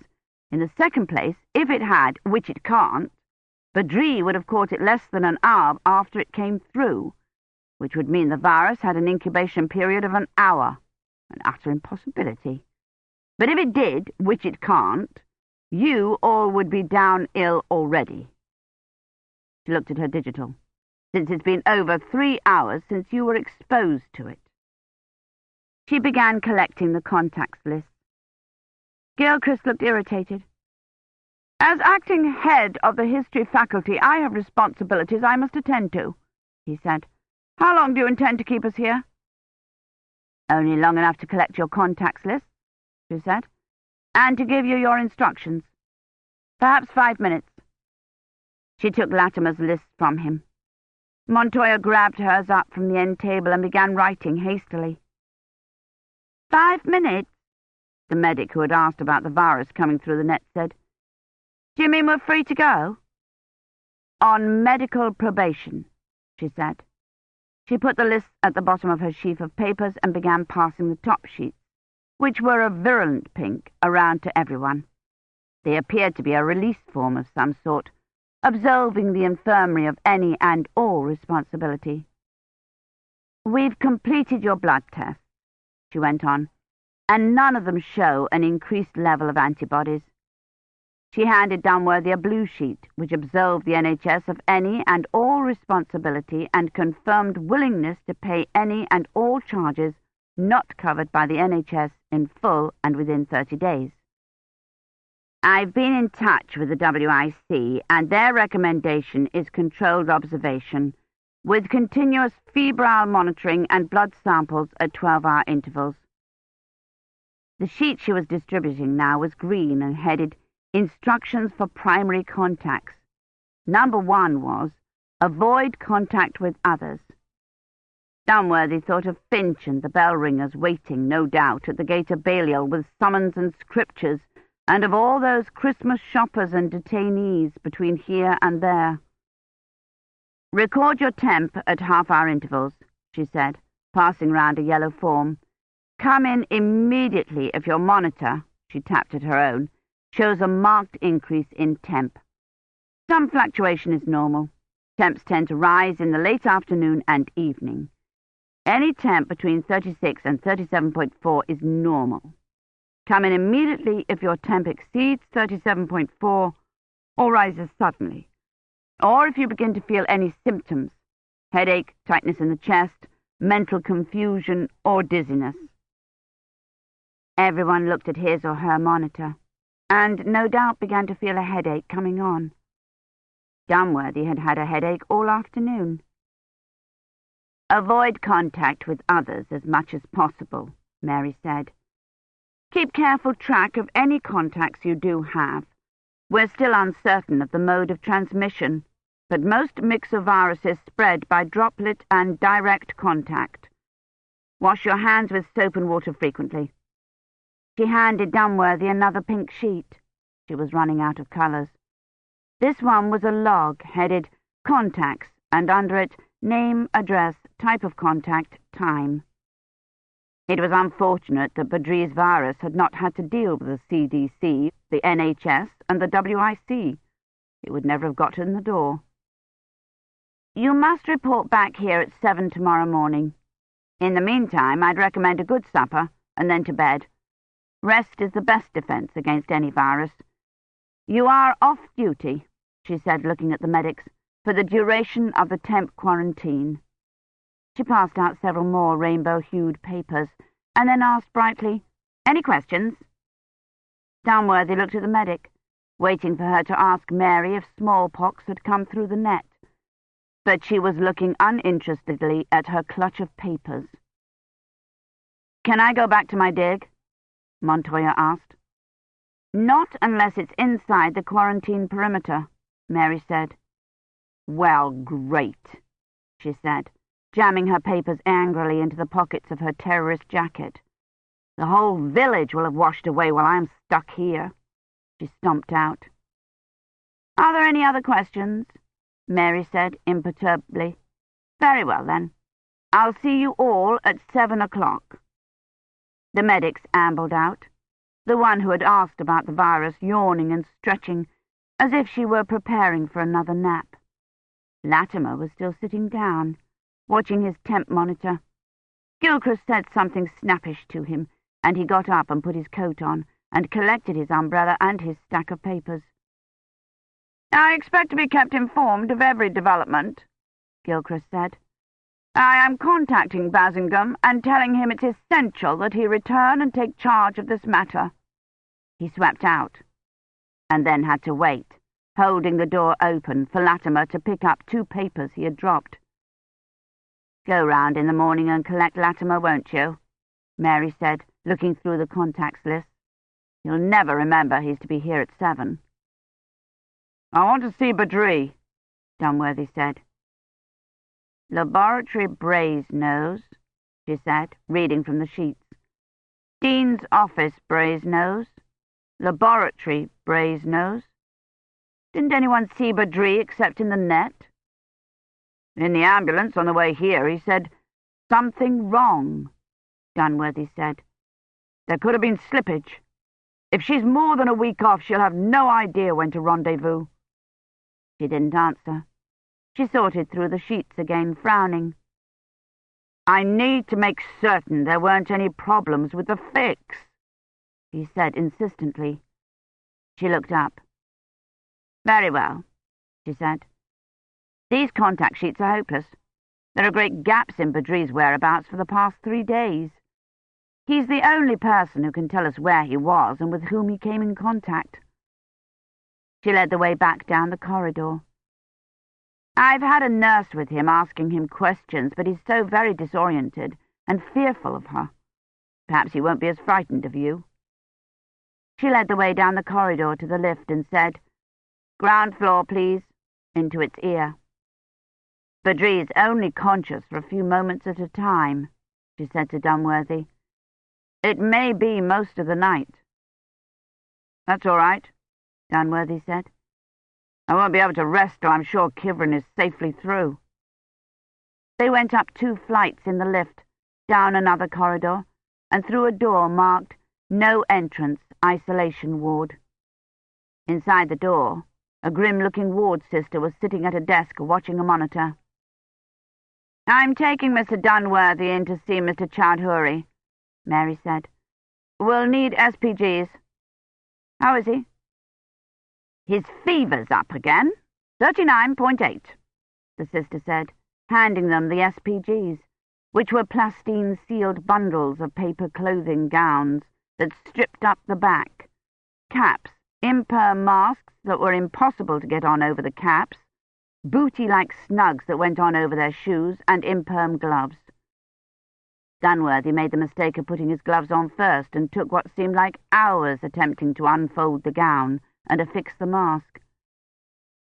You'll need to ask very specific questions, Mary said. Ask him what he did when he got up this morning. If he'd stayed the night with anyone, where he ate breakfast, Who was there? That sort of thing. His high fever means that he's very disoriented. You may have to ask your questions several times. She opened the door to the room. It wasn't really a room. There was only space for the bed and a narrow camp stool, not even a chair. The wall behind the bed was covered with displays and equipment. The far wall had a curtained window and more equipment. Mary glanced briefly at Badri, and then began scanning the displays. Dunworthy looked at the screens. The one nearest him was full of numbers and letters. The bottom line read, ICU 143-20691, 22-12-54, 1803, 200/RPT, 1800 CRS, IMJPCLN, 200 MG/Q6H, NHS 40-211-7, M. Ahrens. Apparently the doctor's orders. The other screens showed spiking lines and columns of figures. None of them made any sense, except for a number in the middle of the small display second from the right. It read, Temp 39.9. Dear God. He looked at Badri. He was lying with his arms outside the bedclothes, his arms both connected to drips that hung from stanchions. One of the drips had at least 5 bags feeding into the main tube. His eyes were closed, and his face looked thin and drawn, as if he had lost weight since this morning. His dark skin had a strange purplish cast to it. Badri, Mary said, leaning over him, can you hear us? He opened his eyes and looked at them without recognition, which was probably due less to the virus than to the fact that they were covered from head to foot in paper. It's Mr. Dunworthy, Mary said helpfully. He's come to see you. Her bleeper started up. Mr. Dunworthy? He said hoarsely and tried to sit up. Mary pushed him gently down into the pillow. Mr. Dunworthy has some questions for you, she said, patting his chest gently, the way she had in the laboratory at Brasenose. She straightened up, watching the displays on the wall behind him. Lie still. I need to leave now, but Mr. Dunworthy will stay with you. Rest and try to answer Mr. Dunworthy's questions. She left. Mr. Dunworthy, Badri said again, as if he were trying to make sense of the words. Yes, Dunworthy said. He sat down on the camp stool. How are you feeling? When do you expect him back? Badri said, and his voice sounded weak and strained. He tried to sit up again. Dunworthy put out his hand to stop him. Have to find him, he said. There's something wrong.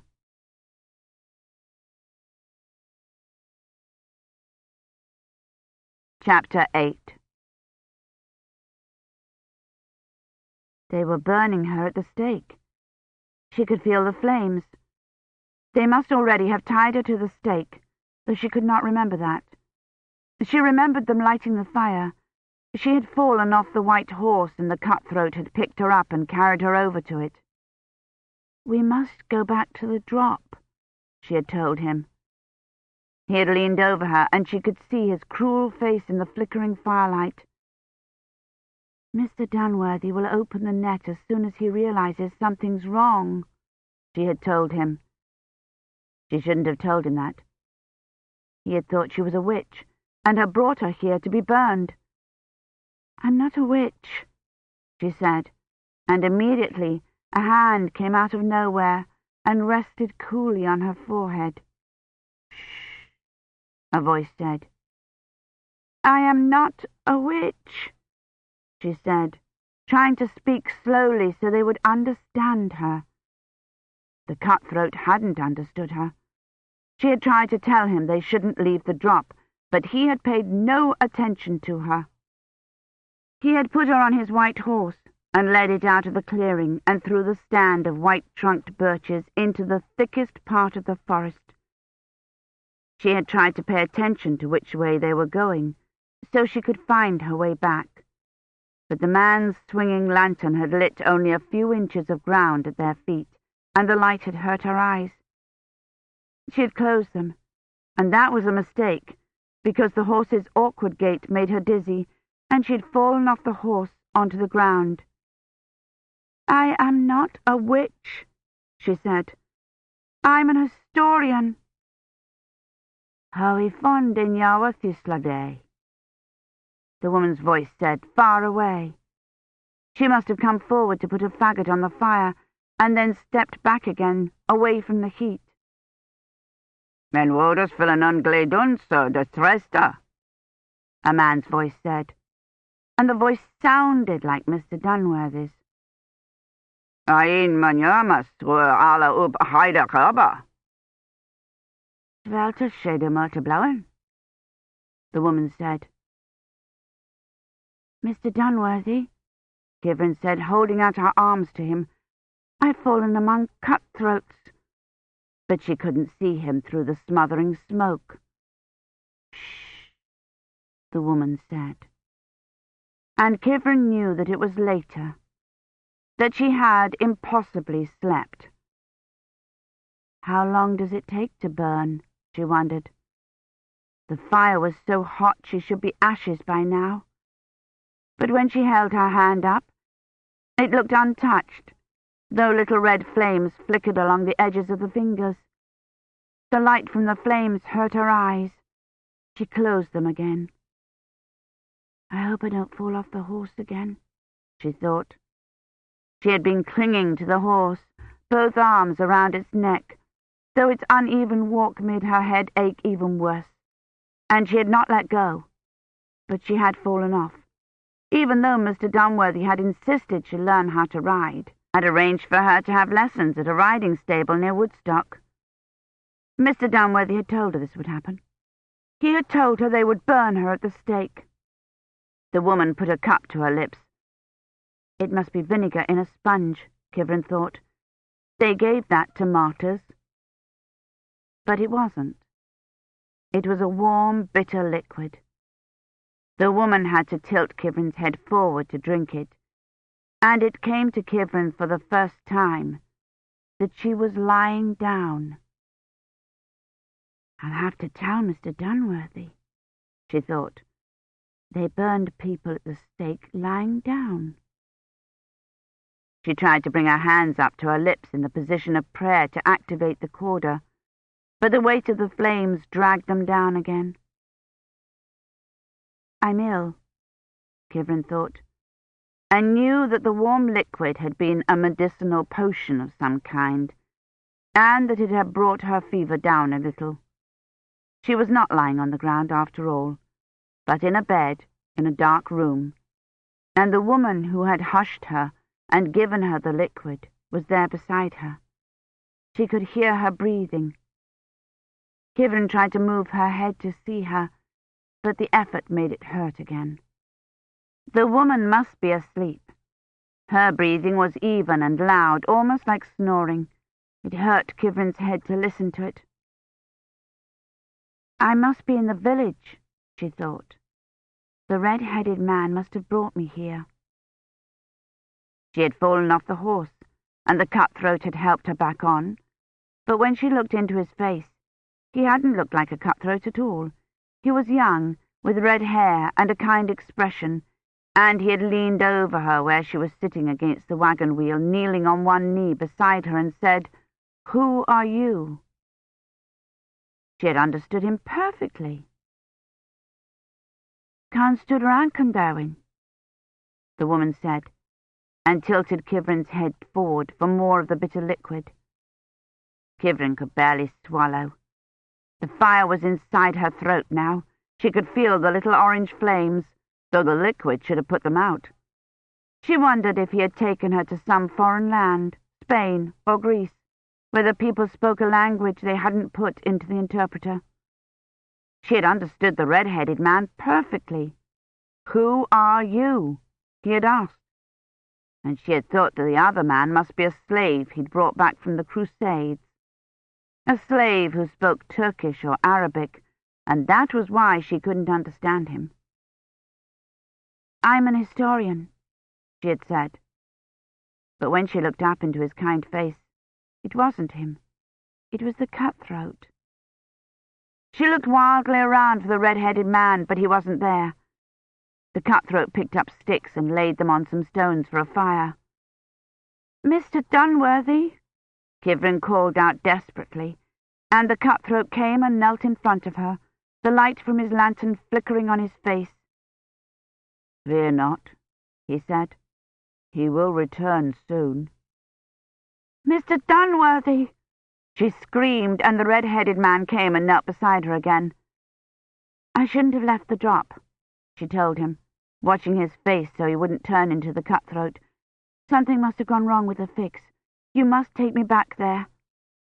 He unfastened the cloak he was wearing, swinging it easily off his shoulders, and laid it over her, and she knew he understood.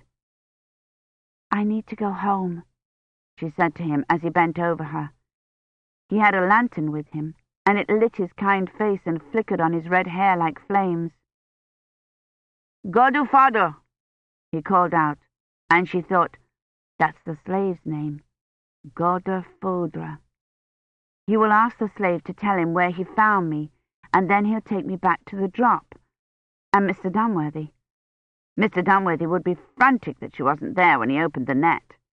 "It's all right, Mr. Dunworthy," she had said silently. "I'm coming." "Drid the mother," the red-headed man had said, and lifted her up in his arms. "For thou galwineth come."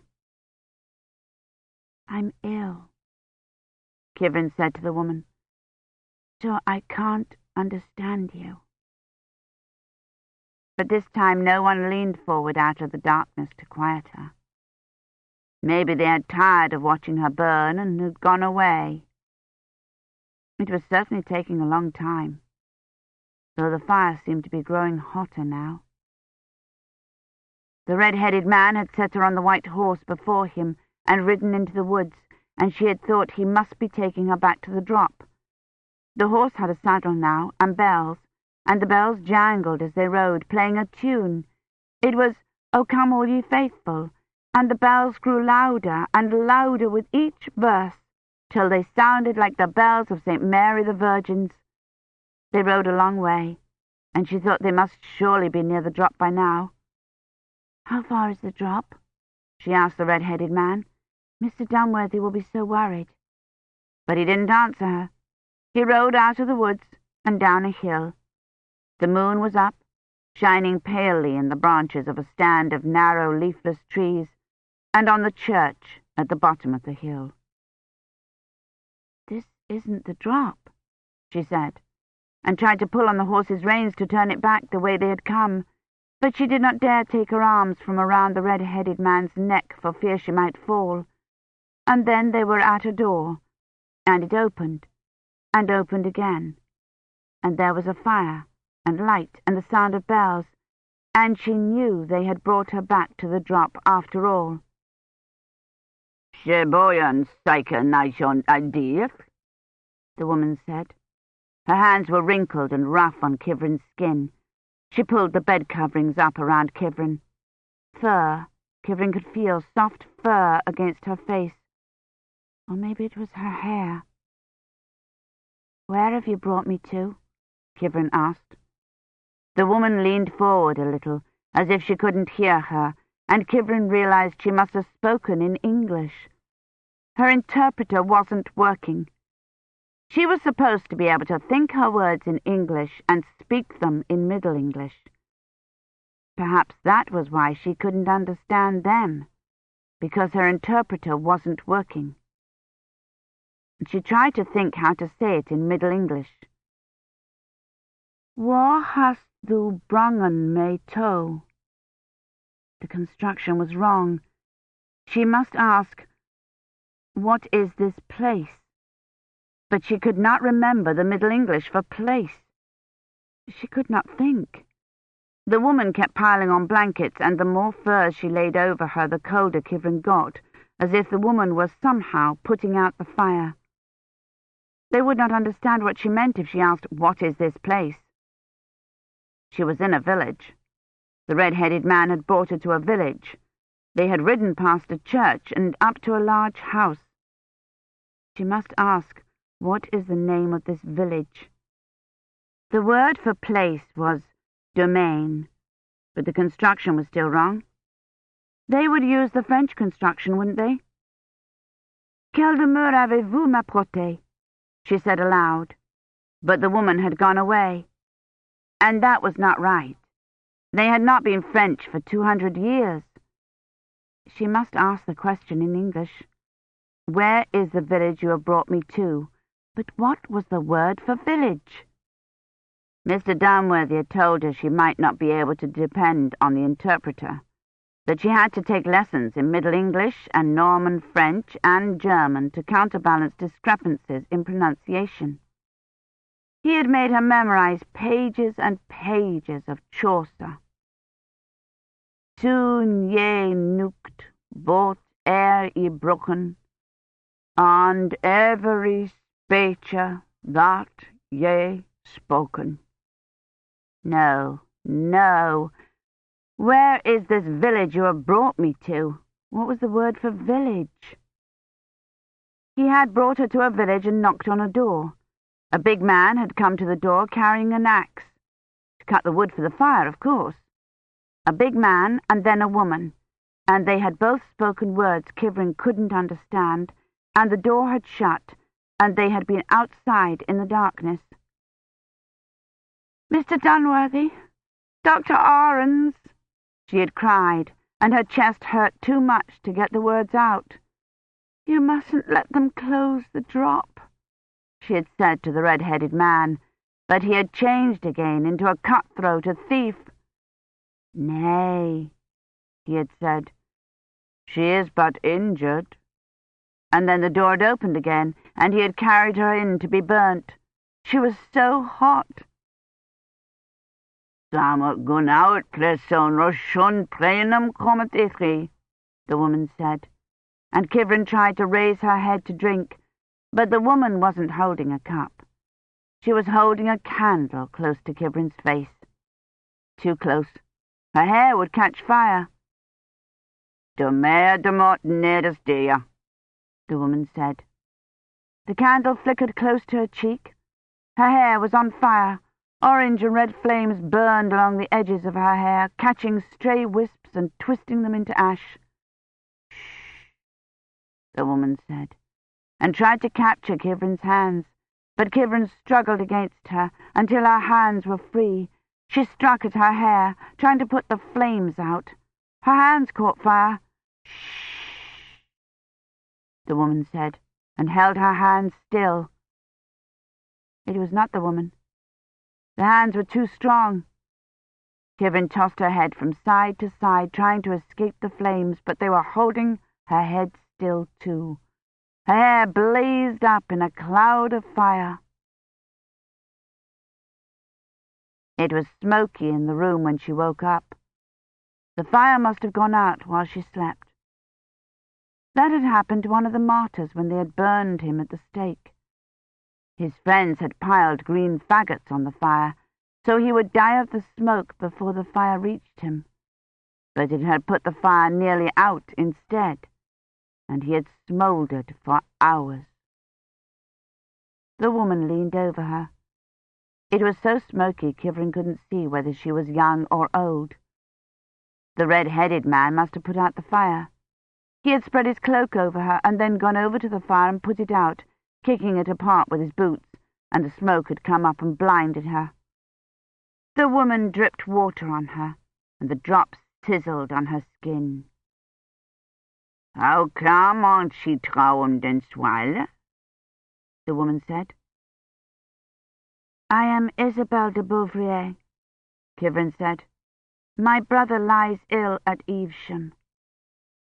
She could not think of any of the words. Caldemure. Pa said tow the rote. Where am I?" she said in English.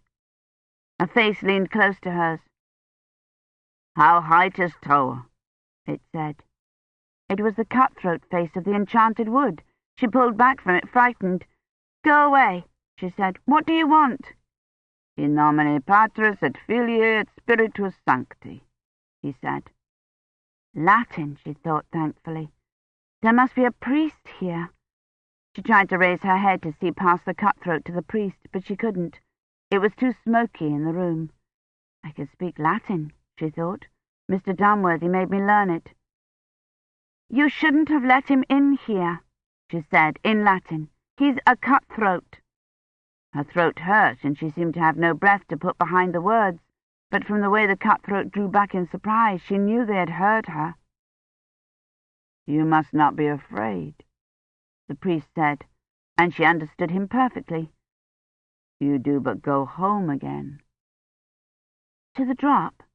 Kivrin said. "Are you taking me to the drop?" "Aspergus me, Domine, isope ut mundabur," the priest said. "Thou shalt sprinkle me with hyssop, O Lord, and I shall be cleansed." She could understand him perfectly. "Help me," she said in Latin. "I must return to the place from where I came."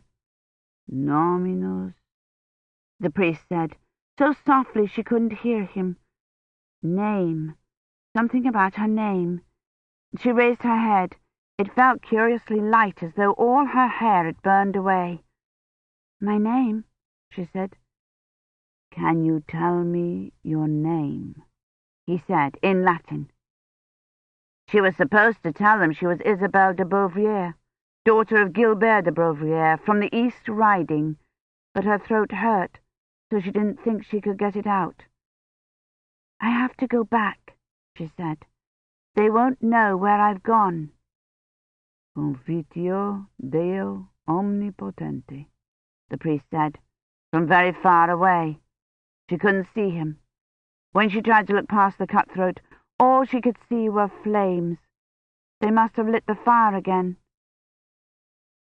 "Beate Mariae semper Virgini." He's saying the Confitio Deo, she thought, the prayer of confession. The cutthroat shouldn't be here. There shouldn't be anyone else in the room during a confession. It was her turn. She tried to hold her hands in prayer and couldn't, but the priest helped her, and when she couldn't remember the words, he recited them with her. "Forgive me, Father, for I have sinned. I confess to Almighty God and to you, Father, that I have sinned exceedingly in thought, word, deed, and omission, through my fault. Mea culpa," she whispered, "mea culpa, mea maxima culpa. Through my fault, through my fault, through my most grievous fault." But that wasn't right. That wasn't what she was supposed to say. "How have you sinned?" the priest said. "Sinned?" she said blankly. "Yes," he said gently, leaning so close he was practically whispering in her ear. "That you may confess your sins and have God's forgiveness, and enter into the kingdom eternal." All I wanted to do was to go to the Middle Ages, she thought. I worked so hard, learning the languages and the customs and doing everything Mr. Dunworthy told me. All I wanted to do was to be an historian. She swallowed, a feeling like flame. "I have not sinned." The priest drew back then, and she thought he had gone away angry because she wouldn't confess her sins. "I should have listened to Mr. Dunworthy," she said. "I shouldn't have left the drop." "In nomine Patris et Filii et Spiritus Sancti, Amen," the priest said. His voice was gentle, comforting. She felt his cool, cool touch on her forehead. "Quid deliquisti," the priest murmured, "through this holy unction and his own most tender mercy." He touched her eyes, her ears, her nostrils, so lightly she couldn't feel his hand at all, but only the cool touch of the oil. That isn't part of the sacrament of penance, Kivrin thought. That's the ritual for extreme unction. He's saying the last rites. Don't, Kivrin said. Be not afraid, he said.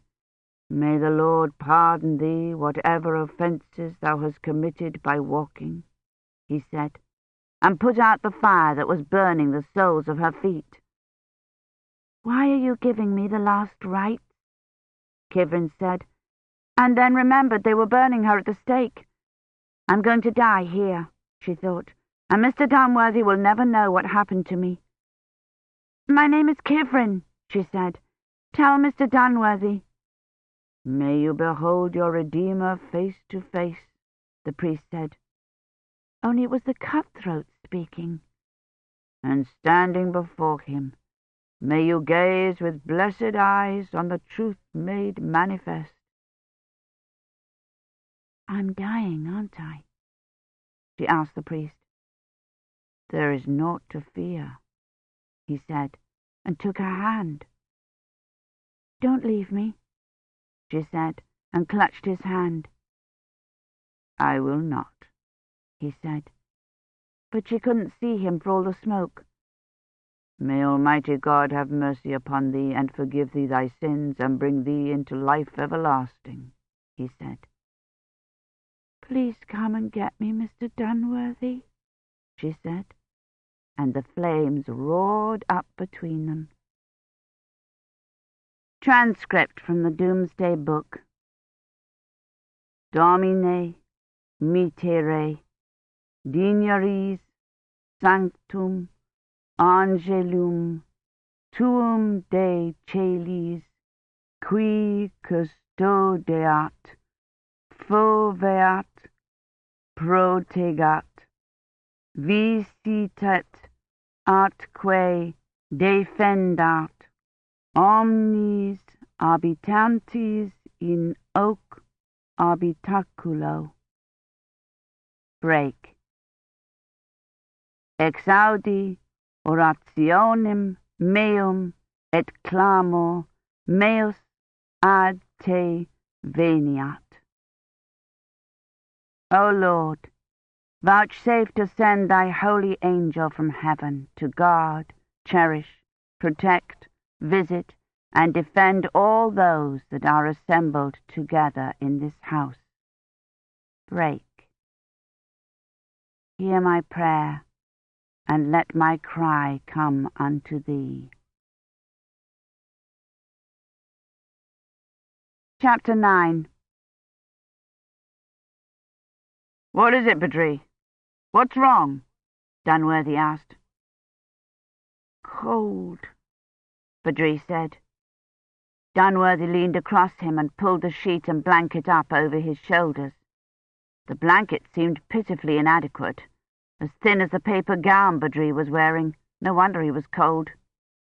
Thank you, Badri murmured. He pulled his hand out from under the bedclothes and took hold of Dunworthy's. He closed his eyes. Dunworthy glanced anxiously at the displays, but they were as inscrutable as ever. The temp still read 39.9. Badri's hands felt very hot, even through the imperm glove, and the fingernails looked odd, almost a dark blue. Badri's skin seemed darker too, and his face looked somehow thinner even than when they had brought him in. The ward sister, whose outline under her paper robe looked uncomfortably like Mrs. Gadsden's, came in and said gruffly, The list of primary contacts is on the chart. No wonder Badri was afraid of her. TH1, she said, pointing to the keyboard under the first display on the left. A chart divided into hour-long blocks came up on the screen. His own name, Mary's, and the ward sisters were at the top of the chart with the letters SPG after them, in parentheses, presumably to indicate that they were wearing protective garments when they came into contact with him. Scroll, Dunworthy said, and the chart moved up over the screen through the arrival at the hospital, the ambulance medics, the net, the last 2 days. Badri had been in London Monday morning, setting up an on-site for Jesus College. He had come up to Oxford on the tube at noon. He had come to see Dunworthy at 2:30 and was there until 4. Dunworthy entered the times on the chart. Badri had told him he'd gone to London Sunday, though he couldn't remember what time. He entered, London. Phone Jesus for time of arrival. He drifts in and out a good bit, the sister said disapprovingly. It's a fever. She checked the drips, gave a yank to the bedclothes and went out. The doors shutting seemed to wake Badri up. His eyes fluttered open. I need to ask you some questions, Badri, Dunworthy said. We need to find out who you've seen and talked to. We don't want them to come down with this, and we need you to tell us who they are. Kivrin, he said. His voice was soft, almost a whisper, but his hand was holding tightly to Dunworthy's. In the laboratory. This morning, Dunworthy said. Did you see Kivrin before this morning? Did you see her yesterday? No. What did you do yesterday? I checked the net, he said weakly, and his hand clung to Dunworthy's. Were you there all day? He shook his head, the effort producing a whole series of bleeps and climbs on the displays. I went to see you. Dunworthy nodded. You left me a note. What did you do after that? Did you see Kivrin? Kivrin, he said. I checked Pahalski's coordinates. Were they correct? He frowned. Yes. Are you certain? Yes. I verified them twice. He stopped to catch his breath. I ran an internal check and a comparator. Dunworthy felt a rush of relief. There hadn't been a mistake in the coordinates. What about the slippage? How much slippage was there? Headache, he murmured. This morning. Must have drunk too much at the dance. What dance? Tired, he murmured. What dance did you go to? Dunworthy persisted, feeling like an Inquisition torturer. When was it? Monday? Tuesday, Badri said. Drank too much. He turned his head away on the pillow.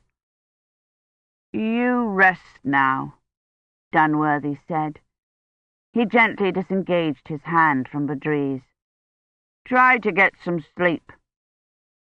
Glad you came, Badri said, and reached for it again. Dunworthy held it, watching Badri in the displays by turns as he slept. It was raining. He could hear the patter of drops behind the closed curtains. He had not realized how ill Badri really was. He had been too worried about Kivrin to even think about him. Perhaps he shouldn't be so angry with Montoya and the rest of them. They had their preoccupations too, and none of them had stopped to think what Badri's illness meant, except in terms of the difficulties and inconvenience it caused. Even Mary, talking about needing Bulkley Johnson for an infirmary and the possibilities of an epidemic, hadn't brought home the reality of Badri's illness and what it meant.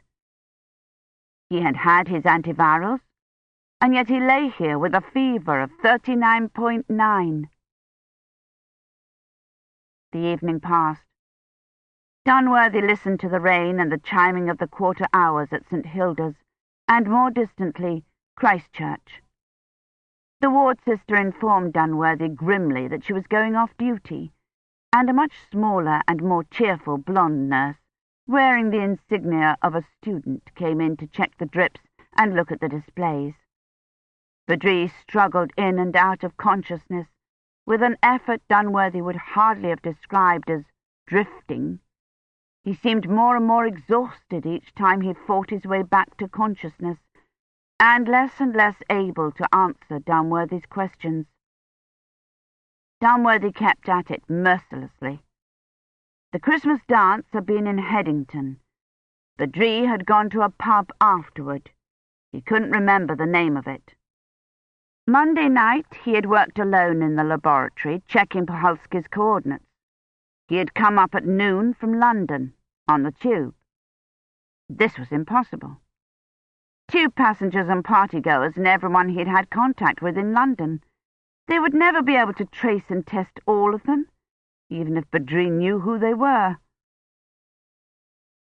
"How did you get to Brasenose this morning?" Dunworthy asked the next time Badri drifted awake again. "Morning?"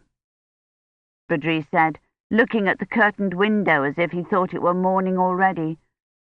"How long have I been asleep?" Dunworthy didn't know how to answer that. He'd been asleep off and on all evening. "It's 10, he said, looking at his digital. "We brought you into hospital at 1:30. You ran the net this morning. You sent Kivrin through. Do you remember when you began feeling ill?" "What's the date?" Badri said suddenly. "December the 22nd. You've only been here part of one day." "The year," Badri said, attempting to sit up. "What's the year?" Dunworthy glanced anxiously at the displays. His temp was nearly 40.0. "The year is 2054, he said, bending over him to calm him. "It's December the 22nd. "Back up," Badri said. Dunworthy straightened and stepped back from the bed. "Back up," he said again. He pushed himself up farther and looked around the room. "Where's Mr. Dunworthy? I need to speak to him." "I'm right here, Badri." Dunworthy took a step toward the bed and then stopped, afraid of upsetting him. "What did you want to tell me?" "Do you know where he might be, then?" Badri said. "Would you give him this note?" He handed him an imaginary sheet of paper, and Dunworthy realized he must be reliving Tuesday afternoon when he had come to Balliol. "I have to get back to the net." He looked at an imaginary digital. "Is the laboratory open?" "What did you want to talk to Mr. Dunworthy about?" Dunworthy asked. "Was it the slippage?" "No. Back up. You're going to drop it. The lid." He looked straight at Dunworthy, his eyes bright with fever. "What are you waiting for? Go and fetch him." The student nurse came in. "He's delirious," Dunworthy said. She gave Badri a cursory glance and then looked up at the displays. They seemed ominous to Dunworthy, feeding numbers frantically across the screens and zigzagging in 3 dimensions, but the student nurse didn't seem particularly concerned. She looked at each of the displays in turn and calmly began adjusting the flow on the drips. "Let's lie down, all right?" she said, still without looking at Badri, and amazingly, he did. "I thought you'd gone," he said to her, lying back against the pillow. "Thank goodness you're here," he said, and seemed to collapse all over again, though this time there was nowhere to fall. The student nurse hadn't noticed. She was still adjusting the drips. "He's fainted," Dunworthy said. She nodded and began calling reads onto the display. She didn't so much as glance at Badri, who looked deathly pale under his dark skin. "Don't you think you should call a doctor?" Dunworthy said, and the door opened and a tall woman in SPGs came in. She didn't look at Badri either. She read the monitors one by one and then asked, Indications of pleural involvement? Cyanosis and chills, the nurse said. What's he getting? Mixabravin, she said. The doctor took a stethoscope down from the wall, untangling the chest piece from the connecting cord. Any hemoptysis? She shook her head. Cold, Badri said from the bed. Neither of them paid the slightest attention. Badri began to shiver. Don't drop it. It was China, wasn't it? I want 50 cc's of aqueous penicillin and an ASA pack, the doctor said. She sat Badri, shivering harder than ever, up in bed and peeled the Velcro strips of his paper nightgown open. She pressed the stethoscope's chest piece against Badri's back in what seemed to Dunworthy to be a cruel and unusual punishment. Take a deep breath, the doctor said, her eyes on the display. Badri did, his teeth chattering. Minor pleural consolidation lower left, the doctor said cryptically, and moved the chest piece over a centimetre. Another. She moved the chest piece several more times and then said, Do we have an ident yet? Myxovirus, the nurse said, filling a syringe. Type A. Sequencing? Not yet. She fit the syringe into the cannula and pushed the plunger down. Somewhere outside, a telephone rang. The doctor velcroed the top of Badri's nightgown together, lowered him back to the bed again, and flipped the sheet carelessly over his legs. Give me a gram stain, she said, and left. The phone was still ringing. Dunworthy longed to pull the blanket up over Badri properly, but the student nurse was hooking another drip onto the stanchion. He waited till she had finished with the drip and gone out, and then straightened the sheet and pulled the blanket carefully up over Badri's shoulders and tucked it in at the side of the bed.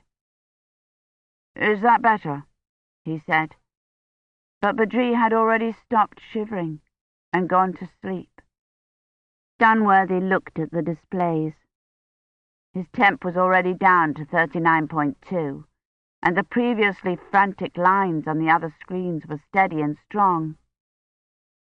Mr. Dunworthy, the student nurse's voice came from somewhere on the wall.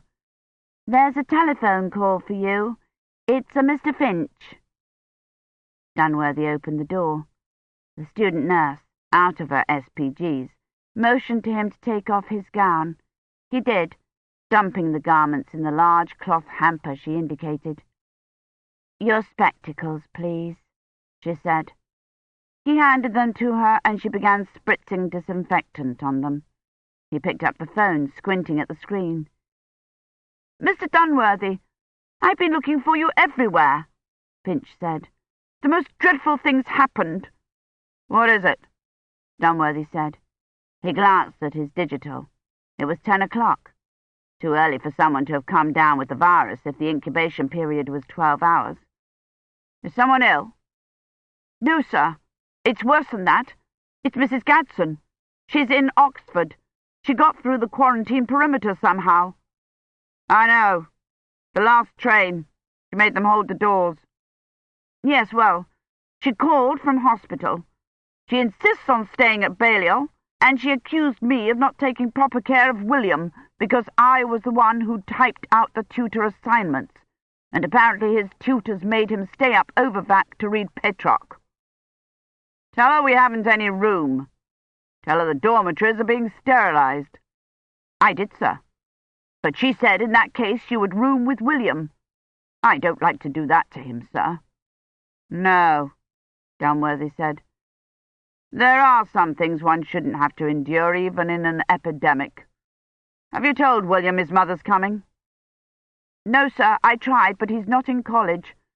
Tom Gailey told me Mr. Gadsden was visiting a young lady at Shrewsbury, so I rang her up, but there was no answer. No doubt they're out reading Petrarch somewhere, Dunworthy said, wondering what would happen if Mrs. Gadsden should come upon the unwary couple on her way to Balliol. I don't see why he should be doing that, sir, Finch said, sounding troubled. or why his tutor should have assigned Petrarch at all. He's reading for mods. Yes, well, when Mrs. Gadsden arrives, put her in, Warren. The nurse looked up sharply from polishing his spectacles. It's across the quad, at any rate. Give her a room that doesn't look out on anything, and check our supply of rash ointment. Yes, sir, Finch said. I spoke with the bursar at New College.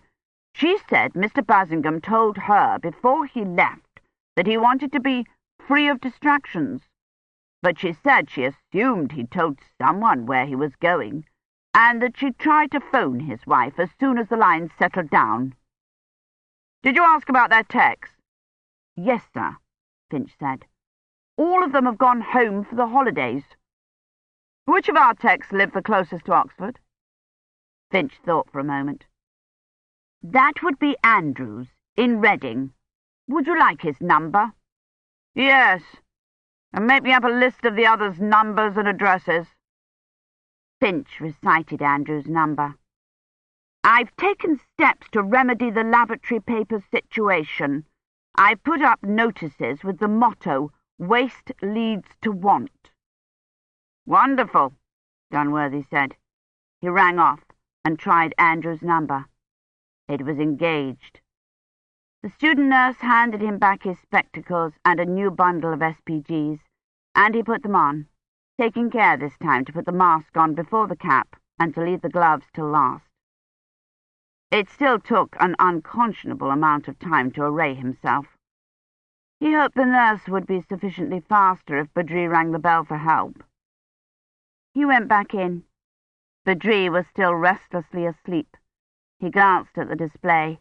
His temp read 39.4. His head ached. He took off his spectacles and rubbed at the space between his eyes. Then he sat down on the camp stool and looked at the chart of contacts he had pieced together thus far. It could scarcely be called a chart. There were so many gaps in it. The name of the pub Badri had gone to after the dance, where Badri had been Monday evening and Monday afternoon. He had come up from London on the tube at noon, and Dunworthy had phoned him to ask him to run the net at 2:30. Where had he been those 2.5 hours? And where had he gone Tuesday afternoon after he came to Balliol and left the note saying he'd run a systems check on the net? Back to the laboratory? Or to another pub? He wondered if perhaps someone at Balliol had spoken to Badri while he was there. When Finch called back to inform him of the latest developments in American bell ringers and lavatory paper, he would tell him to ask everyone who'd been in college if they'd seen Badri. The door opened and the student nurse, swathed in SPGs, came in. Dunworthy looked automatically at the displays, but he couldn't see any dramatic changes. Badri was still asleep. The nurse entered some figures on the display, checked the drip, and tugged at a corner of the bedclothes. She opened the curtain and then stood there twisting the cord in her hands. I couldn't help overhearing you on the telephone, she said. You mentioned a Mrs. Gadsden. I know it's terribly rude of me to ask, but might that have been William Gadsden's mother you were speaking of? Yes, he said, surprised. William's an undergraduate at Balliol. Do you know him? He's a friend of mine, she said, flushing such a bright pink he could see it through her imperm mask. Ah, he said, wondering when William had time to read Petrarch.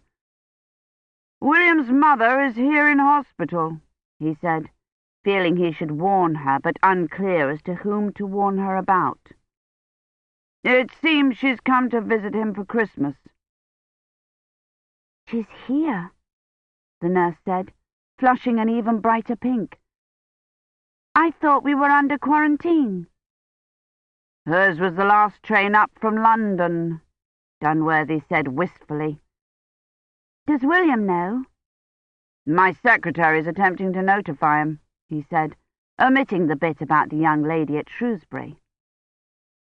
He's at the Bodleian, she said, reading Petrarch. She unwrapped the curtain cord from her hand and went out, no doubt to telephone the Bodleian. Badri stirred and murmured something Dunworthy could not make out. He looked flushed, and his breathing seemed more laboured. "Badri?" he said. Badri opened his eyes. "Where am I?" he said. Dunworthy glanced at the monitors. His fever was down 1/2 point, and he seemed more alert than before. "In infirmary," he said. "You collapsed in the lab at Brasenose while you were working the net. Do you remember?" "I remember feeling odd," he said. "Cold. I came to the pub to tell you I'd got the fix." A strange, frightened look came over his face. "You told me there was something wrong," Dunworthy said. "What was it? Was it the slippage?" "Something wrong," Badri repeated.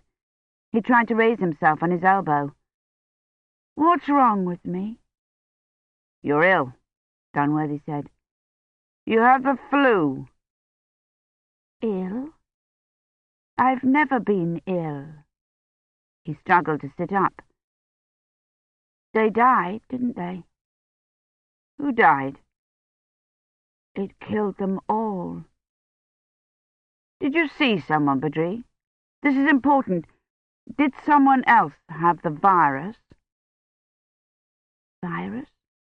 he said, and there was obvious relief in his voice. "Do I have a virus?" "Yes, a type of flu. Not fatal. They've been giving you antimicrobials and an analogue's on the way. You'll be recovered in no time. Do you know who you caught it from? Did someone else have the virus?" "No." He eased himself back down onto the pillow. "I thought—" "Oh!" He looked up in alarm at Dunworthy. "There's something wrong," he said desperately. "What is it?" He reached for the bell. "What's wrong?" His eyes were wide with fright. "It hurts." Dunworthy pushed the bell. The nurse and a house officer came in immediately and went through their routine again, prodding him with the icy stethoscope. "He complained of being cold," Dunworthy said, "and of something hurting." "Where does it hurt?" the house officer said, looking at a display. "Here," Badri said. He pressed his hand to the right side of his chest. He began to shiver again. "Lower right pleurisy," the house officer said. "Hurts when I breathe," Badri said through chattering teeth. "There's something wrong." Something wrong. He hadn't meant the fix. He had meant that something was wrong with him. He was how old? Kivrin's age? They had begun giving routine rhinovirus antivirals nearly 20 years ago. It was entirely possible that when he'd said he'd never been ill, he meant he'd never had so much as a cold. "Oxygen?" the nurse said. "Not yet," the house officer said on his way out. "Start him on 200 units of chloramphenicol." The nurse laid Badri back down, attached a piggyback to the drip, watched Badri's temp drop for a minute and went out. Dunworthy looked out the window at the rainy night. "I remember feeling odd," he had said. Not ill. Odd. Someone who'd never had a cold wouldn't know what to make of a fever or chills. He would only have known something was wrong, and would have left the net and hurried to the pub to tell someone. Have to tell Dunworthy. Something wrong. Dunworthy took off his spectacles and rubbed his eyes. The disinfectant made them smart. He felt exhausted. He had said he couldn't relax until he knew Kivrin was all right. Badri was asleep, the harshness of his breathing taken away by the impersonal magic of the doctors. And Kivrin was asleep too, in a flea-ridden bed 700 years away. Or wide awake, impressing the contempts with her table manners and her dirty fingernails, or kneeling on a filthy stone floor telling her adventures into her hands. He must have dozed off. He dreamed he heard a telephone ringing. It was Finch. He told him the Americans were threatening to sue for insufficient supplies of lavatory paper and that the vicar had called with the scripture, "It's Matthew 2:11, Finch said. Waste leads to want." And at that point the nurse opened the door and told him Mary needed him to meet her in casualties. He looked at his digital. It was 4:20. Badri was still asleep, looking almost peaceful. The nurse met him outside with the disinfectant bottle and told him to take the elevator. The smell of disinfectant from his spectacles helped wake him up. By the time he reached the ground floor, he was almost awake. Mary was there, waiting for him, in a mask and the rest of it. "We've got another case," she said, handing him a bundle of SPGs. "It's one of the detainees. It might be someone from that crowd of shoppers. I want you to try to identify her." He got into the garments as clumsily as the first time, nearly tearing the gown in his efforts to get the Velcro strips apart. "There were dozens of shoppers on the high," he said, pulling the gloves on. "And I was watching Badri. I doubt that I could identify anyone on that street." "I know," Mary said. She led the way down the corridor and through the door to casualties. It seemed like years since he'd been there. Ahead, a cluster of people, all anonymous in paper, were wheeling a stretcher trolley in. The house officer, also papered, was taking information from a thin, frightened-looking woman in a wet mackintosh and matching rain hat. "Her name is Beverly Breen," the woman told him in a faint voice. 226 Plover Way, Surbiton. I knew something was wrong. She kept saying we needed to take the tube to Northampton." She was carrying an umbrella and a large handbag, and when the house officer asked for the patient's NHS number, she leaned the umbrella against the admissions desk, opened the handbag, and looked through it. "She was just brought in from the tube station, complaining of headache and chills," Mary said. "She was in line to be assigned lodging." She signalled the medics to stop the stretcher trolley and pulled the blanket back from the woman's neck and chest so he could get a better look at her. But he didn't need to. The woman in the wet mac had found the card. She handed it to the officer, picked up the umbrella, the handbag, and a sheaf of vari-coloured papers, and came over to the stretcher trolley carrying them. The umbrella was a large one. It was covered with lavender violets. "Badri collided with her on the way back to the net," Dunworthy said. "Are you absolutely certain?" Mary said. He pointed at the woman's friend, who had sat down now and was filling out forms. "I recognize the umbrella." "What time was that?" she said. "Not positive. 1:30? "What type of contact was it? Did he touch her?" "He ran straight into her," he said, trying to recall the scene. "He collided with the umbrella, and then he told her he was sorry, and she yelled at him for a bit. He picked up the umbrella and handed it to her." "Did he cough or sneeze?" "I can't remember." The woman was being wheeled into casualties. Mary stood up. "I want her put in isolation," she said, and started after them. The woman's friend stood up, dropping one of the forms and clutching the others awkwardly to her chest. "Isolation?" she said frightenedly. "What's wrong with her?" "Come with me, please," Mary said to her, and led her off somewhere to have her blood taken and her friend's umbrella spritzed with disinfectant, before Dunworthy could ask her whether she wanted him to wait for her. He started to ask the registrar, and then sat down, tiredly, in one of the chairs against the wall. There was an inspirational brochure on the chair next to him. Its title was "The Importance of a Good Night's Sleep."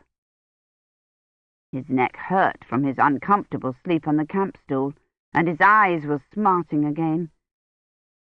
He supposed he should go back up to Badri's room, but he wasn't certain he had the energy to put on another set of SPGs.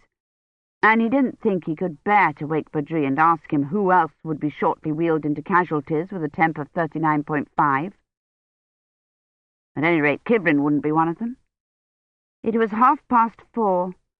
Badri had collided with the woman with the lavender umbrella at 1:30. That meant an incubation of 15 hours, and 15 hours ago, Kivrin had been fully protected. Mary came back, her cap off and her mask dangling from her neck. Her hair was in disarray, and she looked as bone-weary as Dunworthy felt.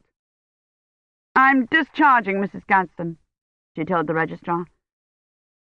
"She's to be back here at 7 for a blood test." She came over to where Dunworthy was sitting. "I'd forgotten all about her," she said, smiling. She was rather upset. She threatened to sue me for unlawful detainment. "She should get along well with my bell ringers. They're threatening to go to court over involuntary breach of contract." Mary ran her hand through her disorderly hair. "We got an ident from the World Influenza Center on the influenza virus." She stood up as if she had had a sudden infusion of energy. "I could do with a cup of tea," she said. "Come along." Dunworthy glanced at the registrar, who was watching them attentively, and hauled himself to his feet. "I'll be in the surgical waiting room," Mary said to the registrar. "Yes, Doctor," the registrar said. "I couldn't help overhearing your conversation," she said, hesitantly. Mary stiffened. "You told me you were discharging Mrs. Gadsden, and then I heard you mention the name William. And I was just wondering if Mrs. Gadsden is by any chance William Gadsden's mother." "Yes," Mary said, looking puzzled. "You're a friend of his?" Dunworthy said, wondering if she would blush like the blonde student nurse. She did. "I've come to know him rather well this vac. He stayed up to read Petrarch." "Among other things," Dunworthy said, and while she was busy blushing, steered Mary past the no-entrance isolation area sign and down the corridor. "What in heaven's name was that all about?" she asked. "Sickly William is even more self-sufficient than we had at first assumed," he said, and opened the door to the waiting room.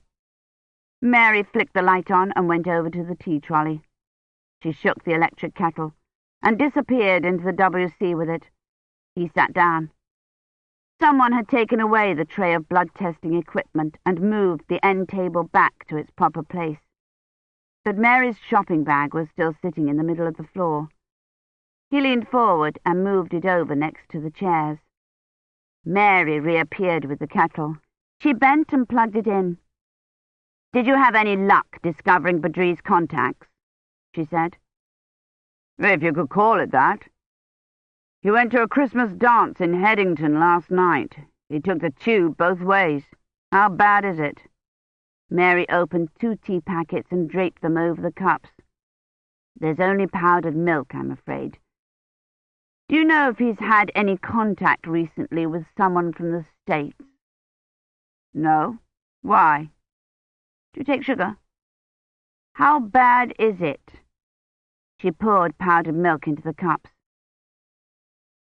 "The bad news is that Badri's very ill." She spooned in sugar. "He had his seasonal through the university, which requires broader spectrum protection than the NHS. He should be completely protected against a 5-point shift and partially resistant to a 10-point shift. But he's exhibiting full influenza symptoms, which indicates a major mutation."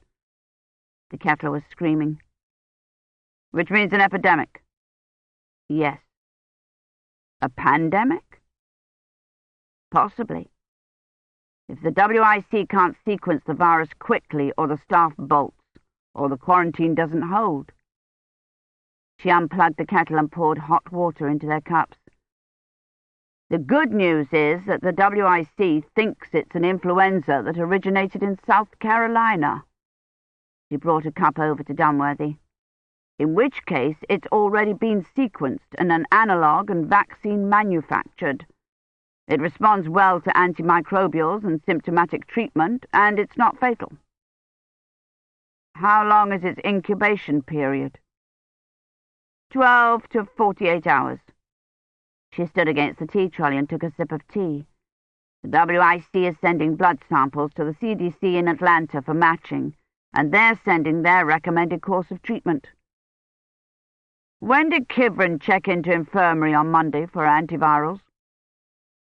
3 o'clock, Mary said. "She was here until 9 the next morning. I kept her overnight to ensure she's got a good night's sleep." "Badri says he didn't see her yesterday," Dunworthy said. "But he could have had contact with her Monday before she went into infirmary." "She'd need to have been exposed before her antiviral inoculation, and the virus have had a chance to replicate unchecked for her to be in danger, James," Mary said. "Even if she did see Badri Monday or Tuesday, she's in less danger of developing symptoms than you are." She looked seriously at him over her teacup. "You're still worried over the fix, aren't you?" He half shook his head. "Badri says he checked the apprentices' coordinates and they were correct, and he'd already told Gilchrist the slippage was minimal," he said, wishing Badri had answered him when he asked him about the slippage. "What else is there that can have gone wrong?" Mary asked. "I don't know. Nothing. Except that she's alone in the Middle Ages." Mary set her cup of tea down on the trolley. "She may be safer there than here. We're going to have a good many ill patients. Influenza spreads like wildfire, and the quarantine will only make it worse. The medical staff are always the first exposed. If they come down with it, or the supply of antimicrobials gives out, this century could be the one that's a 10. She pushed her hand tiredly over her untidy hair. "Sorry. It's the fatigue speaking. This isn't the Middle Ages, after all. It's not even the 20th century. We have metabolizers and adjuvants, and if it's the South Carolina virus, we've an analogue and a vaccine. But I'm still glad Colin and Kivrin are safely out of this." "Safely in the Middle Ages," Dunworthy said. Mary smiled at him. "With the cutthroats." The door banged open. A tallish blonde boy with large feet and a rugby duffel came in, dripping water on the floor. "Colin," Mary said. "So this is where you've got to," Colin said. "I've been looking everywhere for you." Transcript from the Doomsday Book. Mr. Dunworthy. Ad adjuvandum me festina. Make haste to help me.